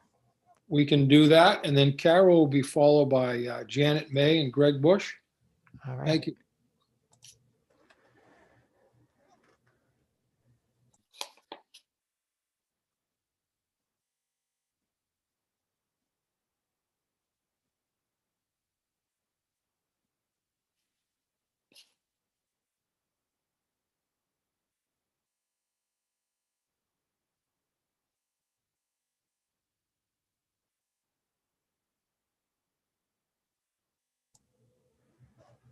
Huh, she didn't show up. No. All right, we'll try again. All right, we'll go to Janet and I'll try Carol again. It's okay, thanks. No problem.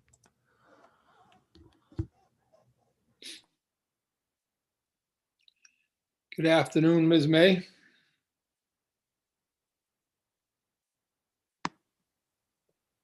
There, I put my video on and unmuted.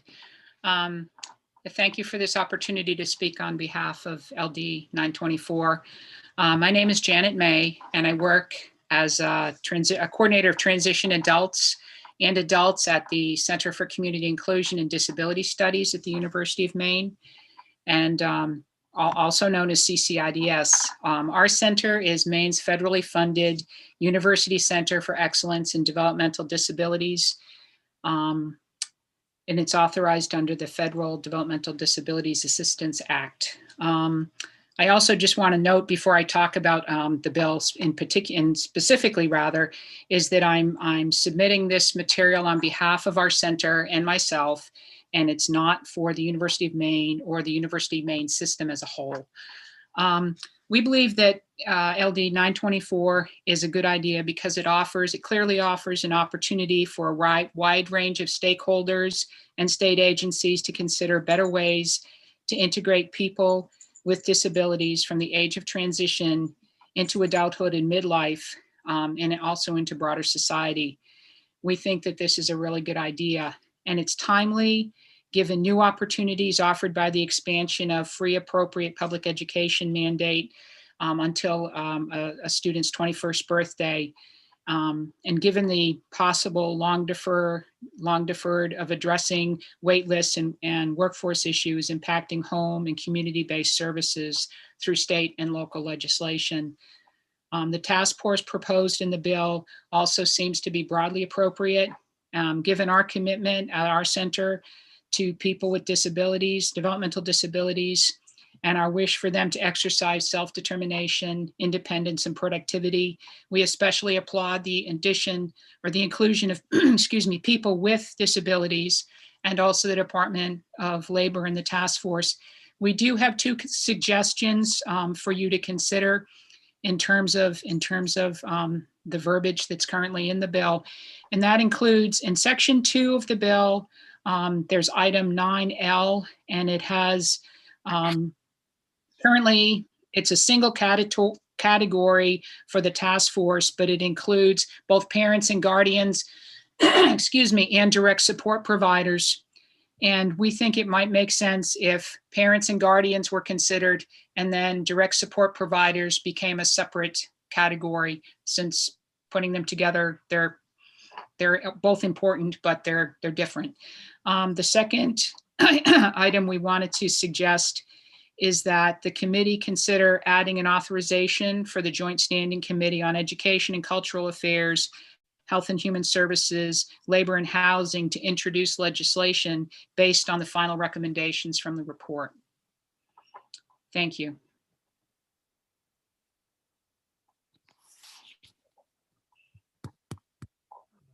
Thank you. Any questions at this time, folks, of Ms. May? Thank you. Seeing none, appreciate your testimony, and just if you would, you want to make sure that what was the line on the second recommendation? Where did that take place? I had the first one in L. What was the second one? The second one is looking to just include recommendation for legislation to be introduced specific to recommendations that may come forth from this task force. Thank Just you. putting that in the statute. Yeah. Thanks very much. Sure. Thank you. Have a great day.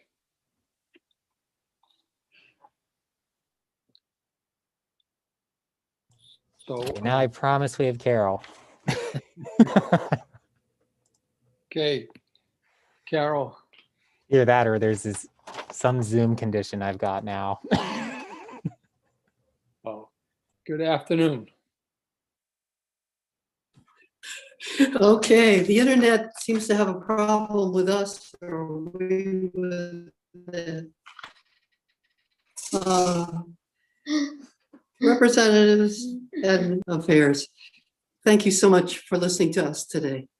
My name is Carol Shorborn, and I was part of the group that put together this legislation for the second time around now. And I definitely am in favor of your passing this legislation and getting on with the job here. So my name is Carol Shorborn, and I will be 80 in November, and I live in Surrey. My granddaughter has been living with me for 23 years following an automobile accident, which resulted in the death of my daughter and my granddaughter's hospitalization for a life-threatening brain injury at the age of 3.5. I was with her from the beginning of her rehabilitation. She had to start her development all over again, learning to eat, to use the bathroom, to walk and talk.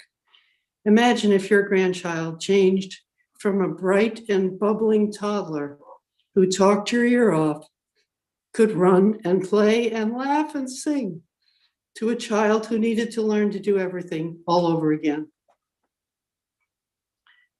Normal school activities were thwarted by memory issues and certain areas of learning that involved what went on. Fast forward now past years of homeschooling, therapies, one-to-one 24/7 care, including treatment for PTSD and night terrors. She has lived with me and completed her high school education with a diploma representing academic as well as culinary education at the Tech Center in Dexter. After high school, because we had a top-notch case manager at the time, as well as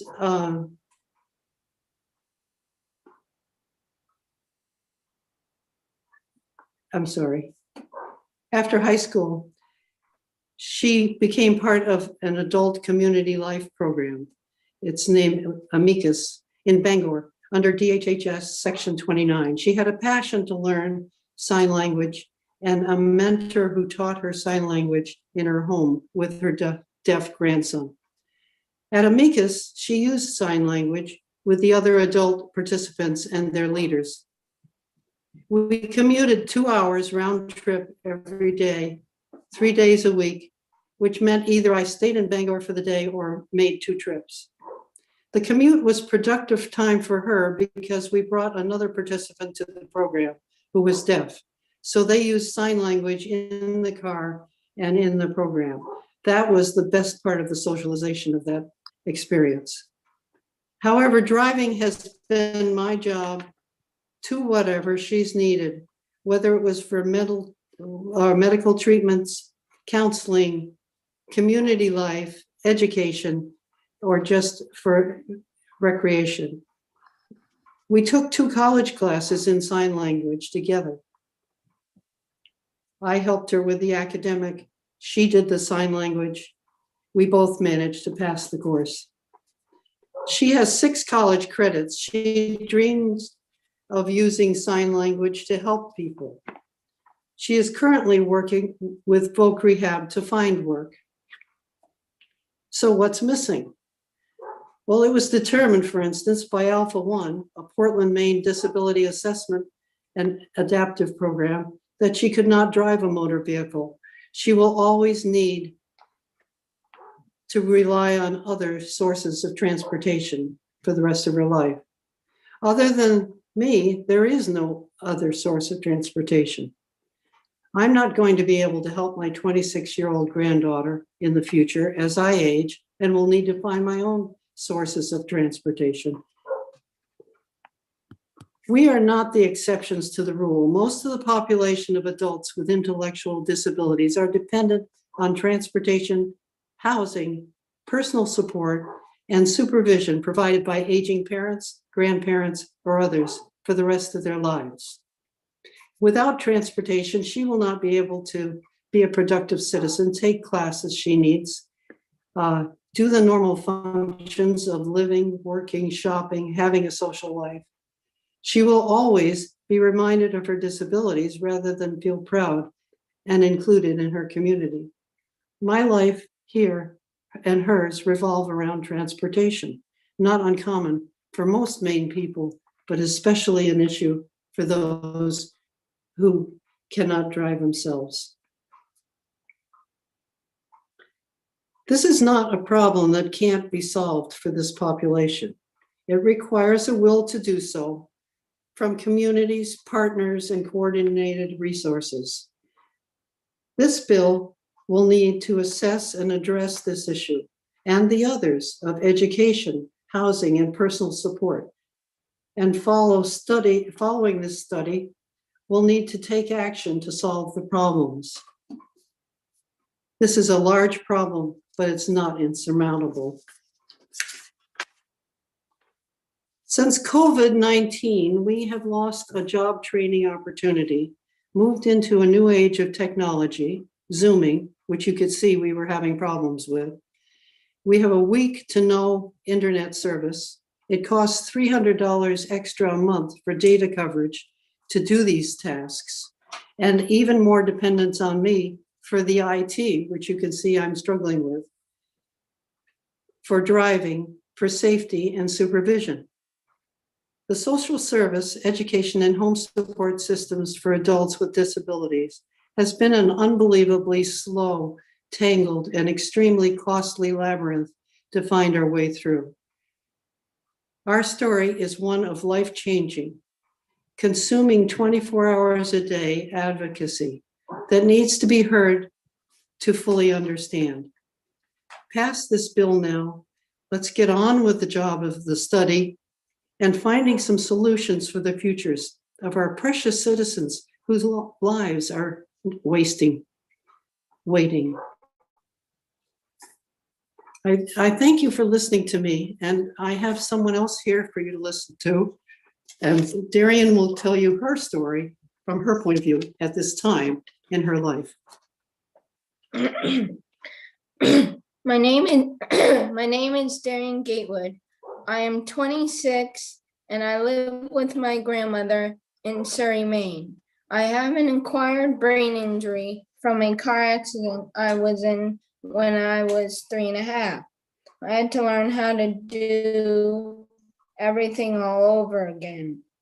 So I became very resilient. Since I graduated from high school in for the last 2 years, I have been part of a program called Nature Links, where I met other young adults with learning problems. We have become very good friends. We get each other's stories. We meet for 2 hours, 3 times a week. Over a year, we had to stop. Had to stop getting together because of the pandemic. We meet now over Zoom and have fun classes about nature, art, music, and cooking. The internet is not reliable and costs a lot, but I wouldn't have met and made friends if we didn't have classes on Zoom. Aren't threatened by the virus, Nature Links still has classes together and on Zoom. Friends are a lifeline for me. Thank you for listening to us. Do you have any questions for us? I want to thank you both for speaking to us today. But I'm looking to see if we have any questions for you. Not seeing any,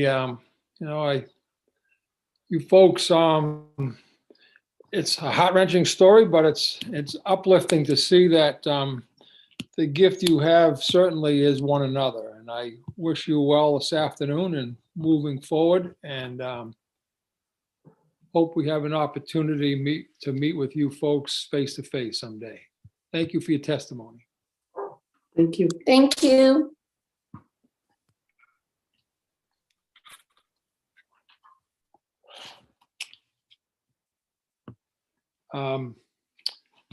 Sam, I believe Greg Bush is next, followed by Veronica Young and Linda Lee.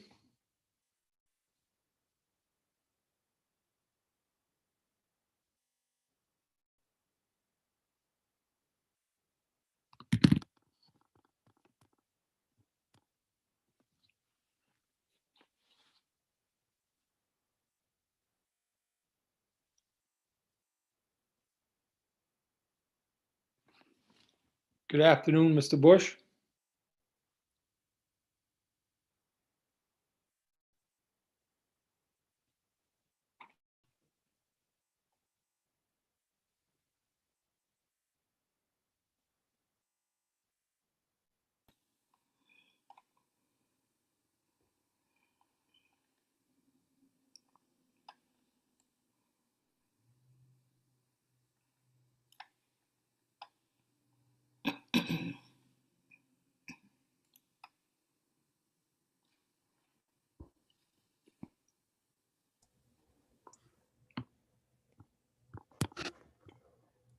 Hello?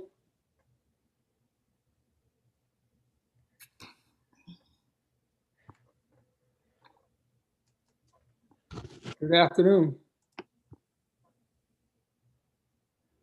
Don't think that's Greg Bush. No. Are you Veronica? I am. Okay. I think maybe you and Mr. Bush got the same. There's Greg. All right. Hello. We'll come back to you, Veronica. Thank you. Hello. Good afternoon. I'm all set? Yes, sir. Okay. Good afternoon, Senator Rafferty and members of the committee. My name is Gregory Bush, and I'm a retired U.S. history professor, who's now a proud resident of Blue Hill. More importantly, I'm also the father of a 34-year-old daughter on the autism spectrum named Paula.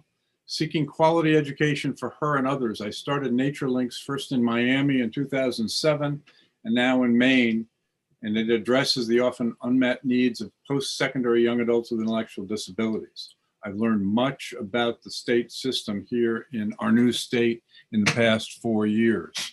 On behalf of the many folks who find the overall system so confusing and inadequate, I urge you to support our parent-designed LD 924 that seeks to examine the barriers to better community inclusion and that can help bring greater focus and efficient use of scarce resources to enhance the condition of this target population. These barriers are wide, but often get lost in the bureaucratic maze from what I've found. Let me be clear. I've run across a wide array of very well-meaning providers and officials in this state, but the overall system itself needs better direction and data, comparative perspectives, and fresh eyes, notably those of parents and caregivers as well.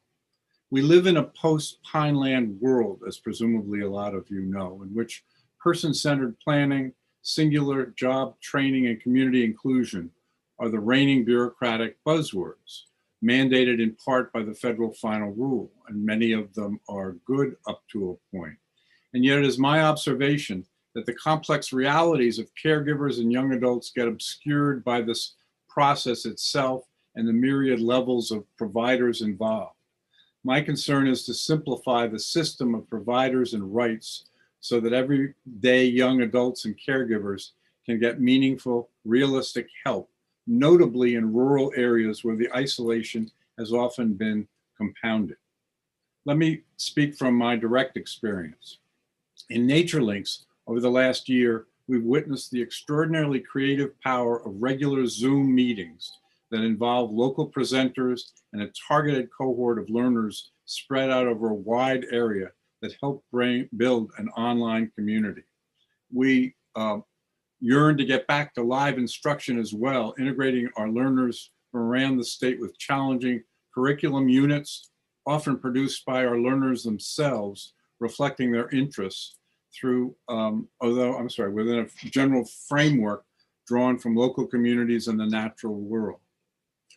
Far too much emphasis, in my view, and resources are placed on narrowly focused job training, although of course I'm not against it, with little attention placed on pre-employment skills, continuing education, independent life skills, and the critical component of socialization, which helps young people better adapt to work. The failure rate of narrowly focused job training is high, though the data is often unclear. We need to start by generating more accurate data, charting the success, and I've just lost my spot. To conclude, try to make it brief here, a state task force is needed to address this complex set of problems that will not go away. As you know, the growth of autism has been astounding, from 1 in 166 10 years ago to 1 in 68. Yet when you add Down syndrome, brain injuries, and other intellectual conditions to the mix, the numbers are burgeoning. So I thank you for your time and would be happy to take any questions. Any questions of Mr. Bush at this time? Sir, thank you very much. We appreciate your testimony. You have a great evening. Thank you.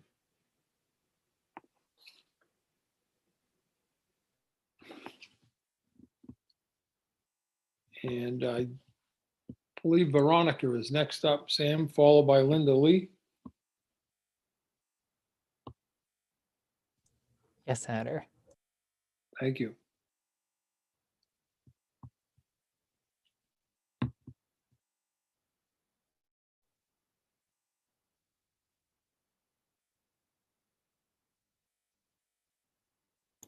Sorry about that. Good afternoon, Senator Rafferty, Representative Brennan, and distinguished members of the Education and Cultural Affairs Committee. I'm testifying as an individual in support of LD 924 from the perspective of a licensed Maine social worker. Over the past few years, I've watched the evolution of Dr. Bush's Nature Links for Lifelong Education program for those with intellectual disabilities, and I've gotten to know the participants in this program. These post-secondary students, including Darian, who you've just heard from, represent a microcosm of Maine's intellectually disabled community. Their different diagnoses include traumatic brain injury, autism, intellectual disability, emotional disturbance, and developmental delay. What impresses me about these particular young people is their enthusiasm, their curiosity, their creativity, their camaraderie, their ability to manage a virtual learning platform, and their capacity to acquire information and knowledge. Most of them, like Darian, have the potential, with appropriate education and training in life and work skills, not just to fit into society, but to contribute to it, to be socially integrated members, and dare I say it, even economically integrated as taxpayers holding down jobs. But to reach that goal for them and the thousands like them will take more than the support of a small privately funded 6 hours a week NatureLinks program based in a rural community with no public transportation. Currently, there are 30,503 such students all receiving special education in Maine schools. Most of them fall into the category of intellectual impairment. The question is, what will happen to these students after 12th grade or when they turn 22 and the Disabilities Education Act no longer applies? What kind of future will they have? What are their educational and employment options? Are there any? For many of them, the unhappy reality is there aren't. Their neurodiversity means their brains do not conform to our expectations of what we call normal. But this should not mean that they be denied an opportunity to reach their full human potential. However, if we don't provide appropriate and accessible post-secondary training and education for these young Mainers, we are in effect, condemning them unnecessarily to a very bleak future. Thank you. Thank you, Ms. Young. Any questions at this time, folks? Seeing none, again, thank you very much for your testimony. We appreciate you being here today. You have a great afternoon. Thank you.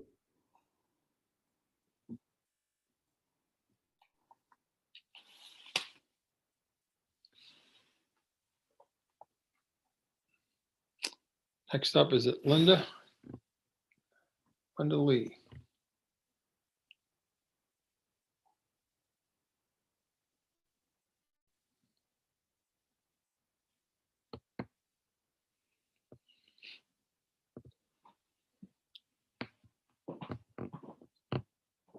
Good afternoon.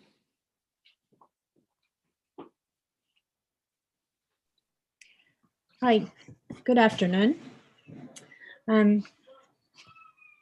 Dear Senator Rafferty, Representative Brennan, and esteemed members of the Education and Cultural Affairs Committee. My name is Linda Lee, and I am the mother of a 22-year-old man with the diagnosis of autism.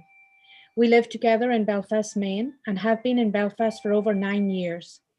I am my son's sole parent, guardian, and shared living provider, and he lives with me full time. I'm one of the handful of parents of young adults with intellectual and developmental disorders who initially instigated this bill in 2019 with Representative Pebworth and Senator Lucchini. Our initial motivation for this bill was driven by our deep concern for the severely isolated and restricted lives our loved ones were living after leaving school. We believed that a task force would help us understand the many components which were contributing to their isolation and consequently could contribute to the creation of solutions for the issues which prevent full inclusion of individuals with ID and DD into society. At that time, my son was still in high school, but I was very much aware of the proverbial cliff that he faced when he would age out of high school at 21. That happened almost 2 years ago, after 19 years of special education, and my son has shown signs of increasing regression since then. Nowadays, every time we pass his high school, he will say, "That's my high school. My teachers loved me there, and I loved all my teachers. I'd like to go back there again." He is completely obsessed with the idea that he wants to go back to 13 years of age and gets upset every morning when his wishes have not come true at 6 a.m. Some days he will remain upset for hours. Like many individuals on the autism spectrum, my son has many limitations in communication, social, and executive functioning skills. He's very young emotionally and has limited social skills. He does not use the phone or Zoom or emails or any form of social media, despite repeated encouragement to do so. He has difficulty with spontaneous expressive speech, so conversation is very difficult for him, yet he can recite entire movies. He's extremely averse to change and consequently reluctant to try new things. He has great difficulty adapting when change does happen. He functions at a level much younger than his age and watches videos which 4 or 5-year-olds would watch. He's fanatical about Paw Patrol and My Little Pony. We've watched the same animated movie together 4 times in the past week. Despite all these limitations, my son is very gifted with art. In fact, he was drawing long before he ever talked. Most days he will spend hours absorbed in his art and often uses it as a way to express the aspects of his life that are troubling him. My son is fairly typical of many individuals on the autism spectrum today. Despite their limitations, these individuals are unique and often brilliant in their own ways. However, they often do not understand or see the need to fit in with social norms or society in general, nor do they fit into typical service programs provided for those with DD. It is clear that newly designed supports must be created to enable these individuals to have a meaningful role and a sense of belonging in their communities. But what should these supports look like? We see the task force as being a critical part of developing these new supports, since the task force will uncover what actually is happening currently, what actually works, what doesn't work for these individuals. Based on this data, appropriate workable supports can be developed. In my public testimony in 2019, I quoted from a report that was then 4 years old. I quote it again because it is still so pertinent. According to the Autism Spectrum Disorder Report, prepared by the Maine Department of Health and Human Services and the Maine Department of Education, published in 2015, the number of individuals with ASD has increased over 848% since the year 2000. The report continues, the crest of the epidemics of individuals with ASD is now reaching adulthood, implying the need for significant changes in our adult services system. This report is now 6 years old, yet it remains highly significant today, especially since the latest Centers for Disease Control, CDC, state the incidence of autism as 1 in 54. Given these factors, it is essential that the proposed task force examine indeed what significant changes have or are being made to address the burgeoning numbers of individuals with autism who are now young adults. And furthermore, if these changes are being effective, not to mention the costs associated with them. The focus of our original bill was on increasing educational opportunities after high school. However, for LD 924, we decided to widen the scope of the bill to include other factors as well as education, which may contribute to the isolation and segregation from mainstream society, which these individuals experience. Hence, LD 924 will include issues related to employment, voc rehab, transportation, housing, DHSS, etc. As parents, we hope the task force will look at issues retroactively for 6 years in all these aspects so that progress and trends can be identified. Also, especially in Maine, it is critical to break this data down into specific geographic areas, since what is available and happens in Portland might be wonderful, but could be totally non-existent in rural areas. In short, the task force, through researching and creating data, can help pinpoint what does and does not work, improving the life experience with DD and ID, and can suggest viable solutions. With the input from a task force in Maine, we can create effective solutions and cost-effective models which actually will work for these individuals. Most importantly, we can reduce, suffering for many individuals on the autism spectrum and other disabilities, and their deeply concerned families. Parents of these individuals are often tormented by the worries as to what will happen to their adult children when they, the parents, are no longer around. I dream of a day when my son will have such a full, vibrant life that he will barely be impacted when I'm no longer around. Thank you for your time and consideration. This is just my son's art. I don't know if you can see it. We can, and it looks great. Thank you for sharing that. Thanks mostly for your testimony as well, but any questions at this time, please, for Ms. Lee? Yes, Representative Salisbury. Thank you, Mr. Chair. Ms. Lee, wouldn't you agree that the hardest part of this pandemic is that we wouldn't all be in the room together and we could come see that closer and maybe give you a hug? For us, our lives truthfully changed very little with the pandemic because we were already in such an isolated state. Our lives barely changed. Well, thank you We very stopped, much. we stopped going to the movies in Orno once a week, but otherwise. And actually, when I give my public testimony over in Augusta, I had brought one of my son's pictures to show it and was banned from doing so. Oh, okay. Oh, all right. I do miss, I really do miss being in person. In fact, I didn't even know if I'd get to talk today because my son is in the house with me full time. And unless he's very involved in something, I would not have been able to speak. So this was very fortuitous. Thank you all. Well, I'm very glad that you did. Thank you. Yeah. Thank you for sharing all that you did, and I wish you the best to you and your son moving forward. Thank you. Thank you. Great. Thank you.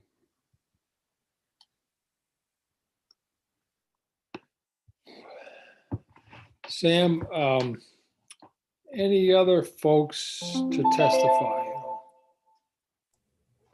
That's everyone for that bill, Senator. Thank you very much, sir. Appreciate it. And I'm going to bring the hearing on LD 924 to a close.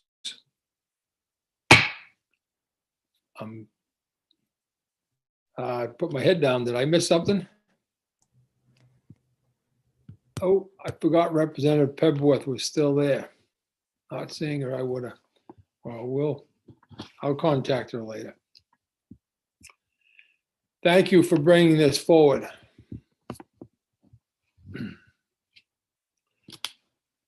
LD 429 is next on our agenda, and I will open that hearing. LD 429 is an act to protect the health of students and educators by requiring the establishment of health and safety committee in school administrative units. The sponsor of that is Representative McRae, and I'm sure that. Thank you, Mr. Chair. That's a pretty tough act to follow. I wish that I could stand up and walk out from behind the horseshoe and go in front of the podium, but this is the best we can do. Senator Rafferty, Representative Brennan, and honorable members of the Joint Standing Committee on Education and Cultural Affairs. I'm Representative Dave McCray, and I represent the 9 communities of House District 148 in the central part of Aroostook County. I'm a lifelong resident of Fort Fairfield. I am here to present LD 429, an act to protect the health of students and educators by requiring the establishment of health and safety committees in school administrative districts. As many of you may already know, I proudly taught in the Fort Fairfield school system for my entire career. It is through those eyes that I am pleased to present this LD 429. Without question, COVID-19 pandemic has demonstrated the valuable role of our public schools and the roles that they play, not only for the development and well-being of students, but also for the economic well-being of families. I put this bill in last fall when the school reopening discussions were happening around the state, and I was deeply worried about the health and safety of students, educators, and all support staff in schools. The reopening of schools in the fall was frightening for many. Some may have health conditions putting them at risk of death or major illness should they contract COVID-19. Other educators may live with someone who is either elderly or may have a pre-existing condition themselves. All of these fears are compounded by the idea of going back to in-person instruction while a global pandemic was happening and raging all around us. The fact is, if we want educators to do their best, they too must feel safe and supported in the schools in which they work. We may all have different ideas about what really is safe and what is reasonable during a pandemic, but I hope there is no denying that if we want teachers and other educators as well as support staff to do their best work with students, they will all need to feel safe. I believe information and collaboration are the best antidotes to fear and concern. And that is why I put this in this bill to require all school districts to have health and safety committees in place. I fully recognize by the time this bill becomes law, and I truly do hope it does become law, that this pandemic will hopefully be waning. The fact remains the pandemic has stirred up concerns about the health and safety of everyone working in schools, and the best way to make sure everyone is working together to support students is to work together to make sure that everyone in the building feels safe. The language in the bill is very similar to language around the steering committees for teacher evaluation systems. Since those seem to be working quite well, I thought it best that it only made sense when crafting this bill to model what we know is already working well. What this bill is largely about is encouraging collaboration between all partners in public education, teachers and school employees, parents, school boards, and administrators. In fact, the current version of the bill requires this collaboration to happen, so everyone can hopefully feel safe when we return to school in full, perhaps this fall. I also realize that many districts have already done some version of what is proposed in this bill, so I have a few suggestions for the committee to consider between now and our work session. Given where we are, or we hope we are in this pandemic, I suggest we remove the emergency preamble and have the bill simply take effect on its regular course. Second, since many school districts already have done what is called for in the bill in some form or other, I suggest that we make this optional in that a health and safety committee must be convened if either the superintendent, the school board, or the teachers or school employees request a health and safety committee be formed, meaning that if they've already got one, they won't be requesting to form one.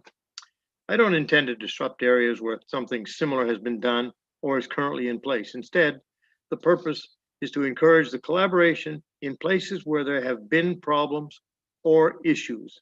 And from what I'm understanding, there are such pockets where a push really needs to come to pass. So I thank you very much for your time. I'm happy to answer any questions that you may have. Thank you. Thank you. Excuse me. Any questions at this time of Representative McCray? Representative Stearns, please. Thank you, Mr. Chair. Representative McCray, when I was last gainfully employed, all school systems were required to have a safety committee as part of their comprehensive school plan. Do you know if that is still the case? Representative, I suspect it may well be, but safety committee, there's another committee that I wonder how the intersection is. There's a wellness committee in a lot of schools also. This kind of springboards off both of those, I think.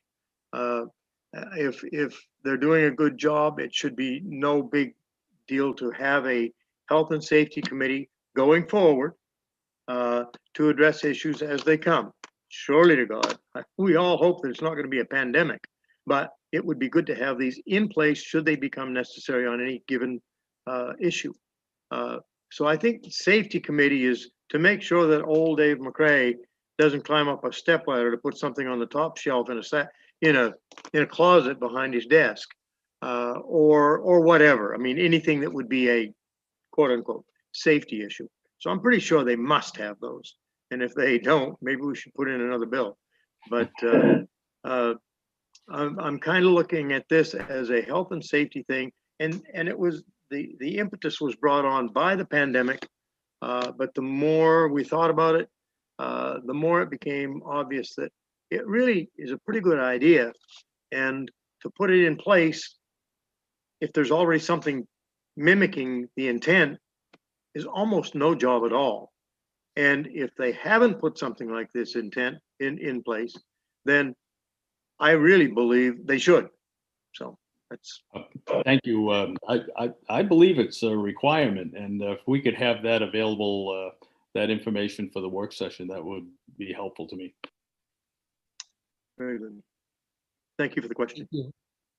Yes, Representative Lyman. Okay, sorry, I didn't get my hand down soon enough. Thank you, Mr. Chair. Representative Stearns addressed it. I was wondering if for the work session, we could have available what the state practice is on that, because I too thought that that was something that we already had in place. Thank you. So maybe that something that might accompany that,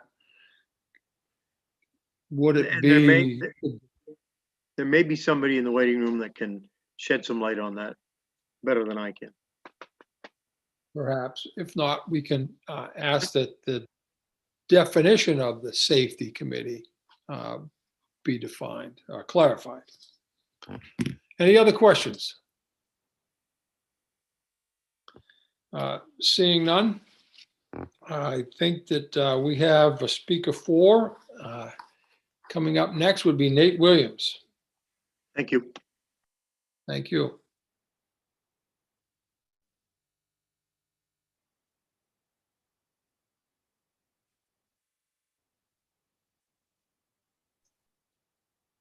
Hello. Hello. Hi. Thank you, Senator Rafferty, Representative Brennan, and the other honorable members of this committee. My name's Nate Williams, and I'm the Director of Collective Bargaining and Research for the Maine Education Association, and we're here in support of LD 429. This bill would require or encourage, if Representative McCray's suggested changes are adopted, school districts to create something that they should already have: a health and safety committee with representation from all stakeholders. The COVID-19 pandemic has affected every part of our communities and families. Public health officials have stressed the importance of community action to reduce the spread of the coronavirus. Some districts did establish such a committee, and where they did, there was a well thought out plan for the school year. This bill would require or encourage school districts to establish a health and safety committee with membership comprised of educators, administrators, board members, and parents, all the relative stakeholders in public schools. Each of these groups plays a vital role in our schools and communities and keeping them safe. And each brings a unique point of view to the table. Education works best when it's collaborative in nature. This bill would require that collaboration by ensuring representation on the committee for all groups that will be charged with carrying out whatever plans are implemented. It's important to note that this bill does not mandate any particular outcome or standard that any plan must meet. It just ensures representation and a committee structure that will ensure input from all relevant groups, essential to making the local plan successful. Local school districts will have the flexibility they need to adopt plans that fit the conditions and capabilities of their specific district. Another important note is this committee is only mandated, at least as I read the language, for the COVID-19 state of emergency, although we would recommend that it be continued going forward because it's a good sense of collaboration and ensures input from all relevant stakeholders. We believe that cooperation and collaboration are the key to surviving the current pandemic and a model for successful public schools going forward. The pandemic has made all of us realize that ongoing attention by all stakeholders regarding the health and safety conditions in our school are important and deserve ongoing monitoring. For these reasons, we encourage you to vote out to pass on LD 429. And I'd be happy to try to answer any questions you may have. Thank you. Are there any questions of Mr. Williams at this time? Representative McCray. Thank you, Mr. Chair, and I beg your forgiveness if I may ask a question. I know it's not really kosher. Would it be possible, Mr. Williams, and I'm sure you're not going to name school districts, et cetera, that do a great job or don't do it at all, but could you bring some sense of Mr. McCray, Representative McCray? No, that was my most eloquent question too. Sorry. My apologies, sir, but No, I was so excited. Anyway, thank you for allowing me to ask this question, unless you'd rather me not do it. I'd rather you not do it at this time, sir. Okay, very good. I was going to respond in kind with a muted response anyway, so. My apologies to you both for any confusion there. No problem. Any other questions of Mr. Williams? Seeing none, sir, again, thank you for your testimony here today, and you have a great afternoon. Thank you. Thank you. We have two more speakers here today. The first is Eileen King. Eileen is speaking as an opponent to LD 429.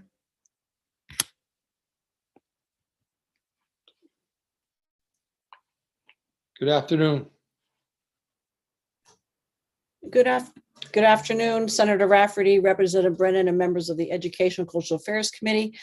I'm Eileen King, Deputy Executive Director of the Maine School Management Association, testifying on behalf of the legislative committees of the Maine School Boards Association and the Maine School Superintendent Association in opposition to LD 429.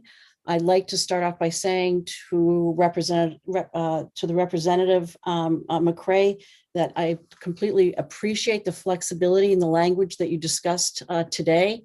When you presented the bill, we are not opposed to the intent of the bill at all, but it is redundant because we do have education law 20A section 1000, which is our comprehensive emergency management plan, which already requires such committees, and they are being used to deal with COVID.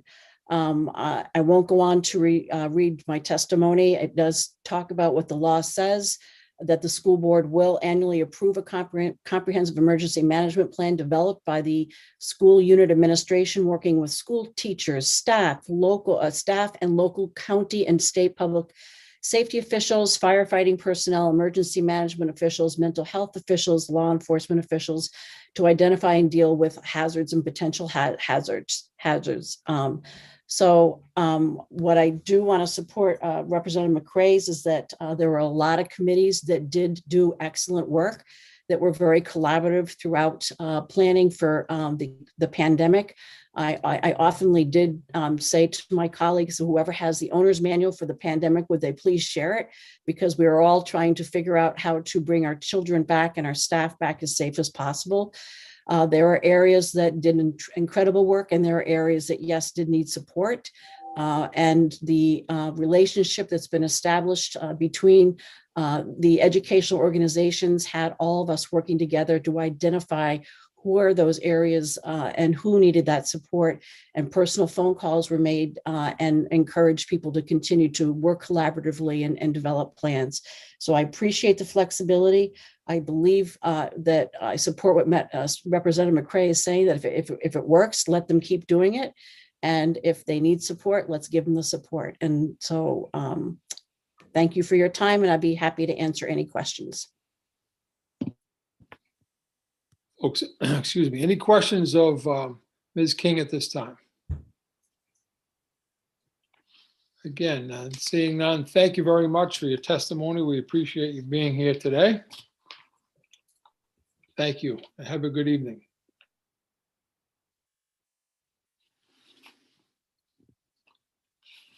I think next up, we have one more speaker, I believe, speaking as an opponent to LD 429. That would be Dr. Couturier. Yes, hello again. Senator Rafferty, Representative Brennan, distinguished members of the Joint Standing Committee on Education and Cultural Affairs. My name is Holly Couturier, and I'm the Executive Director of the Maine Principal Association Professional Division, representing more than 800 pre-K to 12 principals and assistant principals of public and private schools in Maine.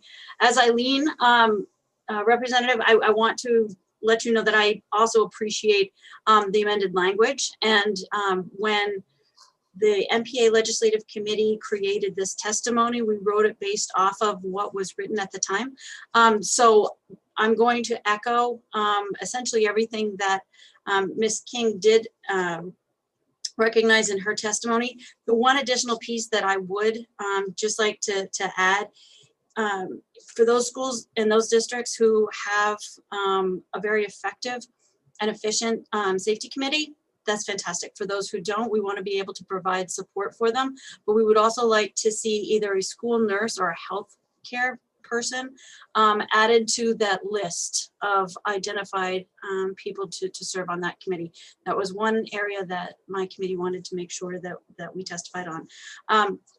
So that being said, that was it. Again, I also very much appreciate what this bill can do going forward. So I guess then we would be changing it to in support of versus in opposition, as long as it going forward, it's to create a strong safety, health and safety committee for schools throughout the state of Maine. So thank you. Thank you. Any questions at this time, folks? I think your recommendation then was to add a nurse to the committee. Well, there were very specific people who had certain titles that were listed in the bill that was originally printed, and we just noticed that if this was essentially a COVID specific bill, we were surprised that a nurse or a healthcare professional was not listed as one of those that needed to serve, and we thought that would definitely need they would need their voice at the table to help support the rest of the people on the committee. So that was the only thing that we just wanted to know. Thank you. And any other questions, folks? Seeing none, thank you for your testimony again today, your patience waiting. We have a great rest of your day. You as well.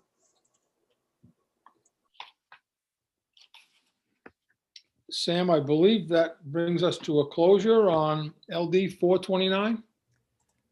That's all I have, Senator. Thank you very much. So I'm going to call the hearing on LD 429 to a close. I see any other questions or concerns at this time, folks? I know it's been a long day. There's been, we heard some emotional testimony, and I appreciate you all doing that. And we'll continue our great work tomorrow. Yes, Sam, Senator, how are you? I'm good, Senator.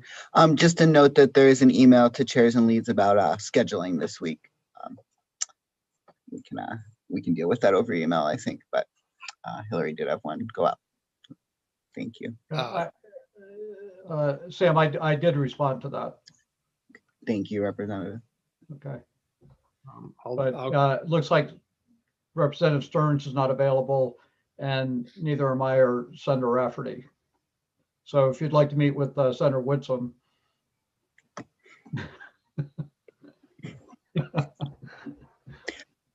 I think we can do tomorrow, and there's a couple times that we can okay. We can choose one over email, perhaps. And all right, great. I'm going to give folks a heads up. On Wednesday, most likely won't be here at all. I also have a funeral to attend to for my sister-in-law's mom. Passed away. It was not COVID related, but she did pass. And so I have to travel to Massachusetts for a funeral. So in any case, anything else today? So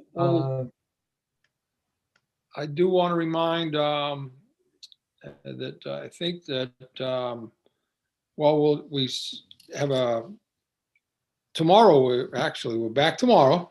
So we'll see you all then. In the meantime, I also going to see some of you at a meeting that follows this. Right. Well, thank you, folks, for your day. Have a good one.